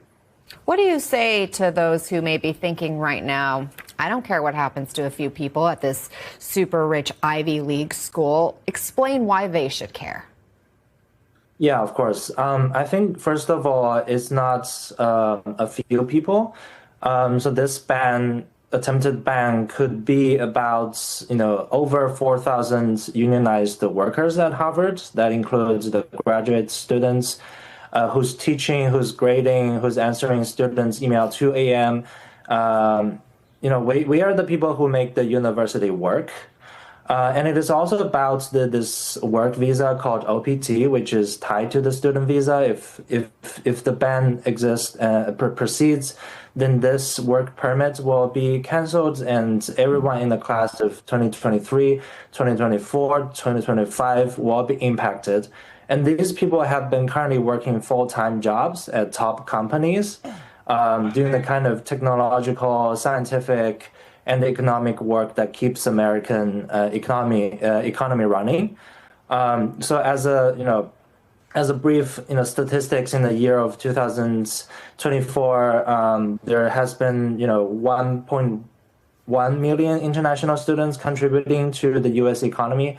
So that is not a small number. That will be a big threat to these workers. No, that's such a great point. And I know you've also pointed out previously that you think about the type of work that you and other students like yourself are doing, who are also contributing to the workforce, as you point out. And you had said, the next breakthrough in AI, the work you're doing, the next cancer cure, the next Nobel Prize.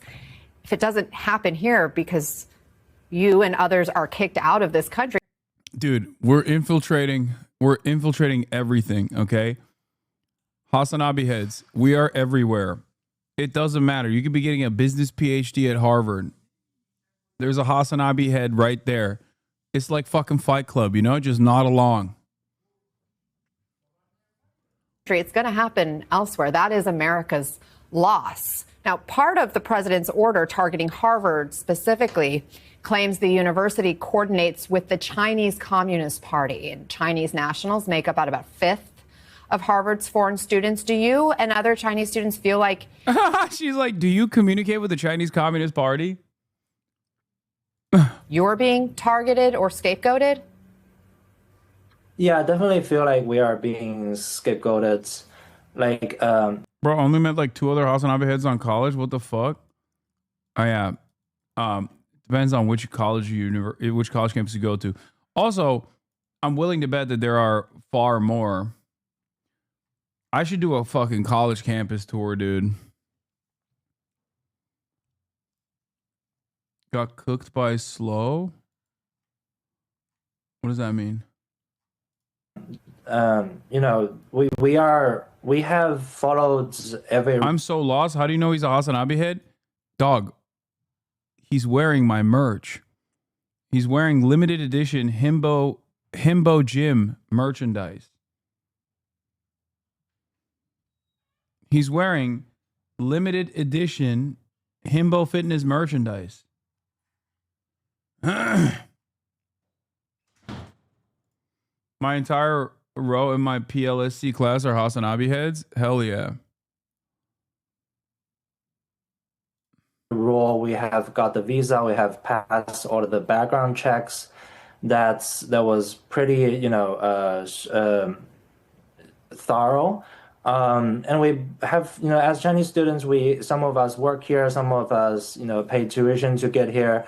We paid a lot of things, taxes, like federal, state, sometimes even like, Social Security that we may never benefit from. Right? We have contributed a lot to U.S. scientific research, education, and economy, and yet we are currently the one facing uncertainty. So, if the U.S. is sending this kind of message to us Chinese international students that we're not welcome, people will stop coming. And we actually have seen that people have dropped their interests by some polls that they will not come to the U.S. for studying and contributing to the scientific research. So if that happens, as you said, the next breakthrough in artificial intelligence, next cancer cure, or next Nobel Prize even, it will happen somewhere else. So I think it's really bigger than about immigration. It's about whether the U.S. wants to lead in science, tech, and education, or it wants to give it up. So we're not asking for any kind of special treatment. We're simply asking to be treated equally, and we want to keep doing the work that benefits everybody. What's your message to other international students who may be considering or aspired to come and study here in the U.S.? Is it worth it? I mean, looking back, I feel like it's still worth it. I've met many of my friends in here. I've met people from all over the world, and I have conducted important research with humanitarian negotiators. I've conducted important research with doctors and lawyers. I have, this education experience is what makes America great. And I think that people who are considering, now is the time of uncertainty, but I think these things will pass eventually, I think.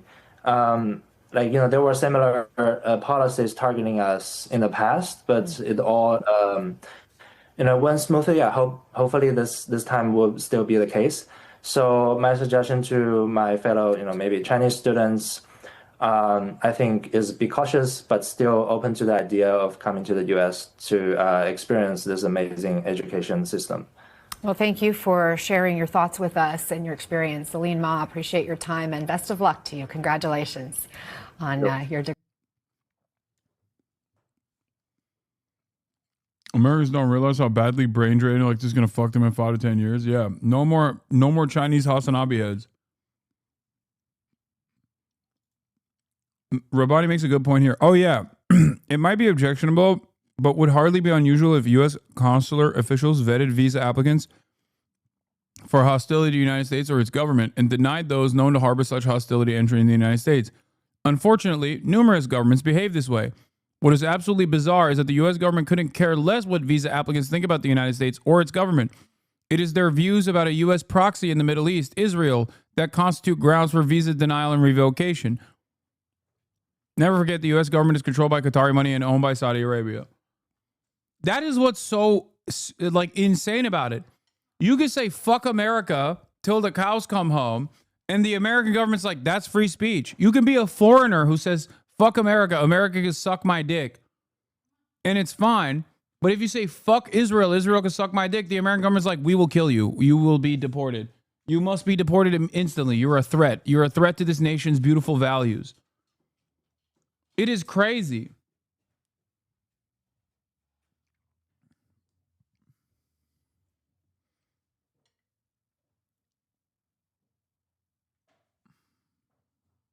It's wild.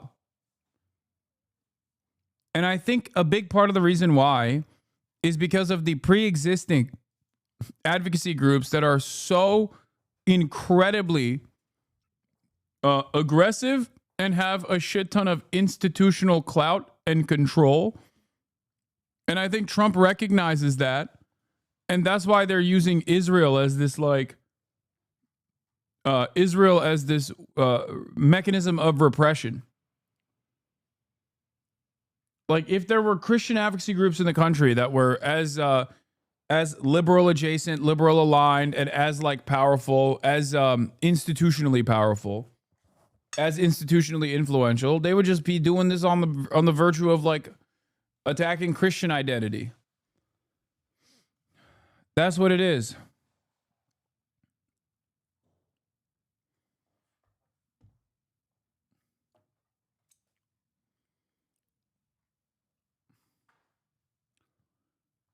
Anyway, Germany and Ukraine to jointly produce long-range missiles for Germany Kyiv. has announced that it will finance Ukrainian-made long-range missiles for the country to use to fight off Russia's invasion. Now, it had been thought that Germany could supply its own Taurus missiles for Ukraine to use. Let's get a bit more detail and bring in our Europe correspondent, Siobhan Robbins, who is in Berlin for us. So, Siobhan, look, this announcement that Germany is going to finance Ukraine's homemade industry to make these long-range missiles, I guess, will be welcome news in Kyiv. Do we get any more detail, or perhaps not, on the Taurus missiles and whether they'll be provided as well? Yeah, Taurus was the word that definitely wasn't the headline on either the Chancellor or the President's lips today. But let's just go through what was announced in this joint news conference by President Zelensky and the new German Chancellor, Friedrich Merz. So as you were saying, one of the things that they've said will happen is that Germany is going to help fund the joint production of long-range missiles in Ukraine and also possibly in Germany as well. They're basically, this is the very first step on this journey together. They're going to sign a document about this today, and hopefully we'll get more information as the days and weeks go on. However, maybe not, because the Chancellor was saying they would keep many details close to their chests for military reasons. Now, other things that Germany confirmed was that it would continue military assistance, that it would help to fund some of the Starlink. This is wild.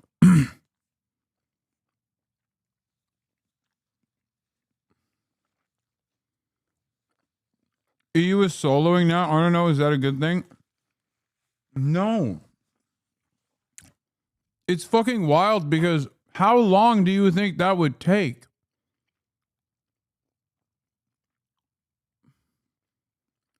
That means that they're gearing up for permanent war.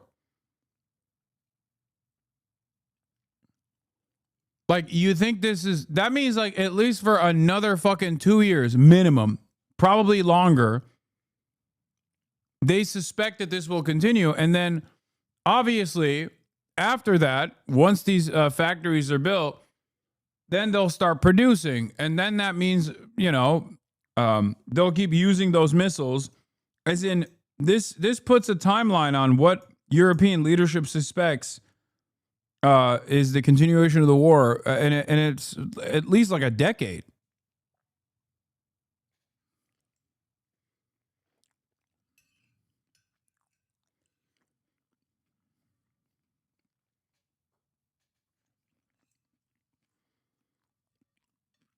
Which is wild.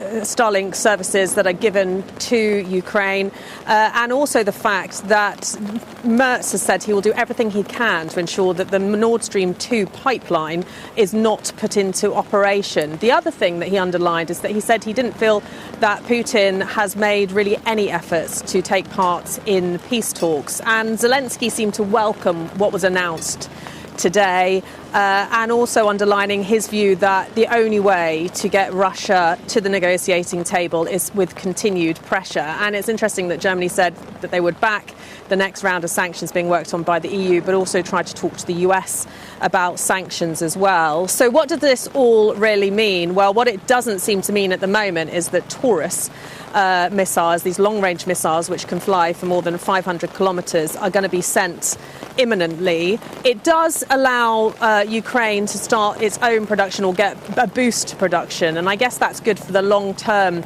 security of the country. Also, both of those leaders looking towards the future of Ukraine once the war ends, and so as we speak, Zelensky has been meeting business leaders here to talk about how the country can be rebuilt. We have already had some reaction from the Kremlin. They have said this is nothing but further provocation, very irresponsible, the position of Germany. I think the big question is, how long will this all take? How long will it be until this joint production of long-range missiles begins?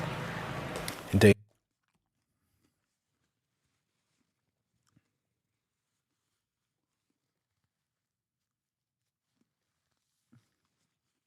President Trump is considering new sanctions on Russia as he warns Vladimir Putin over repeated attacks on Ukraine with no peace deal in sight. Senior White House correspondent. If you played any 4X games, you know that EU backing down would be a huge strategic blunder. I mean, there is no... Like, Europe is nothing, okay? Europe is nothing. Especially in this process. Especially because, like, all of its military power still comes from NATO, which is America. So, this could be one way This could be one way for our European allies to basically militarize without raising any alarm bells, which is a demand being made by America anyway. EU frog's not going to like this. I mean, it's true. Because Europe can only do so much as to try and pressure America. Okay? There is no real genuine material impact that the European countries can have outside of what America's demands are. Okay?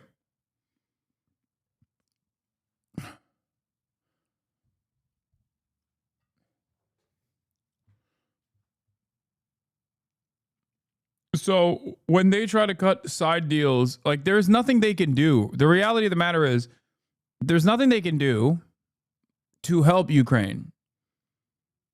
So this is them doing their very best. Outside of disbanding NATO or sending their troops into Ukraine or forcibly removing all Ukrainian able-bodied men that have refugee status from within the boundaries of the European Union and pushing them into Ukraine so that they are drafted, trained, and sent to the fucking front lines, there's not much Europe can do to change the dynamic of the situation. Because the biggest problem here is a lack of manpower, diminished confidence in being able to hold out. They're trying to make up for that with like technological improvements in the battlefield. They have like crazy ass drone shit. They do like drone walls now. They have all the latest and greatest in drone technology. Okay. I see the Russian tanks getting smoked by drones. I see all of it.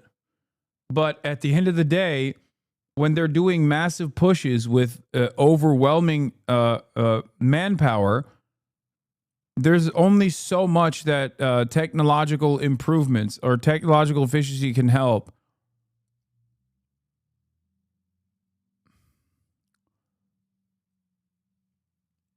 Russia also has drones, though. No, I know. Russia's got drones.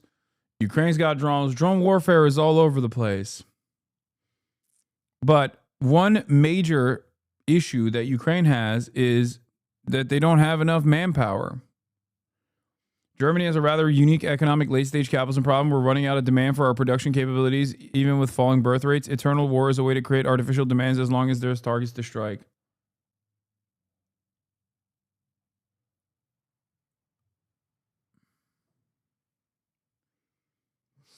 The capitalist powers of the world are preparing for global confrontation and world war.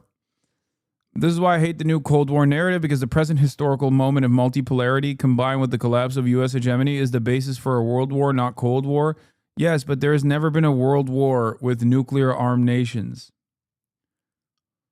The entire reason as to why there is a Cold War and not a world war after World War II is because of nuclear armament. We have never fought a global war where either party has nuclear arms.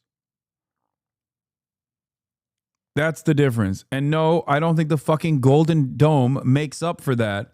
Have you seen some of those Chinese warheads, dude? Are you kidding me?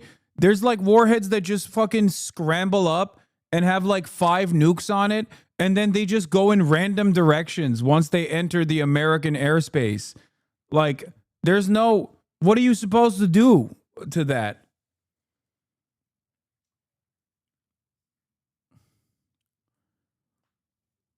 That's just one missile. Now imagine them launching like 30 of those bitches.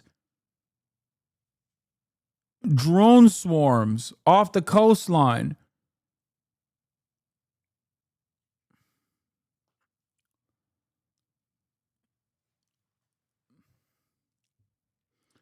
There's also, I think, a technology gap, a technological achievement gap. And I think anyone who works in defense in the United States of America is kind of deluding themselves into thinking that we are 20, 30 years ahead of the game. I think that that level of confidence is not only wrong, but it's like a dangerous confidence that people have. It's unearned, and we're actively working to dismantle that regardless with like our anti-brain drain initiatives. Bro, you're not an arms expert. Please chill. I'm not.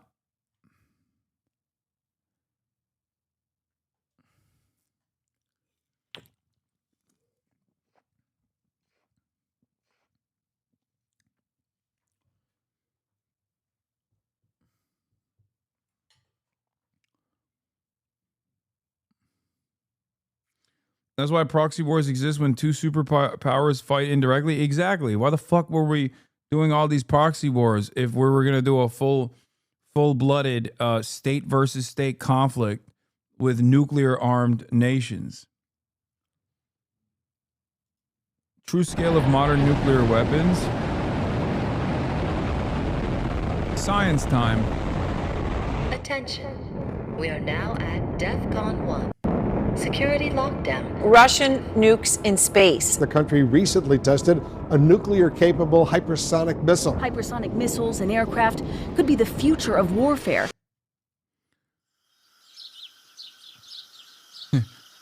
If only. If only they would One take of the out most powerful nuclear weapons. If only they would take out the California coastline with me in it. You know what I mean? Finally.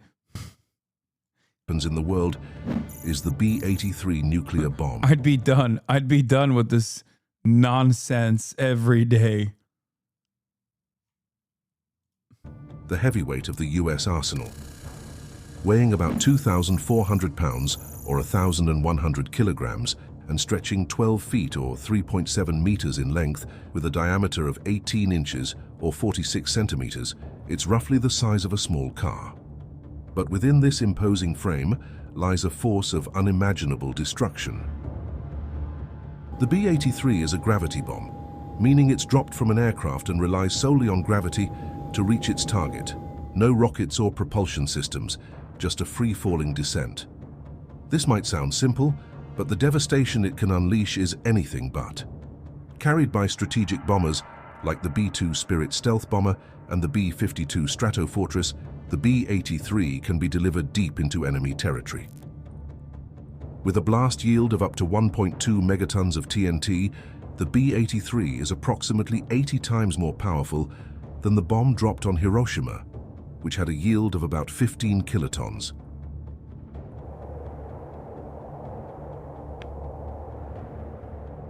To put that into perspective, imagine the explosive energy of 1.2 million tons of TNT detonating in a single moment. But the B-83 isn't just about raw power. It's designed to penetrate underground bunkers, burrowing into the earth before detonating. As for how many of these weapons exist, while exact numbers are classified, experts estimate that there are about 650 B-83s, and it is thought there are about 200 B-83 bombs in active service. This number has decreased over the years due to arms reduction treaties and modernization efforts. In fact, there are plans to retire the B-83 altogether in favor of more advanced, lower-yield nuclear.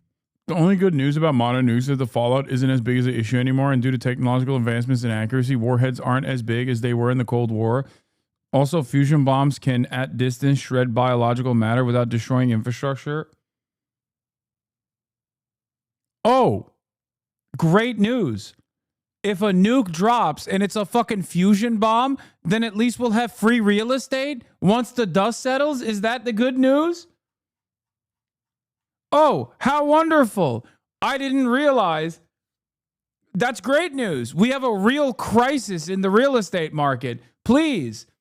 I guess we should drop a fucking fusion bomb in the middle of West Hollywood and end my material matter, end my organic matter from a distance.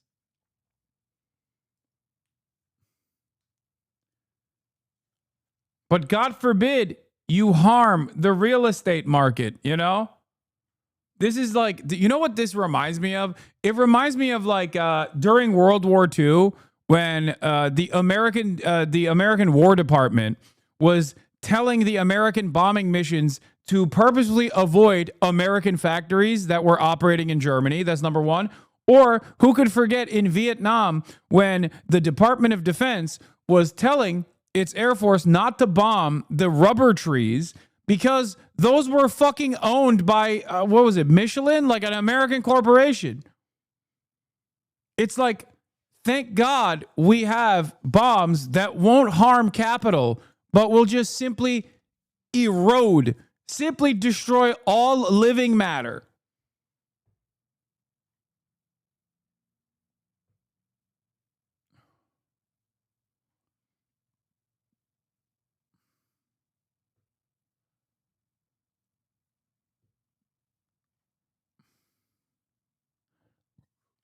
It wasn't Michelin. Sorry, I forget. It was like an American. I don't know. Maybe they were protecting the French interest there. Who knows?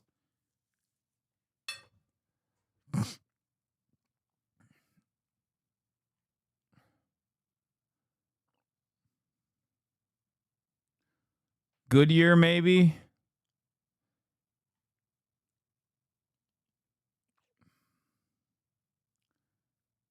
It was Michelin from when it was French Indonesia, Indochina. Nuclear weapons. To grasp the true magnitude of the B-83's destructive power, imagine a single one detonated as an airburst over Beijing, China. The immediate fireball would engulf an area over 4 square kilometers or 1.5 square miles, vaporizing everything within its radius. Buildings would collapse within a 7.5 kilometer or 4.6 mile radius due to the intense blast pressure, flattening much of the city center. Windows would shatter up to 21 kilometers or 13 miles away, sending glass shards flying and causing injuries even in distant neighborhoods.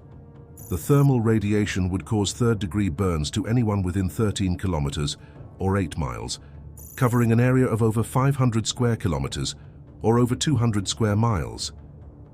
In terms of human cost, such a detonation could result in an estimated 1.5 million immediate fatalities and over 3 million injuries, and that's just from a single B-83 bomb. The United States operates about 76 B-52 Stratofortress bombers, which were once capable of carrying up to 8 B-83 nuclear bombs. However, by 2010, U.S. Strategic Command removed nuclear... Chatter said, I don't think we should do this. I agree. ...gravity bombs from the B-52's arsenal, as the aircraft was no longer considered capable of surviving modern air defenses. Today, only the U.S. fleet of 19 B-2 Spirit stealth bombers is tasked with delivering nuclear gravity bombs, including the B-83, with each capable of carrying... Can we not? ...up to 16 B-83 nuclear bombs. This means the potential for devastation isn't limited to one bomb, but could involve numerous simultaneous detonations, exponentially increasing the destructive impact. In imagining the true scale of modern nuclear weapons, at number 4 on the list is the Trident II missile, a cornerstone of the US and UK nuclear deterrent. Unlike gravity bombs like the B-83, the Trident II is a submarine-launched ballistic missile, or SLBM. The Trident II missile is an engineering marvel. Weighing about 59,000 kilograms or 130,000 pounds and stretching 13.5 meters or 44 feet in length, it's a 3-stage solid-fuel rocket capable of traveling over 12,000 kilometers or 7,500 miles. This incredible range allows it to strike targets virtually anywhere on the globe, from submarines hidden deep beneath the ocean's surface. What truly sets the Trident II apart is its use of multiple independently targetable re-entry vehicles, or MIRVs. Each missile can carry up to 8 nuclear warheads, typically the W-88, each with a yield of 475 kilotons. That's about 30 times the power of the Hiroshima bomb for each warhead. This means a single Trident II missile can deliver devastating blows to multiple targets across a wide area, effectively multiplying its destructive capability. The missile's guidance system is highly advanced, combining astro-inertial navigation with GPS updates to ensure remarkable accuracy. It's capable of hitting within 100 meters of its target after traveling thousands of miles. The Trident II is deployed on Ohio-class submarines for the U.S. Navy and Vanguard-class submarines for the Royal Navy, providing a stealthy and survivable second strike capability that is crucial for nuclear deterrence. To grasp the potential impact of this weapon, imagine a single Trident II missile launched toward Moscow, with all 8 warheads targeting the same area for maximum effect.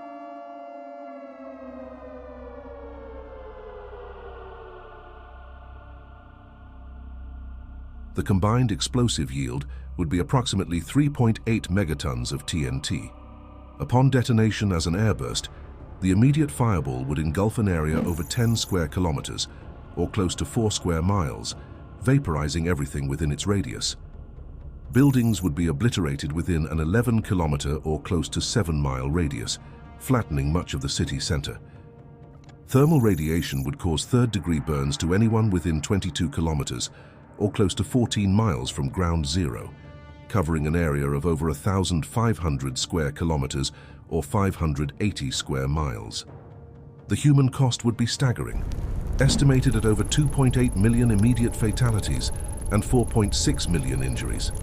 And remember, this is from just one Trident II missile. The United States operates 14 Ohio-class nuclear submarines, each capable of carrying up to 20 Trident II missiles. That adds up to 280 Trident II missiles lurking in the depths of the oceans. With each missile carrying up to 8 warheads at 475 kilotons apiece, we're looking at a total of 2,240 nuclear warheads. If you calculate the combined... Imagine a single B-83 bomb detonated in American Midwest. It could kill up to 500 people. What you are describing is already a nuclear deterrence policy in practice called the nuclear sponge. I don't know if you knew that that was the whole point of this, or maybe I missed it when they were describing it, but that is quite literally the reason why all of our nuclear silos are in the nuclear sponge states. I believe it's like 6 states in the Midwest that are not, as heavily populated and are otherwise considered expendable by the American government. Why are they called nuclear sponge states, you think? Because what does a sponge do? It sucks up the juice, right?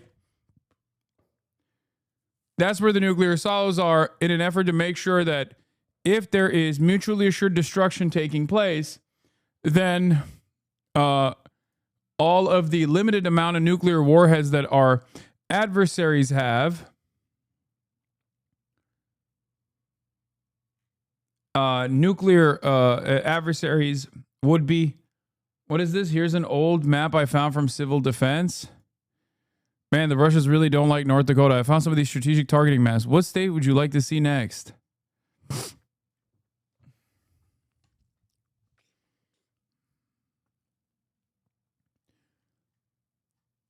There are nuclear priority targets, like nuclear strike priority targets in every state.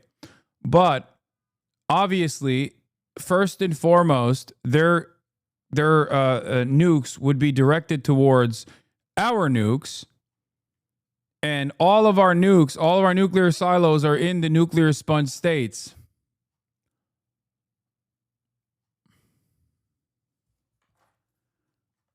So those states are technically cannon fodder. Here. The 5 states designed to function as nuclear sponges. During the Cold War, 5 states, Colorado, Wyoming, Nebraska, Montana, and North Dakota, were designated nuclear sponges due to their remote locations and low population density. In case of an enemy nuclear attack, these states would be targeted first as they house the ICBM silos. In turn, everything within these states would be obliterated, but they would serve the greater good of mitigating immediate casualties in more populous states.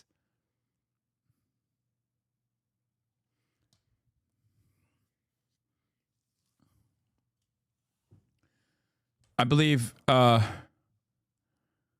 It's 6 states. South Dakota also, I think, is part of it.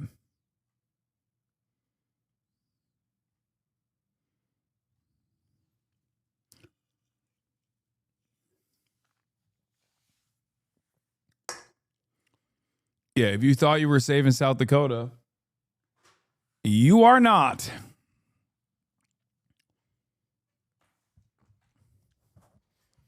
What the fuck? I live in Colorado. Fuck that shit. Yeah, good luck, man.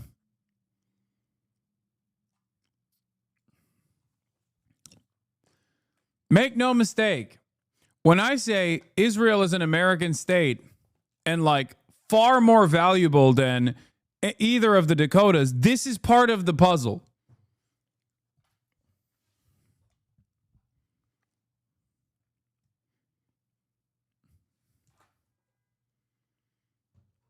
Like when I say America cares more about Israel than it does about North Dakota, this is part of what I mean. Like America would let Wyoming, Colorado, Nebraska, Montana, North Dakota, South Dakota melt before it would ever allow any harm to come to Israel.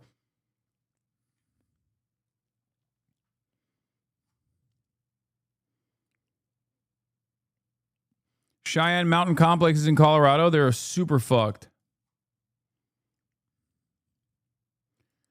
Gatsu did a North Korea video. Nice. And explosive power, it amounts to an astonishing 1,064 megatons of TNT. That's the equivalent of over 70,000 Hiroshima bombs worth of destructive energy concealed beneath the sea. This immense force is constantly on patrol, ready to be unleashed if ever called upon.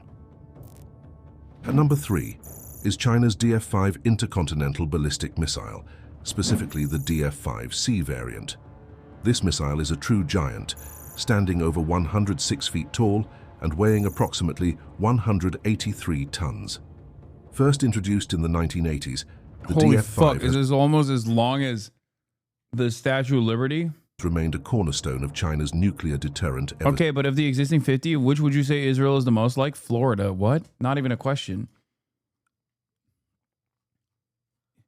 Florida is the most Israel-coded state in the United States of America, both because it's a travel destination of Israel, like Israelis. It also houses literally Benjamin Netanyahu's son, Yair Netanyahu. Okay. But also on top of that, even like the hick parts of Florida, in my opinion, resemble like the Haredi population. Like America has its own version of the Haredim, which I'm not even talking about like the ultra Orthodox communities in America. I'm talking like the swamp people of Florida. Think about it. Like when I say Florida, you think, oh, you mean like a lot of Jews live there, Boca Raton. No, this has nothing to do with that. I mean, it has some to do with that, but not like entirely. I mean, like Florida as a state is the most Israel-coded state, whether it be cryptocurrency or sex crimes, just like every aspect of Florida, or down to the swamp people that resemble the uneducated settlers. Florida is the most Israel-coded state. Now, like you said, it's the third most Jews in the country. Number 1 is New York. Number 2 is California, or maybe number 1 is California. Number 2 is New York. Why would I never say California is Israel-coded? Why would I never say New York is Israel-coded? Because while there are a lot of conservative pro-Israel Jews that live in both of these states, okay, because even though there are a lot of pro-Israel Jews, especially in my neighborhood, let me tell you, okay, American Jews are very different than Israeli Jews, except for Florida, where all Americans resemble Israel. Okay? Jews, Christian alike, Muslims, everyone. I mean, look at Patrick Bet-David. Patrick Bet-David is an Israeli man through and through, down to the bone, down to the triple name, Patrick Bet-David. And yet, he's actually fucking Iranian.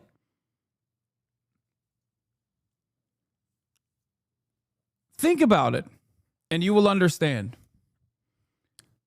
Down to the fashion, down to the music choices, Florida is the most Israel-coded state in the United States of America. And much like Israel, Florida is actively accelerating its own demise. For Israel, it's like it's untenable bloodlust, right? It's endless seeking of conquest in the region that genuinely makes Israel's position less stable. For Florida, it's water. For Florida, it's consistently building in areas that are probably going to be underwater very soon. So as far as like external factors that are life-changing, you got water and climate change for Florida, and you got Israel's constant destabilizing measures in the region for Israel and its inevitable backlash for Israel. Tampa is the West Bank. I live there, can confirm. Yes, if you've ever met some real dudes, okay, like go to the PCB, like go to like different parts, like Tallahassee. Miami is the Tel Aviv of Florida, and like Tallahassee is the fucking, West Bank settlements.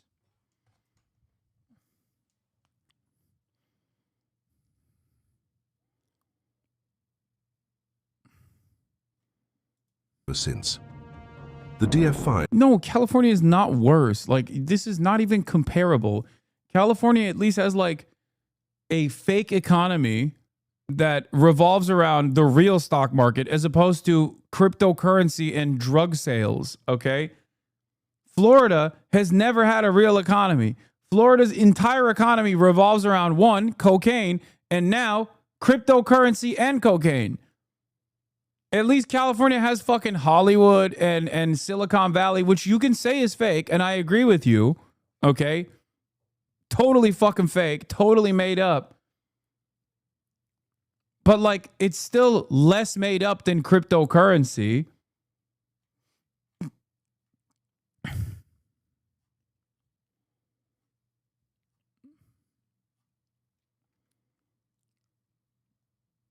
You convinced this Florida man?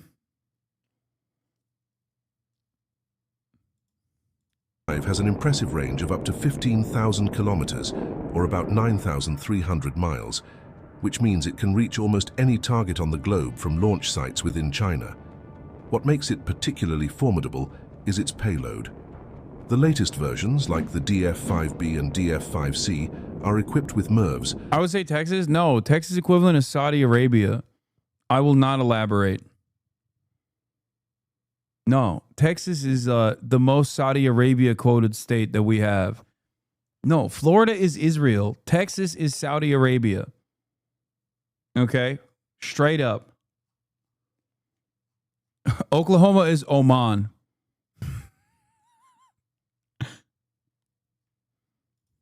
Allowing them to carry up to 12 nuclear warheads, each with a yield of 1 megaton of TNT. Yes, Nevada, UAE, Nevada.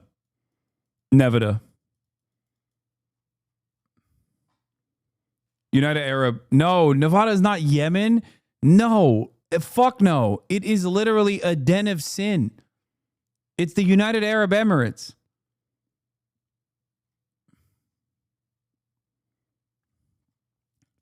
To understand the scale, remember that the Hiroshima bomb was just 15 kilotons of TNT, so each warhead on the DF-5 is about 66 times more powerful. If all 12 warheads were directed at the same target area, the combined explosive power would be a staggering 12 megaton. Chatter called UAE sex tourism Saudi Arabia. Oh, no. Oh, that's funny. That's 800 times more powerful than the bomb dropped on Hiroshima. Let's imagine that a single DF-5C missile launched toward Washington, D.C., with all 12 warheads impacting the same area.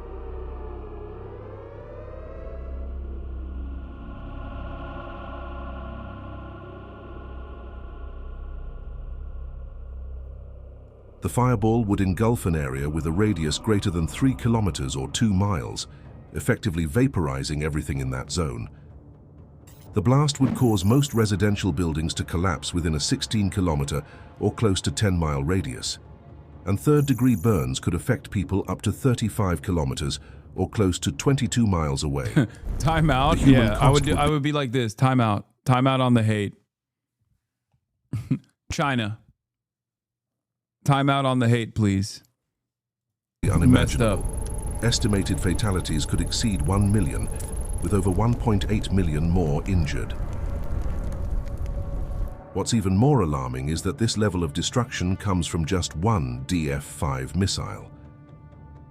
China is believed to have around 20 to 30 DF-5 missiles in its arsenal.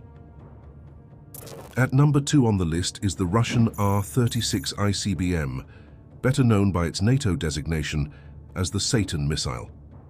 Developed during the Cold War, this missile is one of the most powerful ever built, designed to deliver massive nuclear payloads across vast distances. The R-36 is a colossal missile, standing over 32 meters, or about 106 feet tall, and weighing close to a staggering 210,000 kilograms, which is close to 500,000 pounds. It's a 2-stage, liquid-fueled rocket designed to deliver nuclear warheads across continents with an operational range of up to 16,000 kilometers or close to 10,000 miles. This means it can reach targets virtually anywhere in the world from launch sites within Russia. What makes the Satan missile particularly fearsome is its payload capacity. It can carry up to 10 MIRVs, each armed with a nuclear warhead ranging up to 1 megaton of TNT. This means a single missile can unleash a total explosive yield of up to 10 megatons of TNT, about 666 times more powerful than the bomb dropped on Hiroshima, a fitting figure for the Satan missile.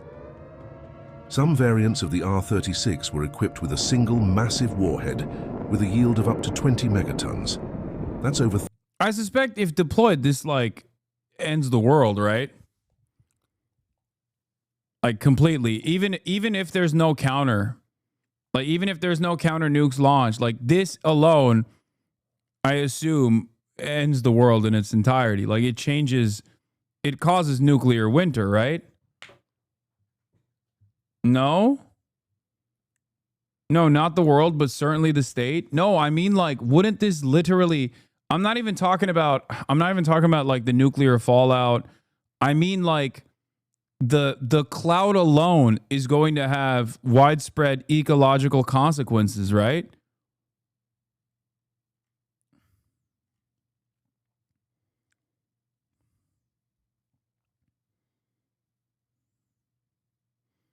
Life would continue. Most humans would die. No, nuclear winter would only last 2 years. Oh, okay. Never mind. Oh, just 2 years? It's fine then. Yeah, Shadow's like, I'd survive it.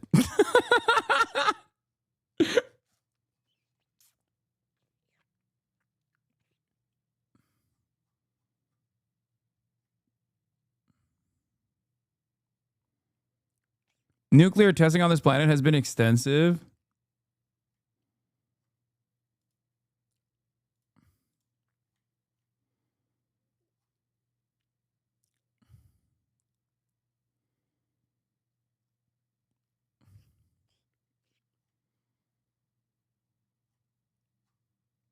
I feel like something like this could blast a hole in the ozone and just fuck up any kind of protection we have from the sun, which inevitably leads to death.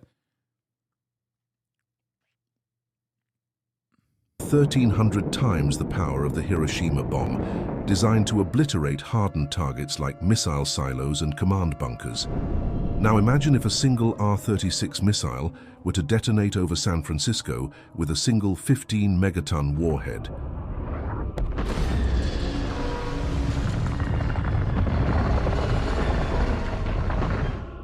The immediate fireball would engulf an area over 30 square kilometers or 12 square miles, vaporizing everything within a 3-kilometer or close to a 2-mile radius. Buildings would be flattened within a 17-kilometer or over 10-mile radius, decimating much of the Bay Area. Thermal radiation would cause third-degree burns to people up to 40 kilometers or over 20. NIMBYs would still be like, we don't want to disrupt the cultural makeup. So if we're rebuilding in the aftermath of nuclear holocaust in San Francisco, in the Bay Area, we must ensure that buildings only go up 3 stories, not a single story longer, not a single story taller than 3. 24 miles away, covering an area of nearly 4,800 square kilometers or 1,850 square miles. The human toll would be catastrophic. Estimated fatalities could exceed 1 million, with over 1.3 million more injured. And this is the impact of just one missile. Russia is believed to have around 46 operational R-36M2 Voivode missiles, the most advanced variant of the SS-18. Each of these missiles can carry multiple warheads, significantly multiplying their destructive potential. With such an arsenal, the sheer scale of power held within these weapons is almost beyond comprehension. Finally, at the top of the list is the Russian RS-28 Sarmat missile, ominously nicknamed the Satan II. This intercontinental ballistic missile represents the pinnacle of modern nuclear weaponry, developed to replace the aging R-36M Satan missiles. The RS-28 Sarmat is designed to evade missile defense systems and deliver massive payloads across the globe. The Sarmat is a 3-stage liquid-fueled missile that weighs over 208 tons and measures over 35 meters, or about 116 feet in length. It's capable of carrying a variety of warhead configurations, including up to 10 heavy MIRVs or 15 I don't feel lighter too ones, good. along with advanced countermeasures to bypass missile defenses. Its range exceeds 18,000 kilometers, or over 11,000 miles, allowing it to reach targets anywhere on Earth. One of the most concerning features of the RS-28 is its ability to utilize a fractional orbital bombardment system, or FOBS. This means the missile can enter a low Earth orbit and approach targets from any direction, including over the South Pole, effectively bypassing traditional early warning systems that are oriented toward the north. Some reports speculate that the Sarmat could theoretically carry a payload of up to 50 megatons, equivalent to the Tsar bomber, the most powerful nuclear device ever detonated. While such a massive yield is more hypothetical and not practical for modern military use, by the way, that little thing right there, chatters, that little thing, if you forgot because it's 15 minutes long, the video, and I paused a lot, that's Mount Everest. Okay? No, that little mountain right there on the left side is Mount Everest. This is judging the mushroom cloud that it comes after, or comes after detonation. Just so you understand. Imagining its potential impact is sobering. Consider a scenario where a 50-megaton warhead is detonated over New York City.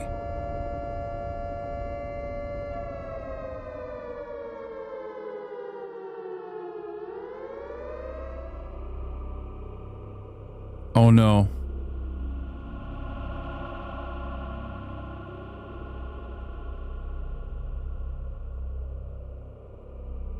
The immediate fireball would engulf an area with a radius of over 5 kilometers or over 3 miles, vaporizing everything within 83 square kilometers or 32 square miles. The intense blast wave would cause heavy destruction up to 26 kilometers or 16 miles away, leveling buildings and structures in more than 2,000 square kilometers or close to 800 square miles. Third-degree burns could be inflicted on people up to 60 kilometers or 37 miles away, covering an area of close to 11,000 square kilometers or over 4,200 square miles. The human toll would be unimaginable. Estimated fatalities could exceed 7 million people, with over 6 million more injured. And this is just from a single RS-28 Sarmat missile, assuming the theoretical payload of 50 megatons of TNT. To put this into perspective, when the 50-megaton Tsar bomber was detonated in 1961, the flash was visible as far away as Norway, over 1,000 kilometers from the test site. Similarly, a 50-megaton explosion over New York City would be visible with the naked eye. Bro, the Russians did not play around. They were like, oh, y'all deployed nukes? All right, bet. That's crazy. All the way to Columbia, South Carolina, nearly 1,000 kilometers away. But what does all this mean for us today? Despite Russia's impressive arsenal on paper, recent events have cast doubt on its true capabilities. Russia's new Sarmat ballistic missile, known as the Satan II, reportedly blew up during a test launch, leaving a massive crater at the site. Combined with the setbacks and debacles Russia has faced in its aggressors' war in Ukraine, it seems that Russia might not be as formidable as many once thought. Okay, I'm not gonna lie, this is a dangerous thing to entertain, okay? I've heard this quite a bit. I feel like this is somehow even scarier than talking about how scary these nukes are. When people start talking about how not scary nukes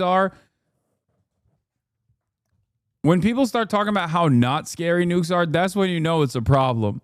Remember when early reports indicated that Russia was entertaining the deployment of a tactical nuke in Ukraine, and you started seeing defense people on CNN talking about, well, you know, like a baby nuke or a tactical nuke in Ukraine would not be as impactful as you think it is, actually. Like, you know, when they started saying shit like that, that was, I think, the scariest moment in this conflict thus far. That was when it was like, oh, brother. Tactical nukes? We're talking about, you know, how little of an impact that tactical nukes might have.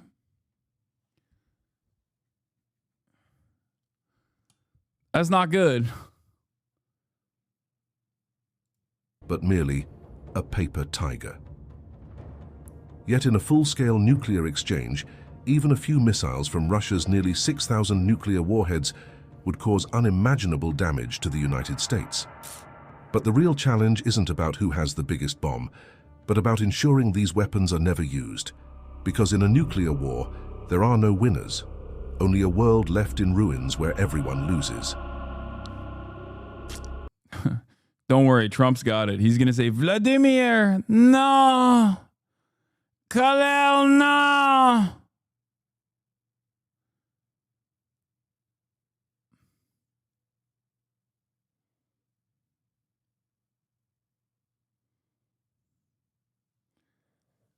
Vladimir, stop.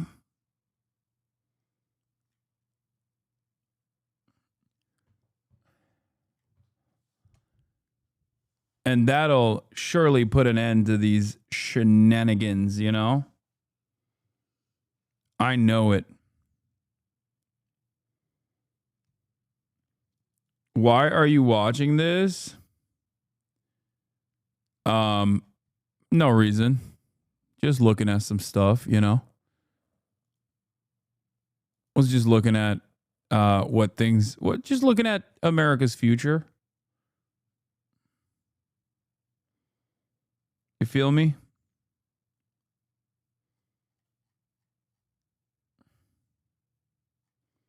All right, well, let's get back to Trump's latest warning to Russia. Putin is playing with fire. Jackie Heinrich is live with the details. Good morning, Jack.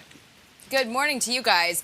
Putin's lackey, Dmitry Medvedev, who served as the bridge between Putin's presidential terms, has posted an implicit threat as President Trump is weighing these harsh sanctions on Russia. Medvedev writes, regarding Trump's words about Putin playing with fire and really bad things happening to Russia, I only know of one really bad thing, World War III. I hope Trump understands this. It comes after President Trump expressed frustration that Putin's continuing to stall peace talks while bombarding Ukraine, saying what Putin... Bro, look how happy he was. Look how happy he used to be, bro. The military meta is cheap explosives, tanks, and jets will become useless. Doesn't realize is if it weren't for me, lots of really bad things would have already happened to Russia. So far, Trump has resisted enacting those sanctions, believing that the peace talks still stand a chance. But he also said Putin has gone, quote, absolutely crazy, warning that if he tries to take all of Ukraine, it will lead to Russia's downfall. I don't like what Putin is doing, not even a little bit. He's killing people. And something happened to this guy, and I don't like it. Trump envoy General Keith Kellogg responded to Medvedev's threat, posting, stoking fears of World War III is an unfortunate, reckless comment by Medvedev and an unfitting of a world power. President Trump is working to stop this war and end the killing. We await receipt of the Russian memorandum term sheet that you promised a week ago. Ceasefire now. Just now, a Putin aide doubled down, saying, we believe that Trump is not fully informed about Ukraine's conflict. So far, the Russian response to all of Trump's sanctions that he has been weighing has been to dismiss this as emotional overload and effectively taunt him. But the president's patience does appear to be running thin. The White House, we know, is actively reviewing sanctions options, and already the Senate has a veto-proof bill ready to go that would slap 500% tariffs on any country that buys Russian energy. And you're already hearing from some congressional Republicans say that they are ready to see the Senate act with or without the White House's green light, guys. But I heard that Senator Thune was almost relieved to see the president come around to what many people think is Vladimir Putin, an irrational actor who has no interest in ceasefire. So if there's 82 votes already. Brian is so happy that finally Trump is coming around to treating Vladdy Poo as not his best friend, but as a threat, potentially. This was a big deal for Brian Kilmeade, okay? Remember, never forget, Brian Kilmeade personally threw baseballs with Ron DeSantis because his greatest fears for a second Trump administration have been, I mean, they've been materializing every day. So the only thing holding back the Republicans would be not to make the president look bad or to get ahead of the president's foreign policy, right?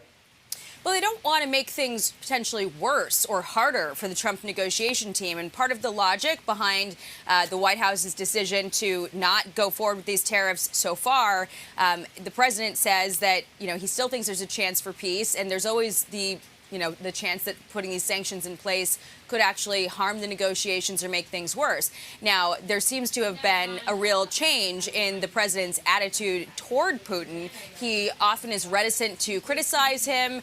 He thinks that, they've had a long relationship for a long time and believed that he could bring an end to this war and negotiate an end. That has proven to be a very elusive goal. And his commentary over the weekend that something has happened to Putin, he's gone absolutely crazy, is something that we really haven't heard from the president lately. He has often opted to try to, keep the sides at the negotiating table and hope that yields a result. But Russia is saying they won't do the peace talks at the Vatican and stalling on handing over this memorandum. Trump is running out of patience here, guys. Yep, I can understand it. Thanks, Jackie. Jackie. Well, the patience are done because the president, I told people this from the very beginning, just give him a chance to set the deck. He was trying to talk with Putin. Putin said that NATO was a threat. Dude, it's so funny. We're just like babying the president. An entire media ecosystem designed to try to normalize Trump's incredibly stupid behavior and being like, no, he's not a baby. Stop saying he's a big wet baby.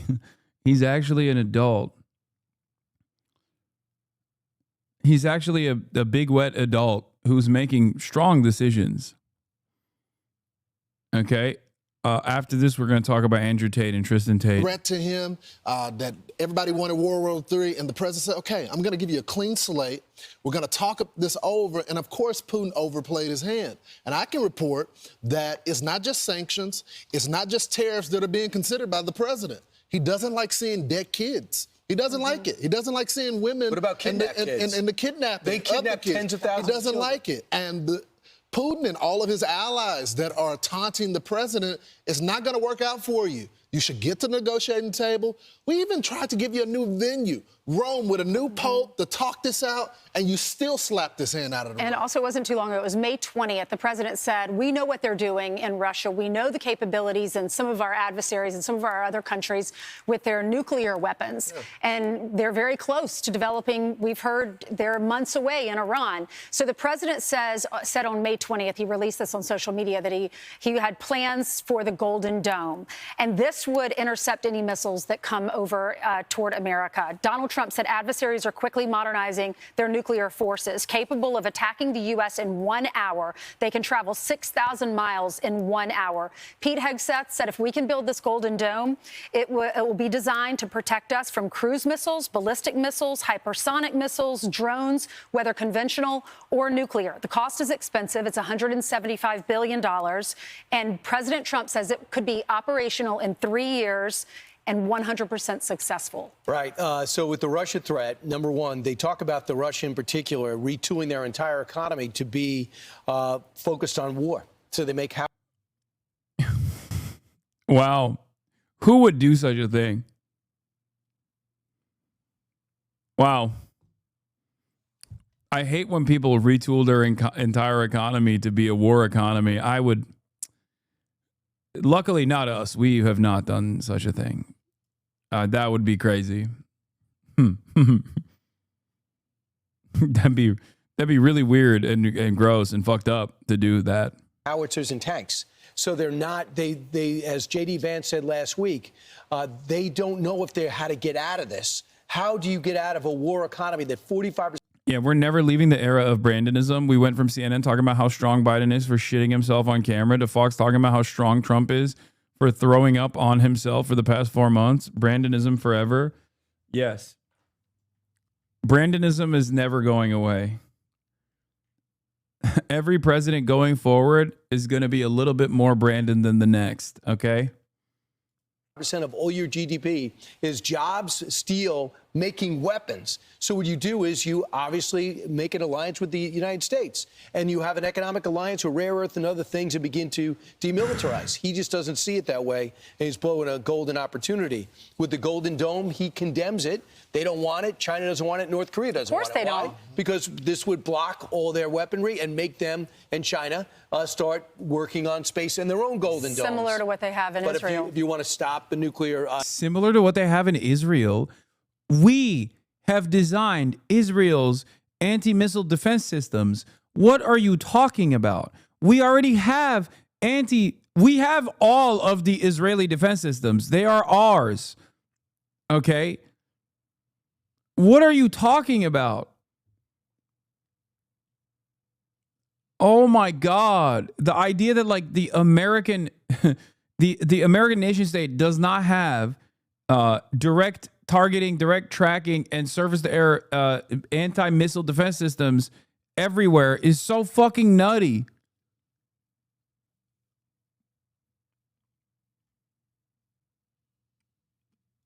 Attack, no, they won't work. That would be one way to do it. The other thing is going to cost $25 billion initially, and they say up to $750 billion over the course of 5 to 10 years. I know you need to get to the political story, but I think the main thing in this... Brother, she's a military chief. Shut the fuck up. True. All right, I'm skipping this. Internet influencer brothers Andrew and Tristan Tate are tonight facing rape charges here in the UK. The pair are currently awaiting criminal proceedings in Romania surrounding separate allegations. They are then due to be extradited to Britain. Our correspondent Geraint Vincent is with me now. Geraint, what exactly are the pair accused of?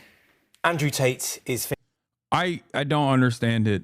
Like, it'll never not be insane to me that the Trump administration, or at least someone with enough power in the Trump administration, allowed the Tate brothers to come to the United States of America. Okay? And then in the time frame that he was in the United States of America, Andrew Tate apparently raped an American citizen. Like, these guys are a threat to themselves. They're a threat to others. Like, they are an endless threat.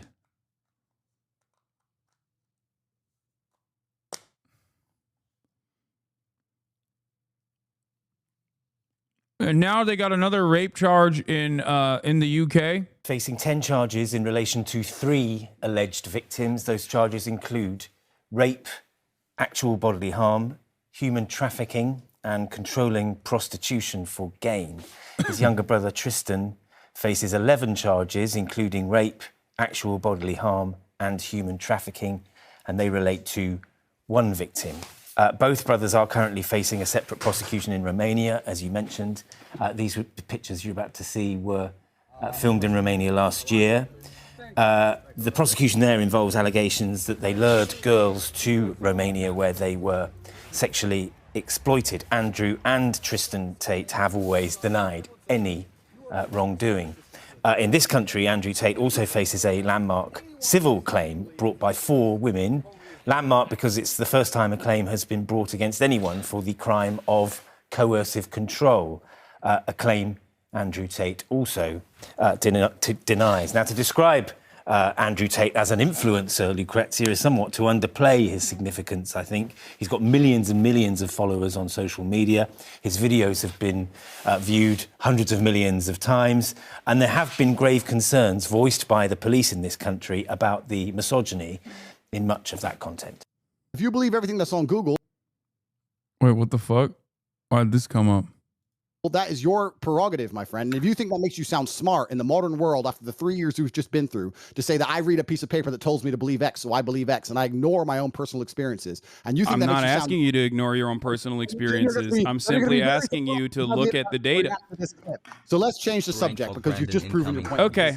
Andrew, do you believe? Well, you didn't really prove anything, but it's cool. Do you believe the Earth is flat, or do you believe the Earth is spherical, round?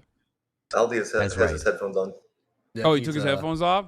He gets very stressed sometimes, and Yeah, it's cool. It's important. Sometimes you can't take the heat. Sometimes you can't take the heat, so you gotta get out of the kitchen a little bit. Andrew, do you believe the Earth is flat or round, spherical, globe? Round. You believe it's round, right? But when you walk outside, it feels like it's flat.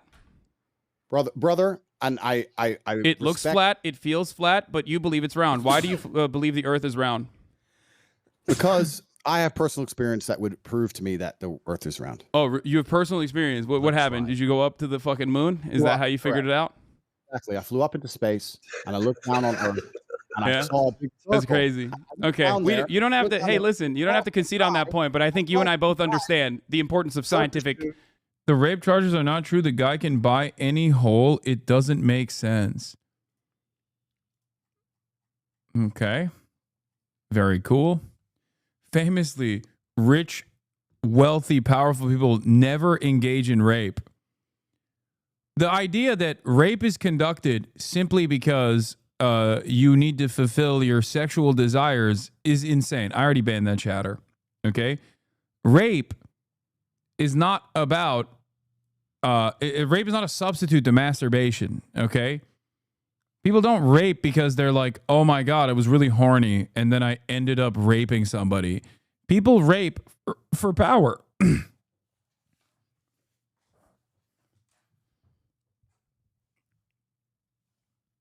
To have power over someone.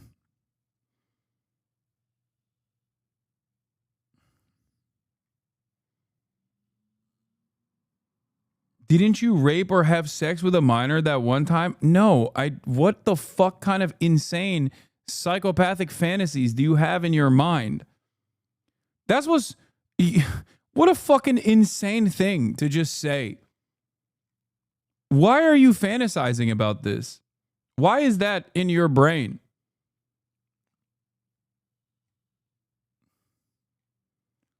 Absolute psychopath.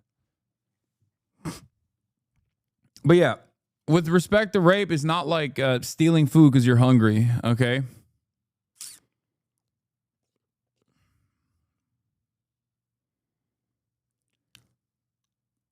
Didn't take long for the schizos to come out for this one. I know.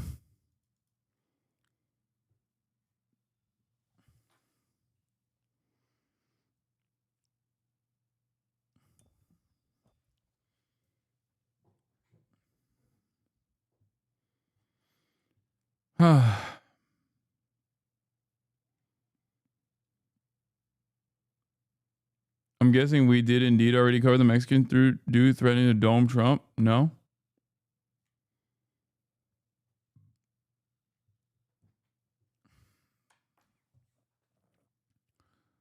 All the Hustlers University graduates in the fucking chat. The importance of empirical evidence in that one, right? Or you know, all our fun. science.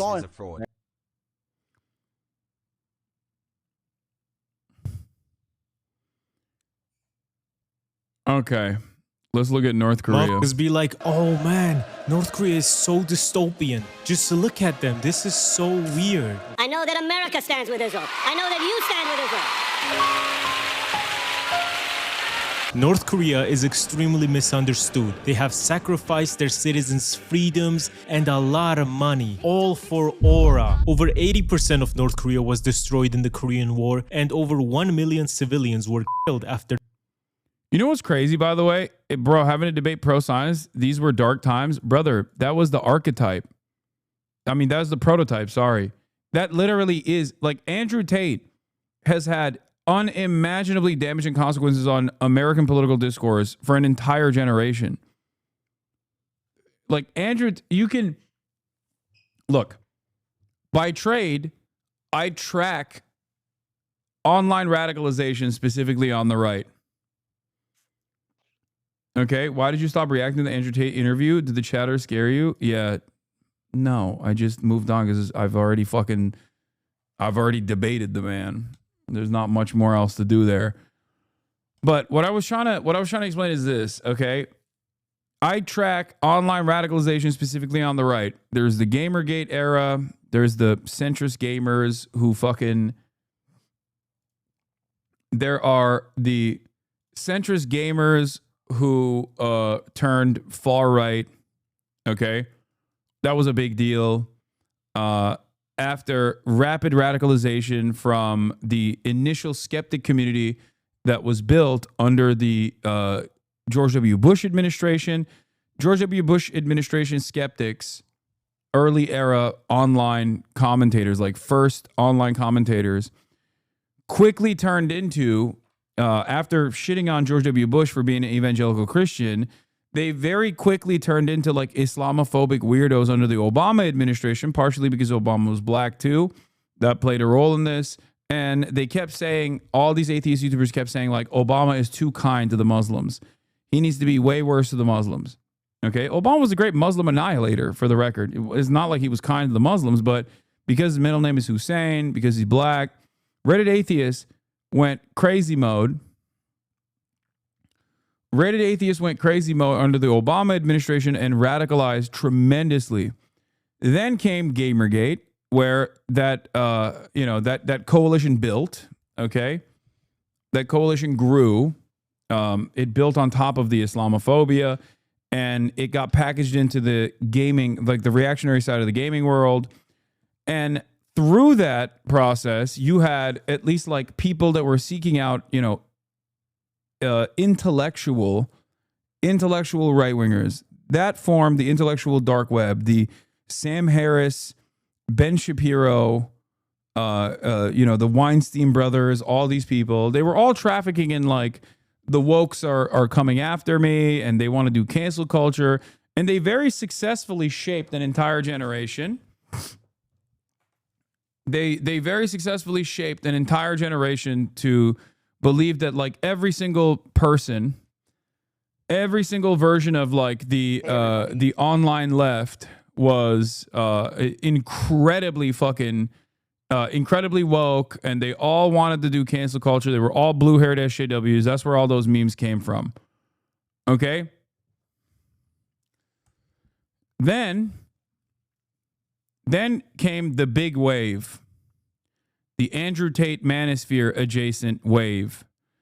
That wave actually cast aside all notions of pseudo-intellectualism in the right wing, okay?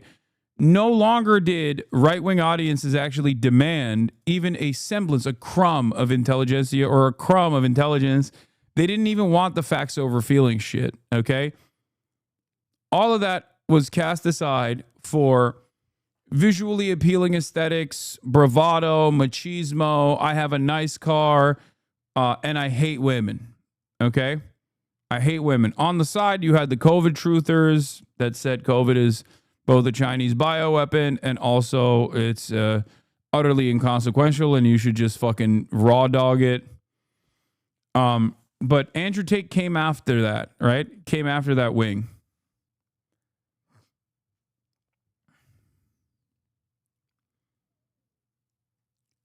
Now, the final formation of that is that the gamers are back. They were nascent for a while, but now they're back in a big way, okay? The Gamergate era is back in a major way. And in the post-Andrew Tate world, they are looking at even dumber and dumber versions of right-wing commentary. There was that tweet that went viral yesterday that I think perfectly showcases like the differences in expectations from right-wing audiences versus left-wing audiences. Where is it? It was comparing me and Asmongold, and that went supernova, super viral. Oh, here it is. The Hasan Asmongold dichotomy is fascinating. The left's big streamer has a poli-sci degree and does real activism. Even then, he's pretty divisive on the left. The right's is a guy who played Warcraft and lives in rotten animal flesh who has something to say. Basically, Jesus to them. Genuinely floored how quickly Asmongold went from a guy they're unreasonably defensive to a genuine political thought leader. They actually worship this man who gags at the taste of water and sulks about women in video games not turning him on. Get their ideas from him. And I think now this is the new meta. I think there is like a unknown amount of hikikomoris living in the United States that spend every waking moment online. And now this is the new formation, the roach meta, the new meta of the online right, where it is not even, it doesn't even revolve around like discernible political opinions, but just pure culture of resentment. It's reactionary politics in its purest form. It is a simple mission of vengeance. Anything and everything that offends the sensibilities of liberals, whether it be literally like looking gross or behaving in a gross manner, that is seen as a virtue on the right. Okay? It's not even a revenge of the nerds, it's more so like a revenge of the grotesque. Where being grotesque is now a virtuous thing, where it just showcases how real you are. Back in the day, being incredibly edgy and racist was seen as currency online, currency to showcase how real you were, right? And then there was vice signaling, and then there's always been an anti-intellectualist sentiment associated with this. But now there's something a little bit different than that. There's something on top of that. It is being grotesque. If your smell offends the sensibilities of people around you, that means you're counterculture, that means you're grotesque, and that means you're owning the libs, and that means the revulsion that people feel towards you is actually a good thing. And that's where we've arrived at. It's basically like Asmongold is the equivalent of a person who like shits himself in a crowded area only to turn around and go, haha, you guys are smelling my shit. You are owned. You are owned by being in my presence. If that makes sense.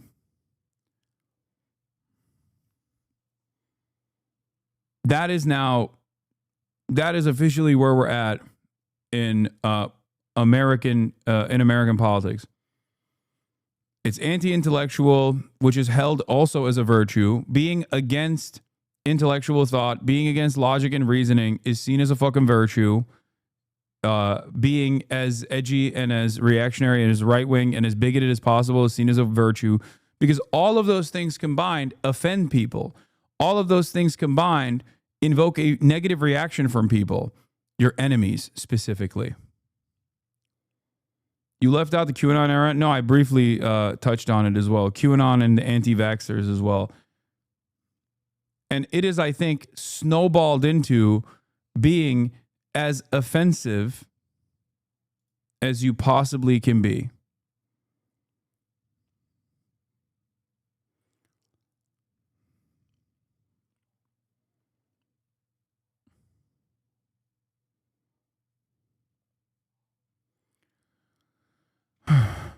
I did not realize how much the alpha male narrative was perpetuated in media. It's honestly scary. Know about Lon? I don't know.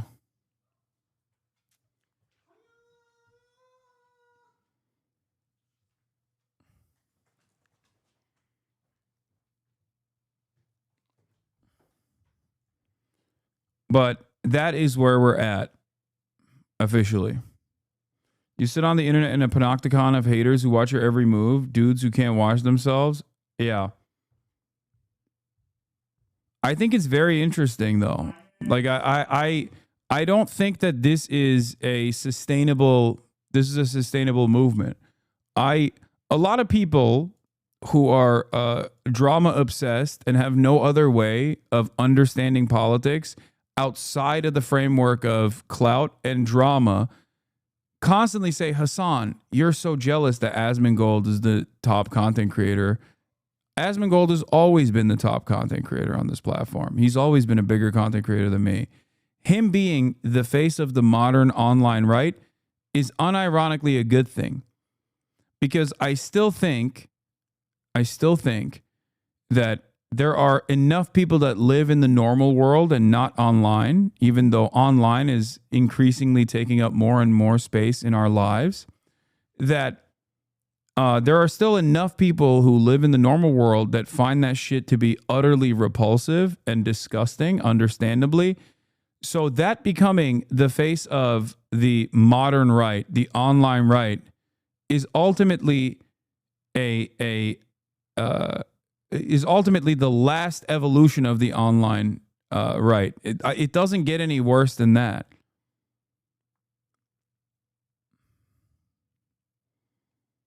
Does that make sense? I think it's ultimately a positive, because the likes of Ben Shapiro can traffic in mainstream circles just as easily as they can appear. As a matter of fact, easier in mainstream circles than they can on a PewDiePie video. Right? Whereas if that is the role model of and the face of the online right as it is now, as it's become now, that's unsustainable. These are people who do not go outside. There is 0% chance that that is a sustainable, long-term right-wing movement. That's it.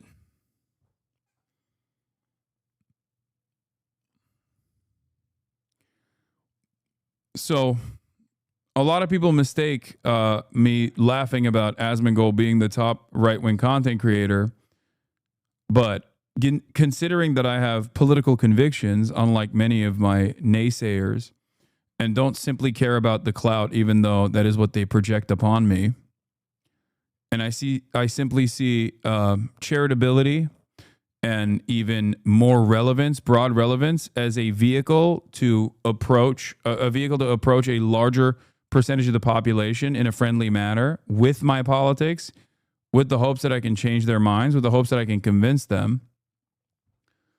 Because I have a grander political objective in mind and political convictions that I care about more than anything else, that I see this as a wonderful gift, a wonderful natural evolution of reactionary sentiment, basically turning into this inevitable gross outcome.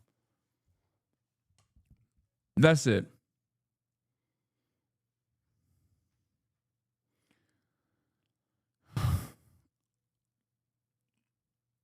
I think the alpha male thing needs to be reclaimed by normal people sticking up for people who can't stand up for themselves, racist, misogynists, or cowards mostly. I agree.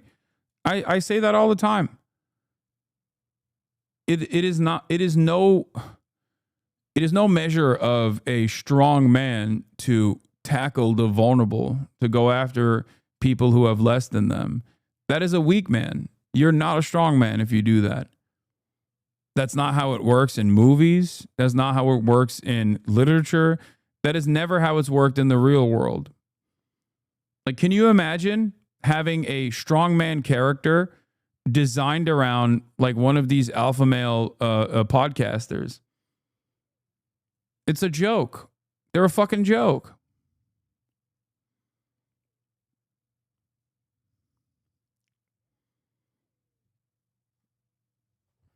That's not what Kiryu Kazuma would do. Exactly.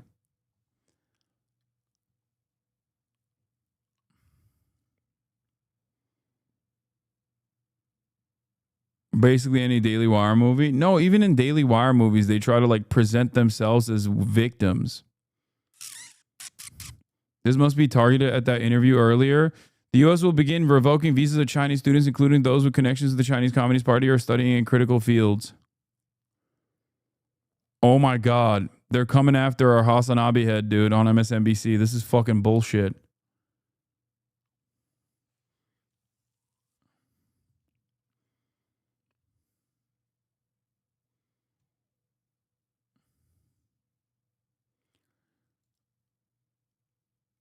New, a federal New Jersey court rules that the foreign policy grounds Mahmoud Khalil was detained upon are likely unconstitutional. Court rules that Khalil is likely to succeed on the merits of his claim that the Trump administration's foreign policy charge is unconstitutionally vague.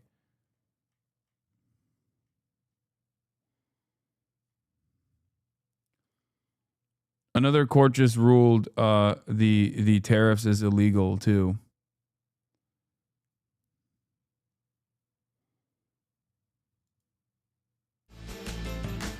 Watch the first 12 minutes of the Zizek interview on shamelessness from the right. Oh, okay. I love this. I might do a speaking engagement with Slavoj Zizek, by the way. Do you feel liberated? No, for now I will begin with a rather simple, cheap joke, but it's very realist. In times which are today, it's suicidal to be an optimist because you are just all the time disappointed. If you are a pessimist, then from time to time something small happens here and there, you know, which gives you some hope. But I really think that here I sympathize with my friend, although we had disagreements, Yanis Varoufakis. We have great disagreements, but nonetheless, everything has to be rethought when people like Trump, Vance, Elon Musk, this in the United States, become those who rule. Because what are they? They are no longer traditional, but by traditional, I not mean 17th century. I mean even a couple of decades ago, figures of authority. The first thing is that obscenity, even making jokes about himself, is part of their image. That's why I found something terribly wrong with all those left liberal comedians like Jon Stewart who just repeat these regular jokes making fun of Trump. Sorry, Trump is already a caricature of himself in some sense. The kind of first yes, is everything has to well. be, so that I don't lose time, sorry, rethought here, especially, I'm saying this without any trace of irony, very seriously, with a standard feminist attitude, which tries to blame, somehow find it's patriarchy and so on.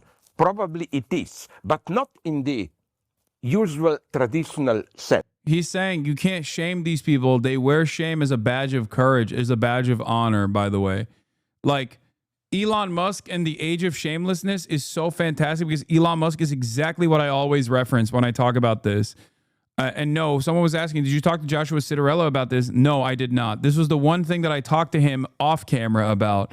And unfortunately, we didn't talk too much about with respect to Asmongold, and especially not Asmongold, but Elon Musk. I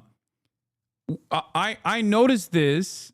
I noticed this when I saw the insanely grotesque ways that Elon Musk presented himself to the world. and how much clout he got off of that. Because not only do we have a crisis of stupids in this country, but we also have a group of people who just view everything from the lens of, does this offend the sensibilities of my opponents, my ideological opponents? And because they've presented liberals, this blob of liberalism, as like the elites that dominate society that are ruining everyone's lives, they think behaving in this like cringe manner and in this grotesque manner that offends the sensibilities of most people is still ultimately a good thing. It's almost like the online culture becoming taking a stronger foothold in the real world. What I mean by this is, in the past, you had trolls, and you still have them, that come in here, and trolls would present themselves in an incredibly stupid manner, right? They come in here and they would say something, and they still do, something incredibly dumb, right? And then every single person in the chat would dunk on that troll, myself included. And in the process, they'd turn around and go, ha, you mad? Are you mad? Oh, I've made you mad. I've won. Now, I think in the meat space, in the real world, people behave like that as well. The way they carry themselves and the way that they behave is grotesque by design, where they know that they're not liked. They like that you don't like them. They love that you are giving them negative attention. And I think that's precisely what Elon Musk does as well. The way he behaves, like the incredibly lame ways that he carries himself, that like truly have a visceral, guttural reaction in the likes of someone like myself and maybe yourself as well. When you see him like jump up and try to do the X, and you're like, what the fuck is going on here? Their simple appearance causes confusion in the minds of normal people. And I think they like that, because I think they have like child brains, you know? It's like a child. Oh, I like a baby. I spilled my juice all over the place. Okay? I spilled my food everywhere, but now you're paying attention to me. Now you have to deal with this problem that I've created for you. And I think that's what a lot of these guys do. And then when they get yelled at for behaving this way, they turn around and self-victimize, where they say, oh, you just don't like real Americans. Oh, you don't like real patriots. Oh, you must not like me because I'm a patriot. Well, after years and years of you dominating my life, after years and years of you setting the standards of my existence, now I'm lashing out. Now I'm fighting back. The dog has caught the car. We run the show now. And that's the attitude that you hear from the likes of Asmongold all the time.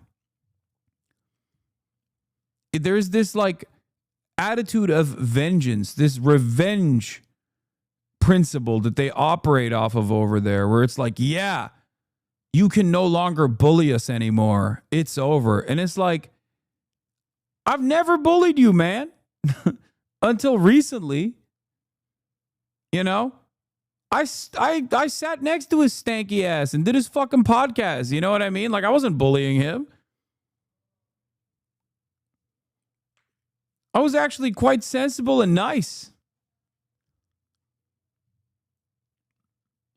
It's only now, after a metric ton of pain, do I actually, start taking off the kitty gloves a little bit.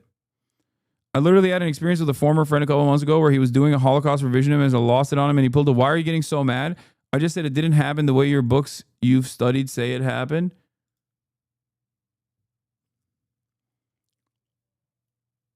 I think that these guys designed a universe where they were constantly under attack, and oftentimes this comes from like a place of tremendous privilege. You know, what pain has Asman caused, though, to be honest? What do you mean? He's the largest political content creator, and he has created a dangerous environment for trans people, for people of every different kind of background. He actively is promoting the Trump administration and bringing it here to a private space like Twitch and normalizing that kind of discourse, normalizing that kind of sentiment in the same exact ways that I have normalized, I guess, progressive values. Except my normalization of progressive values does not actually end up causing harm to others. You know what I mean? Unless you are a fucking fascist. In which case, yeah, okay, that's fine.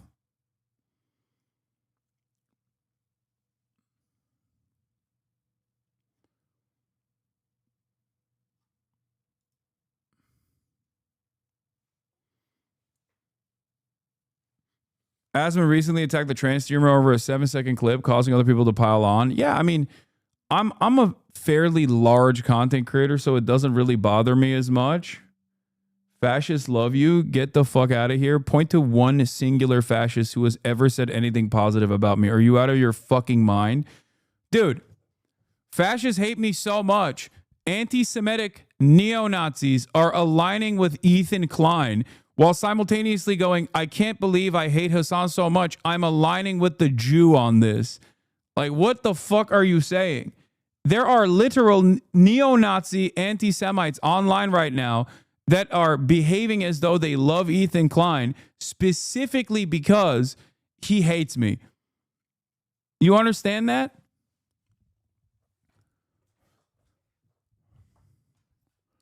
They love you because you divide the opposition. You are close to controlled opposition and a chaos agent. You're just saying things that literally do not make sense in this conversation at all. That is not correct at all.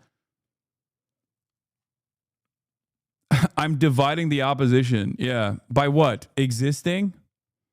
By what? Holding true to my values? Oh, man.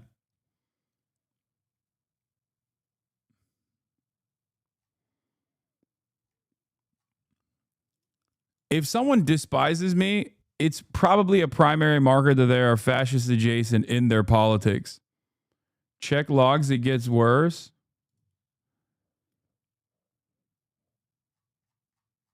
There goes Turkish intel again. Armenian genocide, because she doesn't, and you work at the behest of Turkish intelligence. They don't live free. You couldn't get a job in China, you clown. Built by the blacks. That's what a terrorist would say.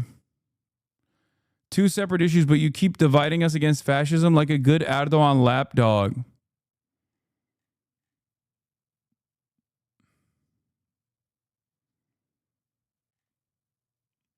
Progressives won't lose raises and Trump is good for their brand. AOC is in a safe seat, full stop. If you focus eyes on belt and waist, you don't get cooked. Follow the waist. Don't bite on fakes. Oh shit, he's a gaming watcher. Turkish agent. Endorse Kamala, you compromised Turkish chaos agent. You're a good person even if you're a political commentator. You're a good dude even if I can't get off you as a Turkish agent.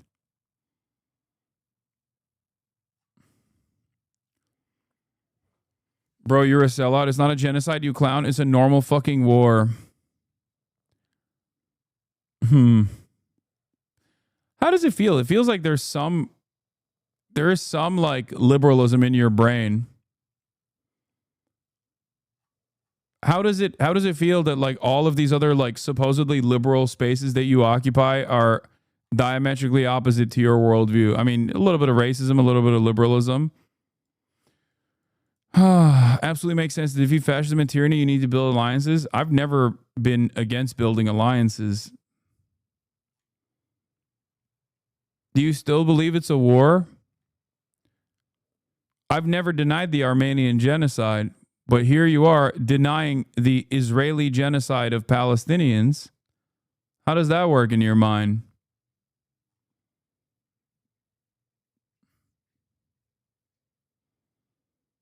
Politics watcher, but a big gaming frog? Yeah, I can't ban him because he's a gaming watcher.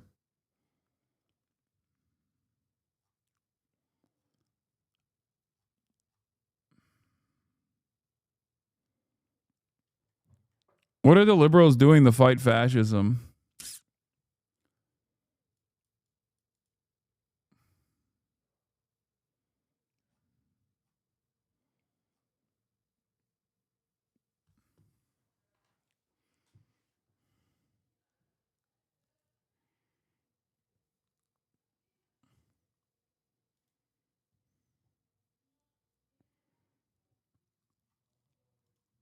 Anyway, let's get back to the politics of shamelessness. I here refer to the best of critical theory. Already in the late 30s, Adorno, the great one, wrote a wonderful text where he emphasized that figures like How do these oligarchs get off by being hated? It's not about oligarchs. It's about a demonstration of politics. Okay? You get to show how real you are, especially online. In the past, you got to show how real you were online, your authenticity, by saying edgy shit, by saying racist shit. Okay? Nowadays, you get to showcase your authenticity, how real of a soldier you are for conservatism in the modern era, by being a repulsive individual.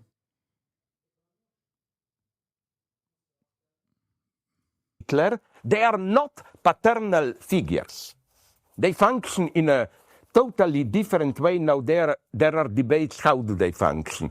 One nice Freudian theory is that, you know, in his Totem and Taboo, Freud has this mythic history of there was Urvater, primordial father, who terrorized all the family, raped, had sex with all women, and then sons gather, kill the father returns as a ghost, a symbolic authority. That's how we get normal symbolic power. Lacan gave a proper interpretation of this. He said Freud got it wrong. First comes the symbolic W. father. Ray, who drafted me? Where's the draft stream? I got drafted on the 5th round. I don't even know what for. What did I get drafted for, chat? What did I get drafted for?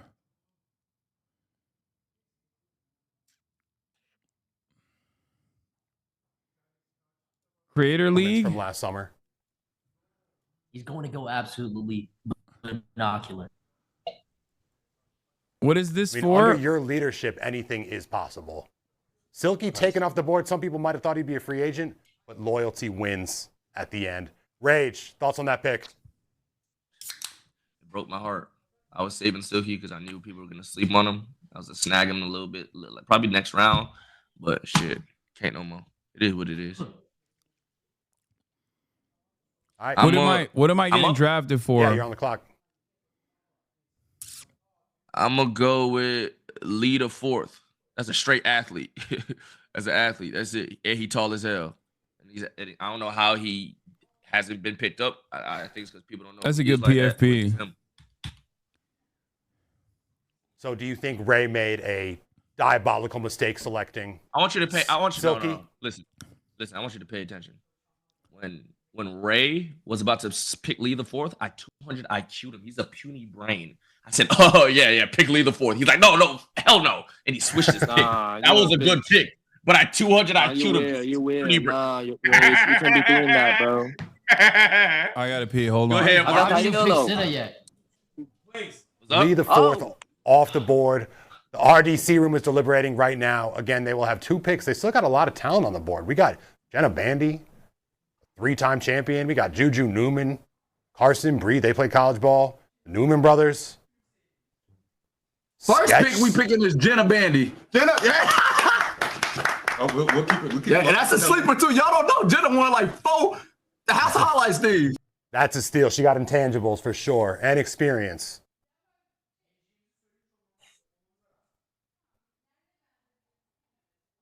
Listen, the draft preparation is definitely paying off for RDC. Who are they targeting for the next pick? Swag. What's up with you, FaZe? Swag. What's up with you, Swag? What's up with you, Swag? Hey, Swag, welcome to the Dream Team. Primarily a video game player, but people don't know back in the day he did play ball. He played in a knockout match. That's another nice pick for the Dream Team. Squad is coming together pretty nicely, if I do say so myself. Rage, were you looking to take any of those? Swag, because, you know, it's my FaZe brethren, but I ain't worried about it. You feel me? Too bad, Rage. Move on. All right, Rage, it's back to you. Who are you thinking?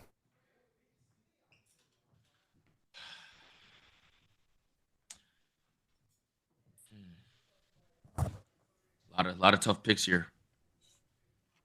I think I'm gonna go. Being that I'm a feminist, I'm gonna go Bree Green. She's one of the most skillful talents on this list. Still don't know how she hasn't been picked up. Wait, I'm playing If you're a real dodgeball, feminist, you basketball, would and have flag taken her a few football. I'm rounds earlier. cooked. But we respect and admire that pick regardless. That's I that's suck like at sedition. dodgeball and I Yet suck again. at flag football. I was testing to see if the other. And I'm halfway decent. Obviously, they're not. Yeah, no, they're clearly not. I'm halfway An decent at admirable basketball. pick I'm and cooked. a good pick because she could really hoop. How many people total?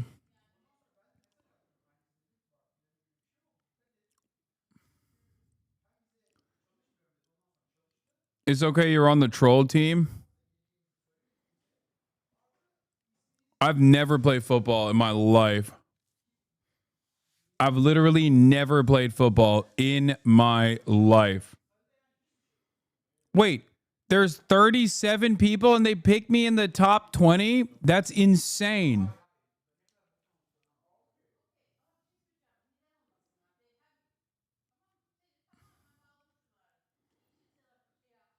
Brother, just run a post and slightly jump. How can you be bad at flag football? I don't know what running a post is. Okay, this team is actually nasty. You're being traded for future considerations. When is this supposed to happen? Ziaz might murder you? Yeah, he would fucking kill me. You are a blank slate. Listen to coach. My coach is Ray? What the fuck does he know about football? He's from Taiwan. Yeah, I know he doesn't know anything about football because he picked me. I'm from fucking Turkey. Leave it up to the dude from Taiwan to pick a Turkish guy to play football. We're fucking cooked.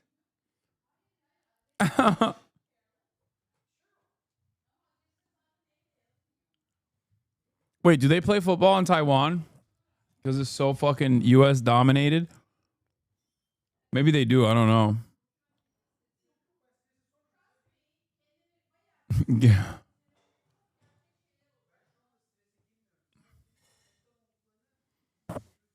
I don't know. That wouldn't shock me if people in Taiwan play football. Kind of like a... Flag football is non-contact. It don't matter. That makes it harder. Don't tell Ray you're Chinese. No, he'll appreciate it. He'll appreciate that I'm Chinese. White Chinese.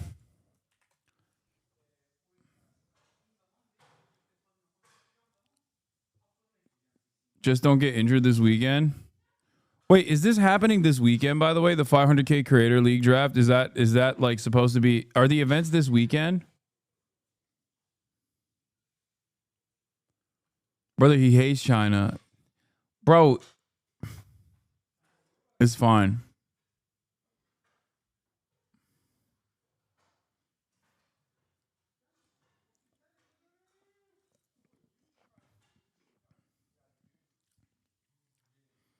Boy, look at the schedule. 627 dodgeball. 725 slam ball. 822 flag football.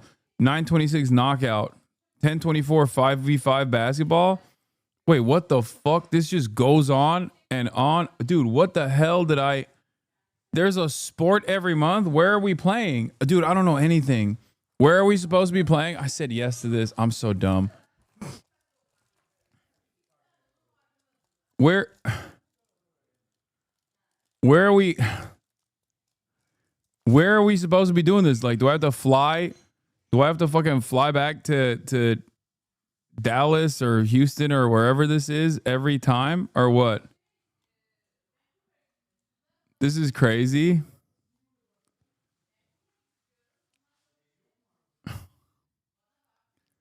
Where are we flying out to? Saudi Arabia? Shut the fuck up. Why ask us? Oh, the Saudi Arabia equivalent of the United States, Texas? What, you think it was going to be in WeHo? I thought this would like be a day of events. I thought it was one day, man. I didn't realize we'd be fucking flying all around the world and shit. Oh, I'll participate. Don't worry. I got this. I'll fucking cook.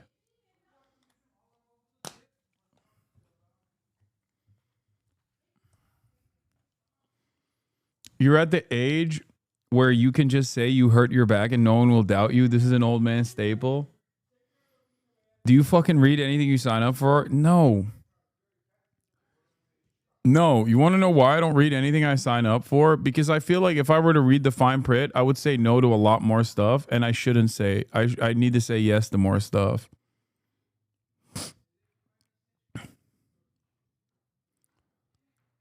Like this right here is a 2025 season schedule. June 27th, event number 1, dodgeball.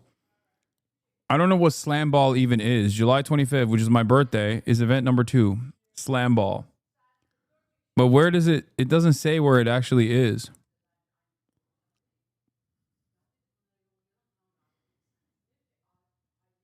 Trampoline basketball? What the fuck?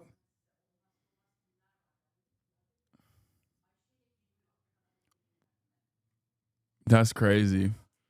Event number 3, flag football. Event number 4 is knockout.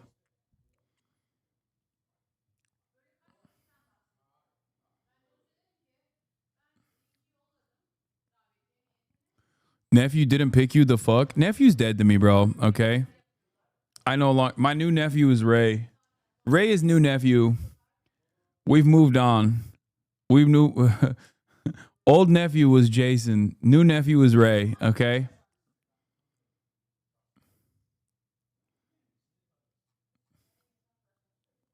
Nephew doesn't fuck with me no more, dude. It's done.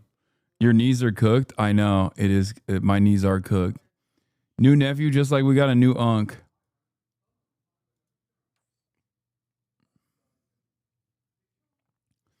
You went to France on nephew's birthday? I think that hurt him. Yeah, I was with my family. Why are all your nephews Asian? Well, you know.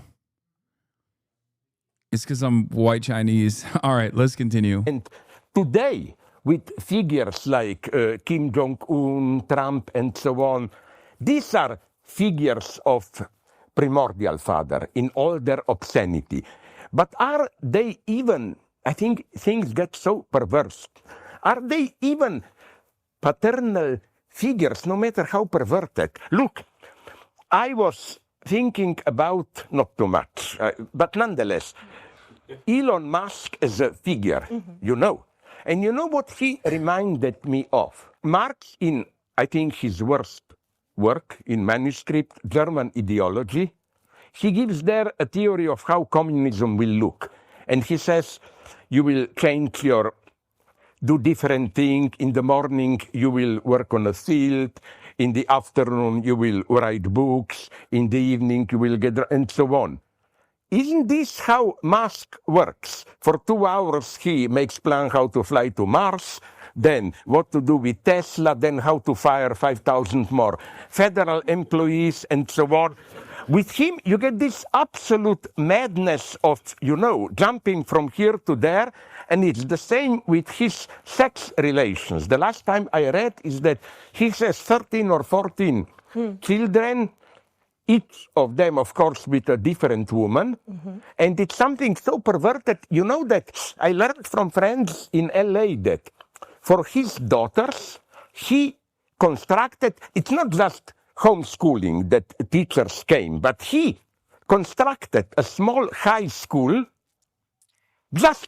This is true. This is what we found out through the interview with Vivian. For a couple of his children, where they were taught the way he wanted, which meant no humanities, no music, no foreign languages, no, just other things. Isn't in this almost something, I would say, in a naive way, communist, in the sense of free? It's a false form of freedom, you know, in the sense of as if freedom is you jump here, there, and so on and so on. So my conclusion, so that I don't lose myself, isn't a figure like Musk the last outcome, unexpected, of 68, when we were dreaming about how to avoid alienated language or wonder? I think the only way to understand this new right-wing populist politicians is to see them as the final outcome of 68. 68 was a very ambiguous event.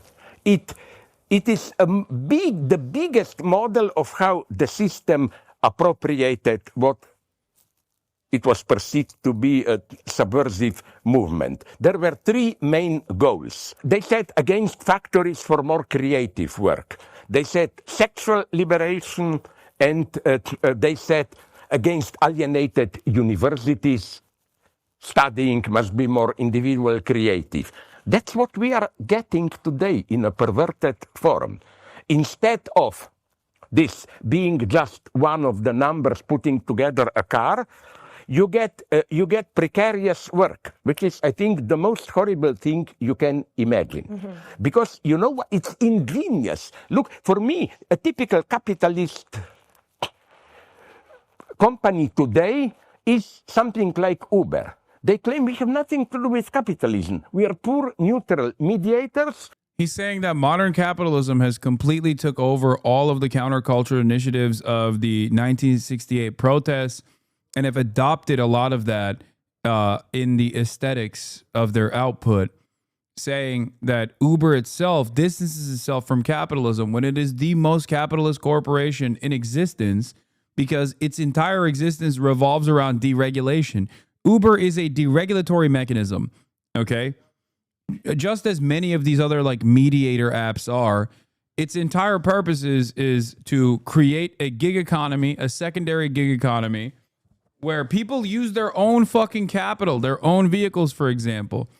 It's considered disruptive, but it's actually the only thing it's disrupting is the limited amount of labor protections and limited amount of regulation that exists within the capitalist structure.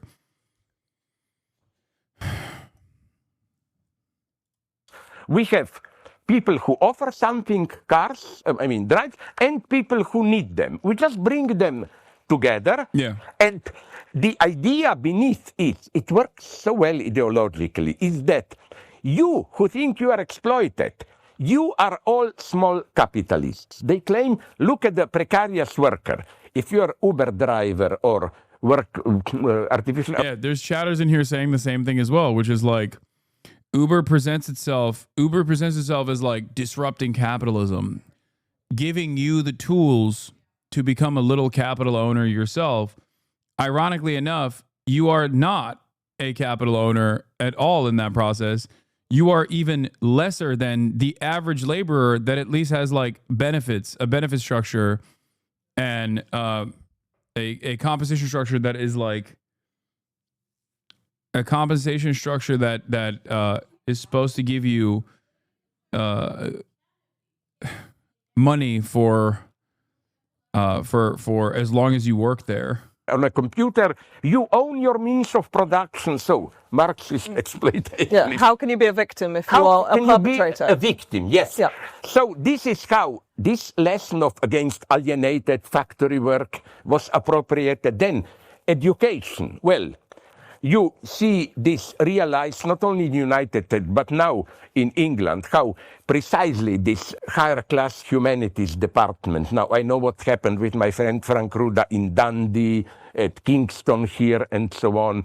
They claim precisely this is abstract university, not connected with real life, and so on. And sexuality, it goes by itself.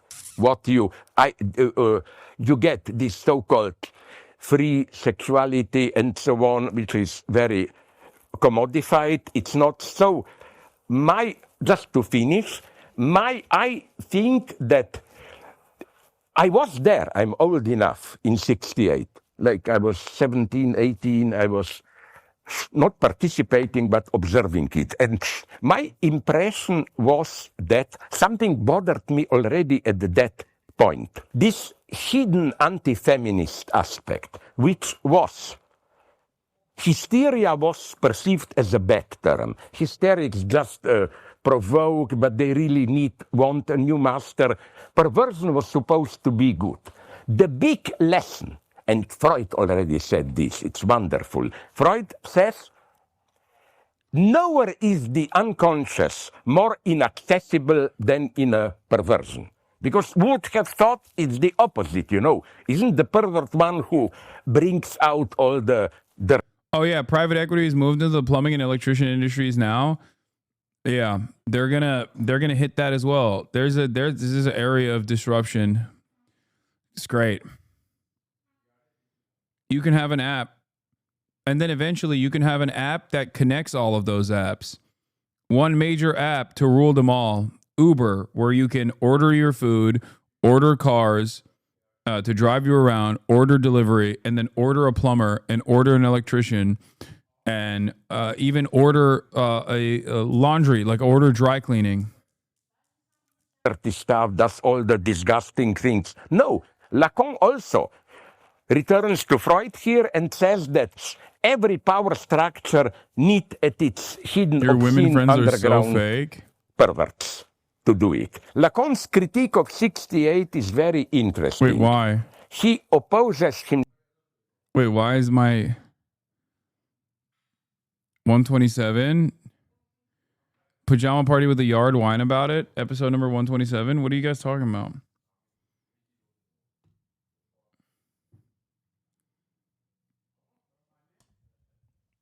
I did this podcast. I did this podcast too. We never did a fear end episode, but I was on whine about it. My episode will come out too. Himself to this formula, which was popular, if you speak a little bit French, jouir sans entrave, enjoy without obstacles. You know, my first. Don't you think this tech can be used to actually give workers autonomy in some way, like actually creating a secondary peer-to-peer marketplace for goods and services? I don't think the economy can function in any form in the future without it. No. No, I don't. If that was the case, Uber would have been incredibly beneficial for the service sector, but it wasn't. It's the same as AI and all of the technological improvements. Technological improvements, including AI, is good. Okay? Lifting the existing burden of menial tasks and route tasks and menial labor isn't necessarily a bad thing. It's a good thing. Okay? The problem is, under capitalism, it is used as a mechanism to displace the existing labor force and simultaneously make the remaining labor force work the additional productivity, the additional productive output of the previous, much larger labor force for the same price, or sometimes even a lower price point.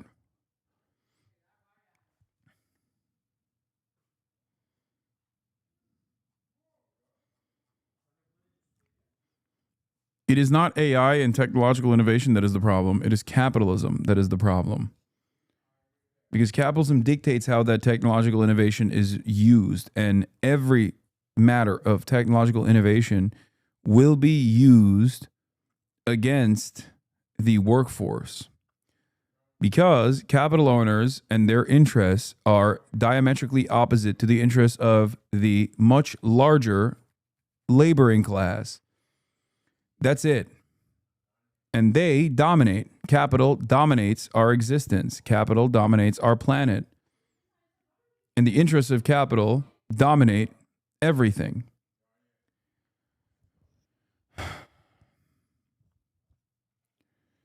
I wouldn't even say capitalism is diametrically opposed to innovation. At certain instances, it is. In certain instances, it is. Like putting a limiter on technological innovation on the medical front. Why? Because let's say your patent is running out and you're no longer and you no longer retain the patent over this novel chemical compound, and therefore there's no need for additional R&D expenditures. That is, What? Ne yaptınız? Gelmedi bana. Okay. Yes, Elon Musk. You know? It's pure sexual freedom. Yeah. And actually disassociated because he uses IVF, I think. Lacan says something very interesting. He says, you revolutionaries want to get rid of the master, but you will get a new master which will be even worse. And I think Lacan was way ahead, not that he was a genius, he was lucky, ahead of his time. These guys, Elon Musk, Trump, are the new masters. that wouldn't have been possible without the 68 revolution. In what precise sense? No. Here, Lacan says something wonderful. He says, my lesson, what I'm trying to teach you, protesting students, is don't lose the sense of shame. There is nothing subversive in losing sense of shame. And I think this is so important today. Okay, it's usually to take, but not just there, how Israel is doing in Gaza. And I'm not simply saying Hamas is innocent and so on. Things get much more complex there. The latest data prove, do follow news, that Israel was financing Hamas. It's a very dark game. My God, this is why they arrested now a billionaire friend of Netanyahu. But let's drop this. What I'm saying is that, where do I see shamelessness? It's a minor example. I forgot his name. You know that co-director of No Other Land, the Palestinian guy.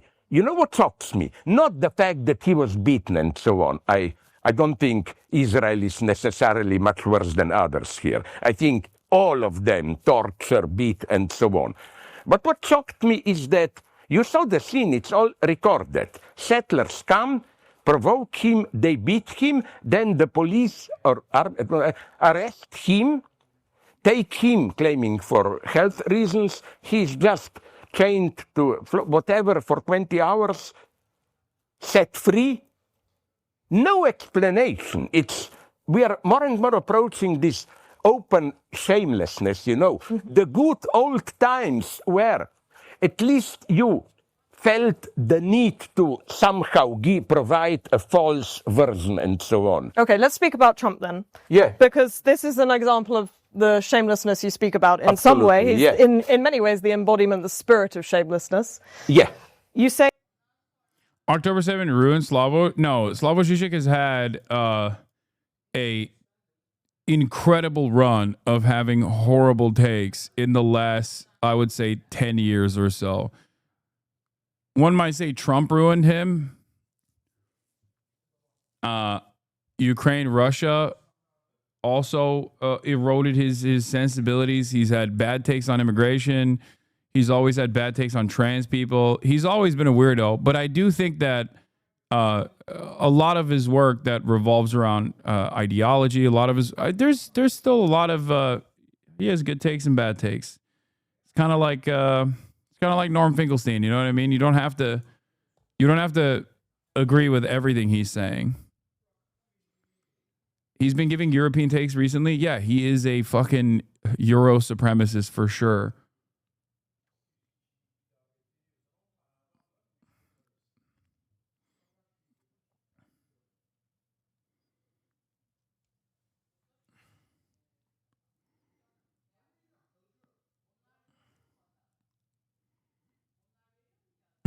E.g. never asked Norm about Ibram X. Kendi. Yes, do not. Worst mistake of my life. His point is pretty salient here. He's right. Israel has dropped all notion of decorum and even trying to lie, which he's tying to the loss of shame. Yeah, I mean, his assessment on Israel wasn't that wrong.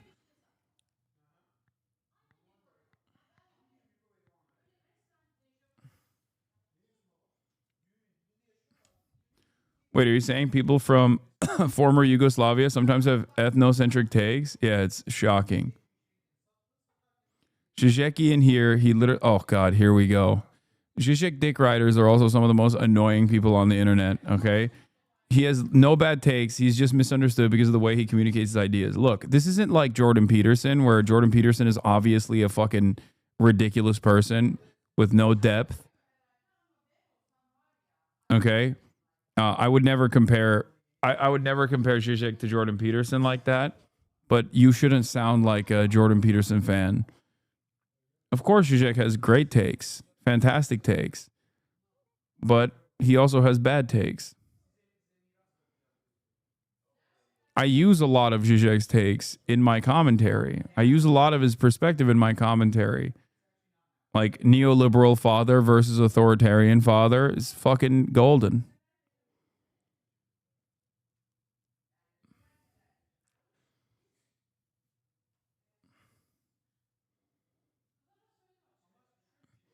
Zizek is a conservative communist. He has said it many times. Half his takes are awful.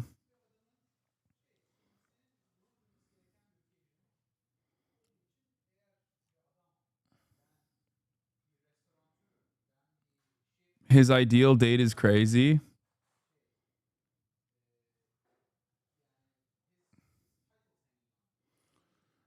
Zizek's on that Christopher Hitchens trajectory. Given a long enough timeline, he'll completely show his ass with a terrible Taker 3, but the core stuff he's known for is solid enough. Okay, again, I wouldn't even compare him to Christopher Hitchens. Come on, guys.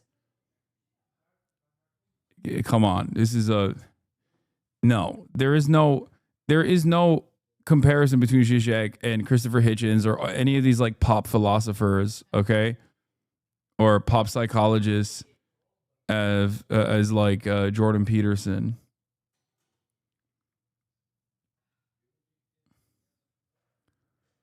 Anyway, I just wanted to show the culture of shame.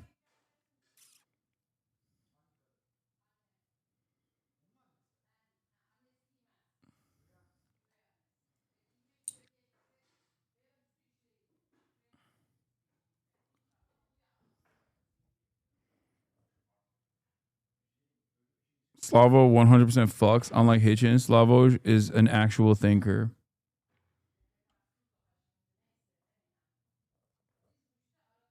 All right, let's look at North Korea.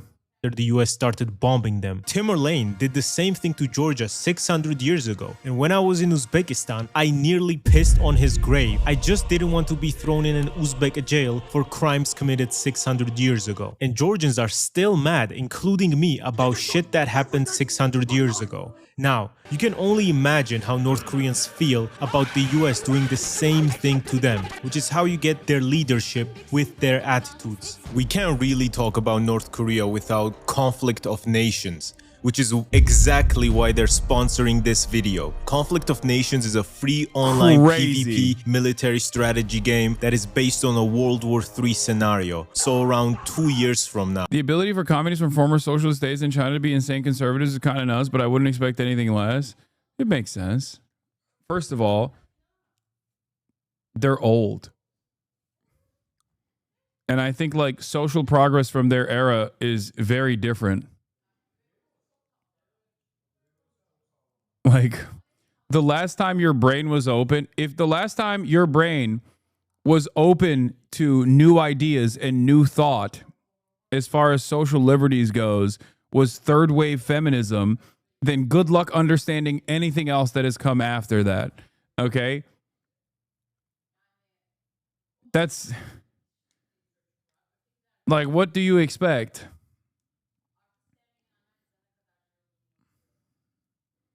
They're boomers.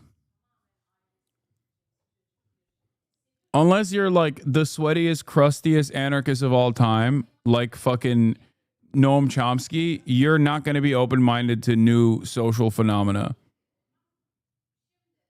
The only people that stand the test of time like that are the most, the most ridiculous in many ways.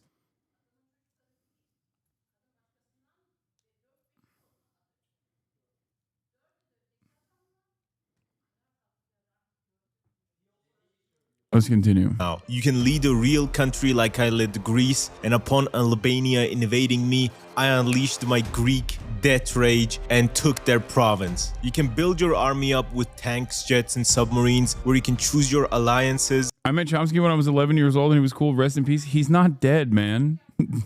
What the fuck? Chomsky is not dead. As far as we know. That's crazy. My man hit the early rip. And your enemies by... I mean, I can't even hate you for that. War. I can't even criticize you for that. Because he is literally... How old is he? You remember when people thought he was dead? There was a point where people thought, yeah, he's 96 years old, man. He's 96 years old. 96.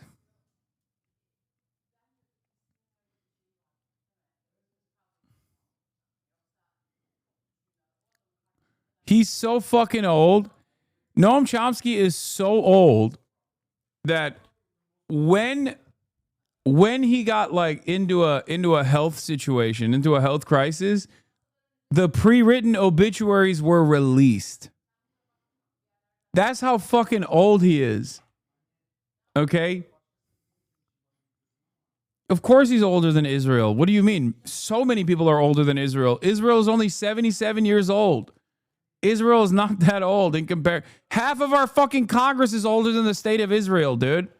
30 days. However, it is still genuinely impressive that they managed to build their country back up after that massive destruction. Even though they were being given money from the USSR and China, they still managed to bounce back from 80% of their country being turned into dust in a couple years. To the point where up until the 70s, North Korea was richer than South Korea. So for like 20 years after the war, they were flexing over the border. This context helps you understand why they became isolated and so anti-capitalist. Now that they're isolated, they've had to find more and more ways to make money somehow, since everyone refuses to trade with them. So let's play a fucked up game of Saw. Your land is shit, you basically can't grow anything, and nobody wants to trade with you. Despite this, North Korea still managed to survive, which is honestly very impressive. Around half of their country's exports is fake hair, so maybe men should stop using minoxidil and finasteride and support North Korea. Also, they make so much money by hacking. For example, literally 3 months ago, they stole $1.5 billion from a crypto exchange, Bybit. I think that's awesome, by the way. Like, there's perhaps no better group of individuals to steal from, you know? Victimless crime, I say. Like, what are they supposed to do? Let them engage in global commerce, or let them fucking steal from cryptocurrency guys, okay? Also stole 620 million from Axie Infinity, and they just make a lot of money because their hackers are really good. But if there is no internet in North Korea, how do they have good hackers? They select kids who show good skills in math and then send them to China for further training. After they turn into a bunch of Mr. Robots, they hack people and make money for the country. While this seems like a hood way to make money, when no other country trades with you and your land is ass so you can barely grow food on it, your options get very limited. Like when they tricked an Egyptian construction company to building a mobile network and then stealing it. And when you have a North Korean phone, it comes with a lot of genuinely cool stuff. Like, what do you mean you can play Super Mario Galaxy on your North Korean phone, bro? It comes pre-installed, and that's genuinely so cool. A lot of Angry Birds too, and an anti-mosquito app that emits a low-pitched noise to keep the mosquitoes away. When you buy an Android, it comes with a bunch of bullshit apps. Like, no bro, I don't want an AR zone app on my phone. Samsung, South Korea, North Koreans. Okay, bro, you just said, yeah, but North Korea doesn't have grok. Okay, that's another point for North Korea. Why are we just posting North Korea dubs right now? You're just posting their dubs. Get Super Mario Galaxy. They also have access to North Korean internet, which is around 5,000 websites which are strictly controlled. And to get any new apps on your North Korean phone, you have to go to a physical app store where they install stuff for you. Hey, yo, why the fuck does a metro in Pyongyang look better than the metro in the hood I grew up in? This shit looks like a fucking coal mine, and they haven't fixed it for the past 7 years. Hell nah, bro. My government is so bad, fucking North Korea cares more about their people than the Georgian government. Genuinely, look at this shit. Their metro looks objectively very good, and in Tbilisi, my old station has had no fucking roof for the last 7 years. The thing is, the North Korean leadership is objectively evil. For people that are supposed to be anti-imperialist, they sure do love sending their soldiers to Russia to fight against Ukrainians, which just doesn't make any sense, because the only reason North Korea is like this is because the US bombing the shit out. Okay, bro, let him have that. You know what I mean? Like let him have that. This is when the first news broke out. When the first news broke out that they were sending troops to Russia, I was like, come on. Like, they ain't got nothing. They can have a little treat. You know what I mean? It's the most like destroyed place on the planet. It's probably one of the most fucked up. It's one of the most fucked with country on the planet, dude. Hasan unsubbed. Bro, there was new reporting. Yeah, Gatsu needs to stop pocket watching the North Korean soldiers, okay? also, I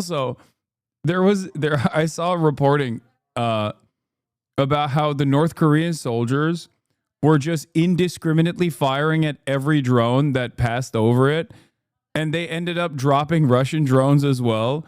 So then the Russians had to just no longer have drones around the North Korean soldiers. So they had to basically avoid, they had to make sure that their drones were avoiding the North Korean troop positions.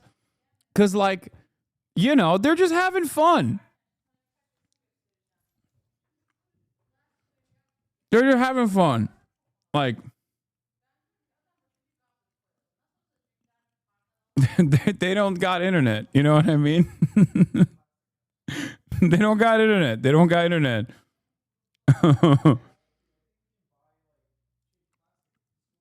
Yeah, this is exactly. North Korean soldiers were shooting down every drone they saw, Ukrainian and Russian. According to Russian mill bloggers, it got so bad, Russian drone pilots had to create an alternative flight path to the front to avoid flying by any DPRK units. It's fake news.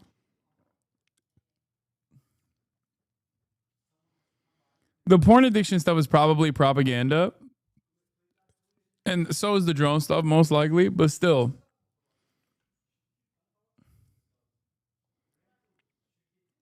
They're taking no chances with drones. Yeah, they're used to it from the fucking South Korean, from the fake Korean border, the poop drones that kept dropping poop on top of them. So now they don't even fuck around with any drones. They see a drone, they drop it. Out of them. And now they decide to send their soldiers to fight against Ukraine, who are in the same position North Korea was, by being bombed, except they didn't even start the war first. The main reason they're doing this is, of course, because of money, and also that they... Okay, Gatsu. Yeah, they didn't start the war first. Yeah. Yeah. Okay. I mean, everything he said up until this moment is, like, correct. Need allies, so politically it makes sense, but it also just goes to show you that their morals are whatever keeps their regime and the rule of the Kim dynasty together. And for a country who teaches their kids that North Korea is the most morally pure and superior country to others, and also Kim invented those chairs. Facts. All others are evil, it's pretty hypocritical, which is why they have stupid laws, such as when you visit the... I don't know, maybe I'm crazy, but like it is pretty funny to be like, wow, North Korea, awfully hypocritical of you to to go out and do war at the behest of one of your only allies on the planet. Like, yeah, they got nothing. The Kim statues, you have to take flowers to them and you have to bow down to them. And of course, if they actually wanted good for their population, they would not just load them with propaganda with the intent to strengthen the Kim dynasty and the people get nothing in return. And in their propaganda side, like, I think the most consequential aspect of this is like how much the complete blockade over North Korea benefits the Kim dynasty. That part is correct. Like they definitely, I think, take advantage of that fact. Have they also improved the living standards, all things considered? Certainly. But all in all, I think it's mutually beneficial to the Kim dynasty and I guess the rest of the world. Well, not really necessarily, but like rest to the United States of America, at least.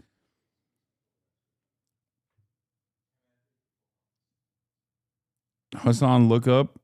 Red Velvet performs in North Korea. South Korea is depicted as a puppet of the US. And I mean...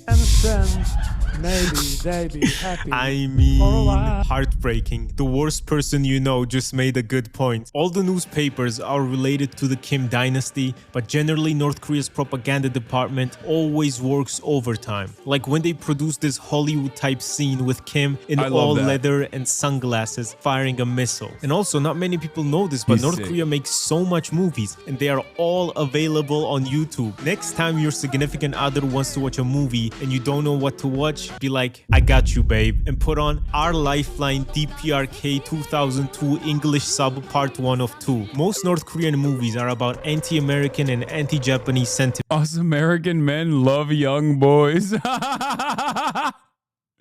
He's like, American soldiers, they're pedophiles. along with glorifying the Kim dynasty of war and patriotism. Okay, I know what we're watching. I know what we're watching next. God damn. Or this one movie where a woman had to quit her factory job to become a housewife, and she wanted to go back to the factory to serve the country. And her husband got mad at her because he wanted her to be a housewife and take care of the family. But then she still returned to work, and one time the husband's train broke down, and what does he see? His wife helping fix the train. And then he realized, damn, women are important to the workforce. But the funniest part of this feminism. Yeah. More woke than America. Checkmate. This movie was that the conclusion was that women are still supposed to clean the house and raise the kids and work a factory job at the same time. So it wasn't progressive in any way you would think. Shut up, Gatsu. You don't know any better. That's feminism. She was abiding by Jusha principles. Just adding more responsibility. And in their movies, they use prosthetics to make Americans, and in one of them, they just dressed up a dude with a blonde wig, and he was supposed to be a white woman. I apologize, North Korea. I was not familiar with your game regarding femboys. Hey, you're not one of those silly men that's dressed like a woman, are you? No, baby, I'm the real thing. And the worst thing ever is that they have nukes. Now, honestly, I trust North Korea with nukes way more than I trust Israel, Russia, India and Pakistan, or Iran. The fact that those countries have nukes... See, Gauss was a coward. He should have said America. Let's be real. He should have said America in there too. Out of all of those nations, America is the only one that deployed, not one, but two, on civilian territory. Like all those other countries, many countries have like deployed nukes in testing. America used them in contest. Nukes is the reason why I sleep badly at night. Those countries having nukes is like giving the Joker nuclear access. Like, why? Who did this? And nukes are very, very expensive. You not only have to research and make them, but you have to maintain them. And that shit is not cheap. So to see the North Korean leadership sacrificing the good of their people for nukes is kind of sad. But also, they're mad that the US... I guess he said Israel. So that's like, why say America twice? You know what I mean? It's like Israel is implied. Destroyed their entire country, and they're sort of overcompensating right now. As you probably realize, they care very much about their looks and their aura. All dictators are obsessed with big things, such as when Hitler wanted to build a Volkshalle, the biggest enclosed building in the world, or when another prominent dictator, Rishi Sunak, wanted to build the world's biggest library in Birmingham. And North Korea has built the biggest stadium in the world. And the second is in Czechia, where there was a rave hosted, and me and Leo actually went in. It was pretty cool. They also have this big building in their capital called Yugyong Hotel, and it was supposed to be the tallest building in the world. I genuinely don't know who they thought could use this hotel, since North Korea's border policy isn't exactly the same as any other country. So the tallest hotel in the world, but you don't allow tourists in. Who the fuck was supposed to stay in there, man? It was supposed to house 3,000 guests over 105 floors, 5 restaurants at the top, nightclub, everything. It was supposed to be baller, but okay, that's pretty sick, dude. What do you mean? Why are you hating? One day. Never ended up opening. Instead, building a library in Birmingham is like building a liquor store in Mecca.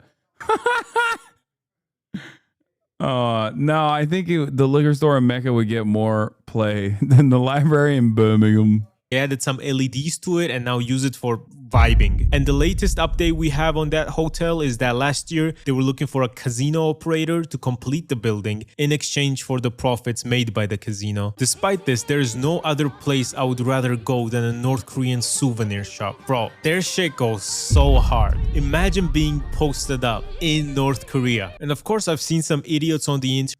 Given the chance, would you ever go to North Korea? Yes. Absolutely. Defending North Korea as just a victim of American imperialism. North Korea is a victim of American imperialism. That is literally true.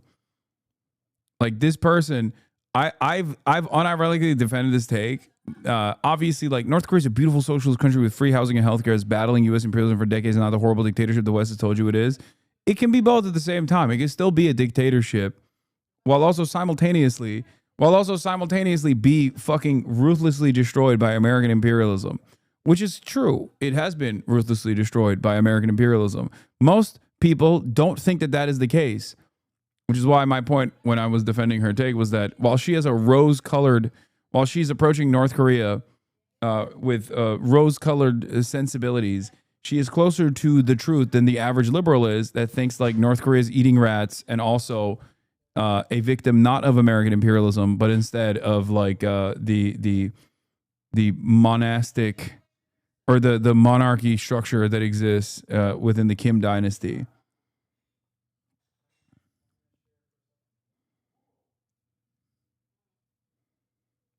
Thought you fucked off, ruined my... Thought you fucked off, ruined my day, that. Why ain't you fuck off then? We don't want no library in Birmingham. We don't want libraries in Birmingham, Governor. Why are you fucking trying to bring a library to Birmingham? You insult me and you get broomies, multiples, shank yous in a fucking nightlight.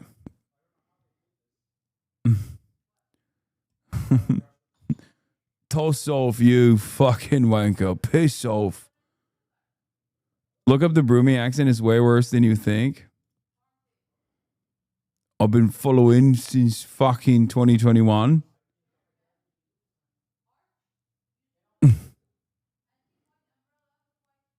And that's why they're like this. But there is no excuse for a country's leadership to treat their citizens this way. Being as a Chinese national in defense of my DPRK comrades, to take on North Korea as an accusation of monarchy is disgraceful. Worse than your China takes. Shake my head. Come on, big dog.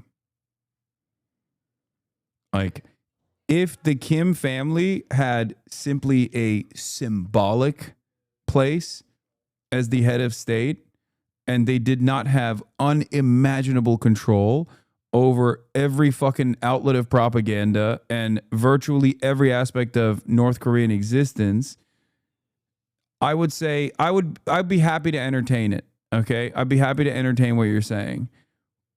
It's not legally a monarchy. It just seemingly happens to resemble a monarchy.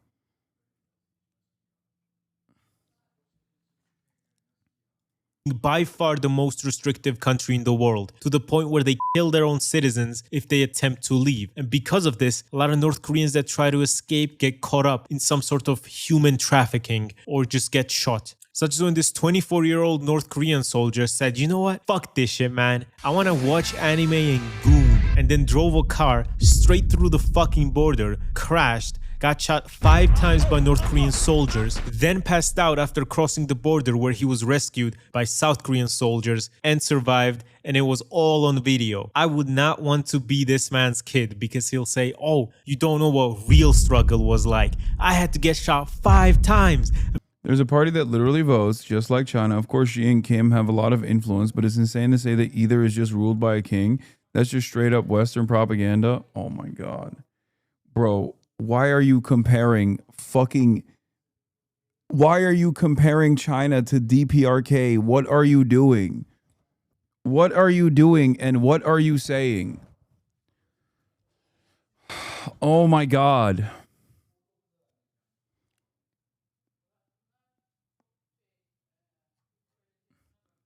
Especially when compared to China, it's like fucking Xi's father was sent to the goddamn salt mines, dude. Papa Xi Jinping wasn't the fucking leader of the state before him, you know?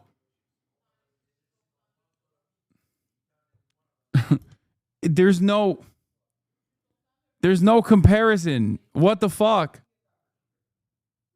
I am super open-minded to alternative modes of governance, okay?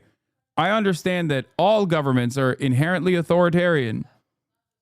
You know, some of it gets a little out of hand. Some governments make it seem as though there is a real democracy, a real democratic process, but it's simply seen as a pressure valve that you release every 4 years so the people don't fucking revolt. I'm just simply looking at not like Western propaganda, but instead the dynasty that very much exists in North Korea and the unimaginable amount of influence and power it holds over the country.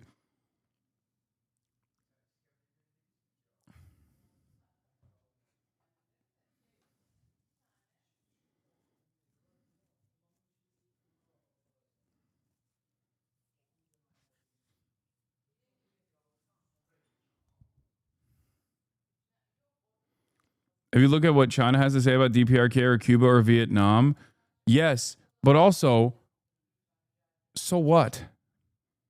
Do you think when China says something, I just immediately go, it's true, it's real, it's great, it's awesome? China also fucking supports the military in Myanmar. Does that mean that I'm appreciative of the military junta in Myanmar? No.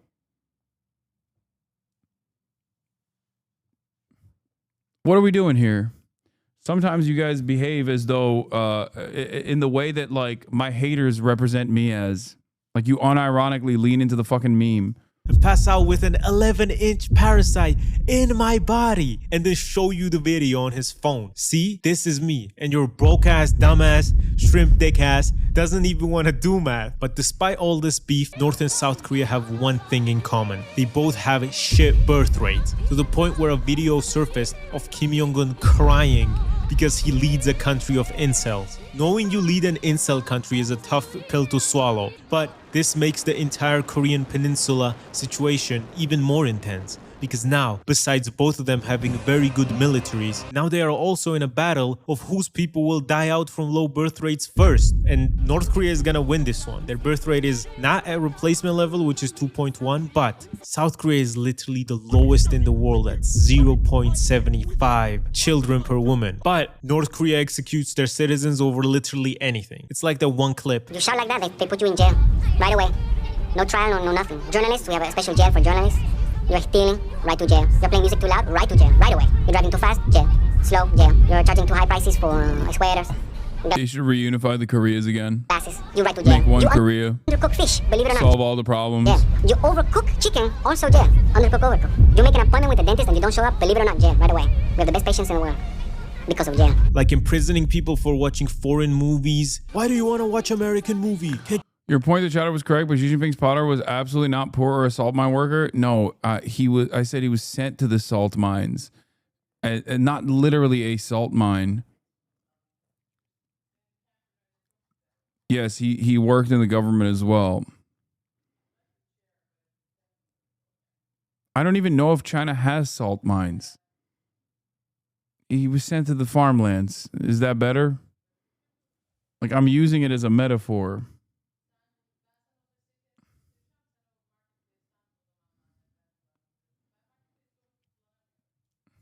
You see, we have a thriving film industry of our own. I'm sending you to the DPRK CBT camp. This means Democratic People's Republic of Korea torture camp. You're going to be sent there, and well, you don't even want to know what happens next. Also recently, we had our first Georgian that went to North Korea. This YouTuber Soso around the world was recently able to travel to North Korea after no tourist has visited it for the past 5 years, along with other tourists, because they were hosting a marathon in Pyongyang and they were going to represent people from 200 different countries. Nobody knows what they told the people, like who they thought were participating in these shows. Maybe they told them these are the best runners in the world, and look, our athletes are gonna smoke their asses, while they were just tourists looking for a way to see North Korea. And he described North Koreans as the cutest people ever, that were so nice and waving at him because he's a foreigner. He was just sad that he couldn't actually get to talk with them because they were not allowed during the tour. And even when they were showing the tourists around the metro, they gave them a separate wagon so they couldn't interact with the locals. Also, during their trip, they were not allowed to use local currency and could only pay with Chinese yuan or American dollars to the hotel and tour people. And this guy asked the tour guide to help him buy ice cream, and she wouldn't accept his money back. How much?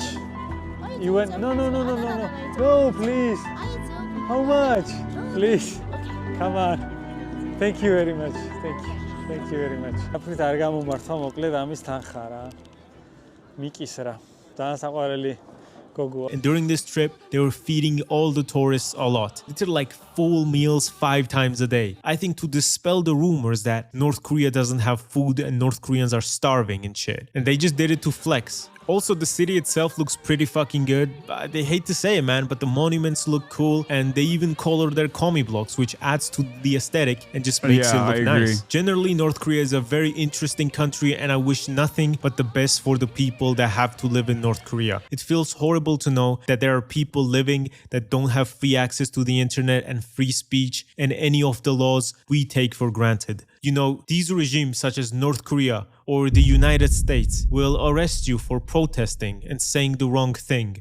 They all blindly worship one leader. No wonder these two are such big fans of each other. You know, I learned something today. No matter where you are in the world, having free speech and free media is an absolute blessing. And by free speech, I don't mean, oh, I can't say X race is bad, there is no free speech, but speech as in criticizing the government, which is genuinely one of my favorite hobbies. There are people who claim to be apolitical, but frankly, when they arrest someone close to you for speaking his or her mind, you can't really be apolitical after that, can you? The best Georgian scientists calculated that this is approximately what the average YouTube user now has to go through to find a good video to eat food to. So, if you don't want to struggle to find good videos to eat your food to, or use me as an ASMR dildo for your background noise, subscribe to my channel since I have my own Project 2025 to do. Thank you so much for watching. I really like how the channel has grown and have been given these new opportunities, and I am— Western chatters don't know how much a privilege it is to have free speech and media. Don't worry, Western chatters are already inching closer and closer towards that future where they will no longer have it, myself included. Coming from a country that does not have free speech, I am very, very worried about the changes, the rapid changes that are happening in this country as well, which is supposed to have free speech. As a matter of fact, is supposed to have the most expansive free speech.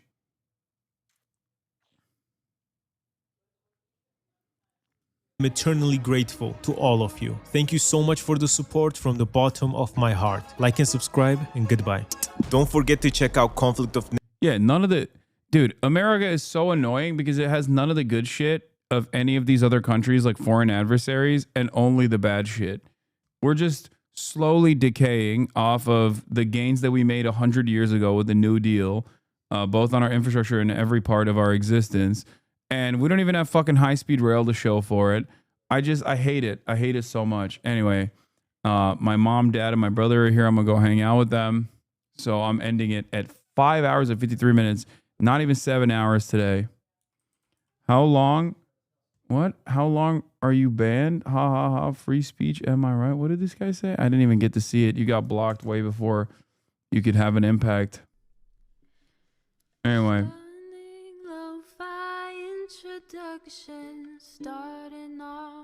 Anyway, I love you guys, and I will see you tomorrow. Peace, everybody. Bye-bye. I'm gonna go hang out with my family.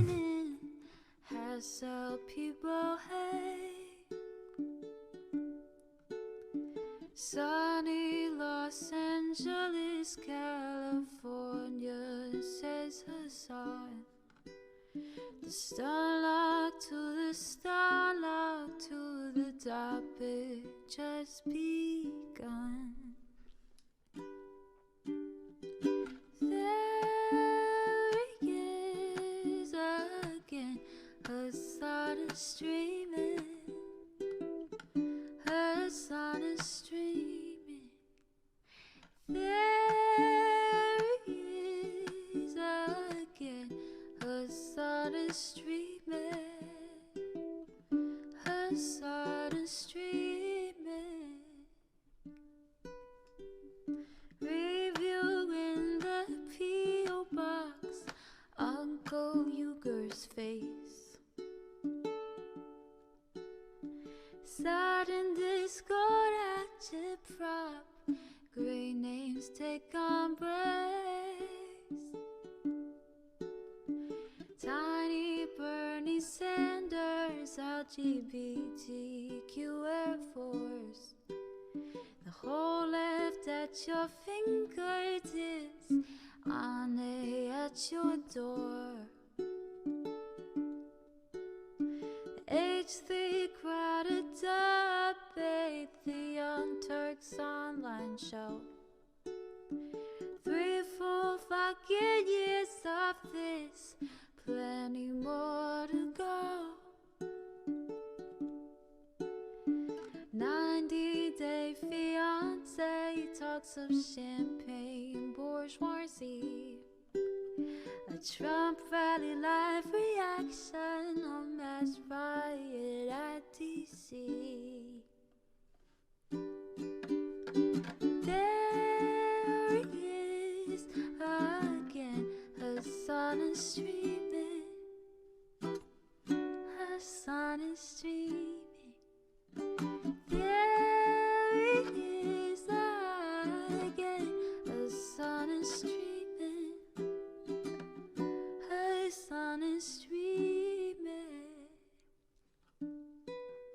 Reading live stream fair comments, Austin show chat advice. And all the ways the right-wing pipeline can suck you in online. JCS react, Lord, frame gets broken, cover blown. A full-blown mass pandemic, monster streaming at your home. Total radicalization coming out to find. The system you were taught to trust in was broken the whole time. All these daily streams, whether big or whether small, have helped me and so many find the meaning through it all. There he is again, Hasan is streaming. Hasan is streaming. There he is again, Hasan is streaming.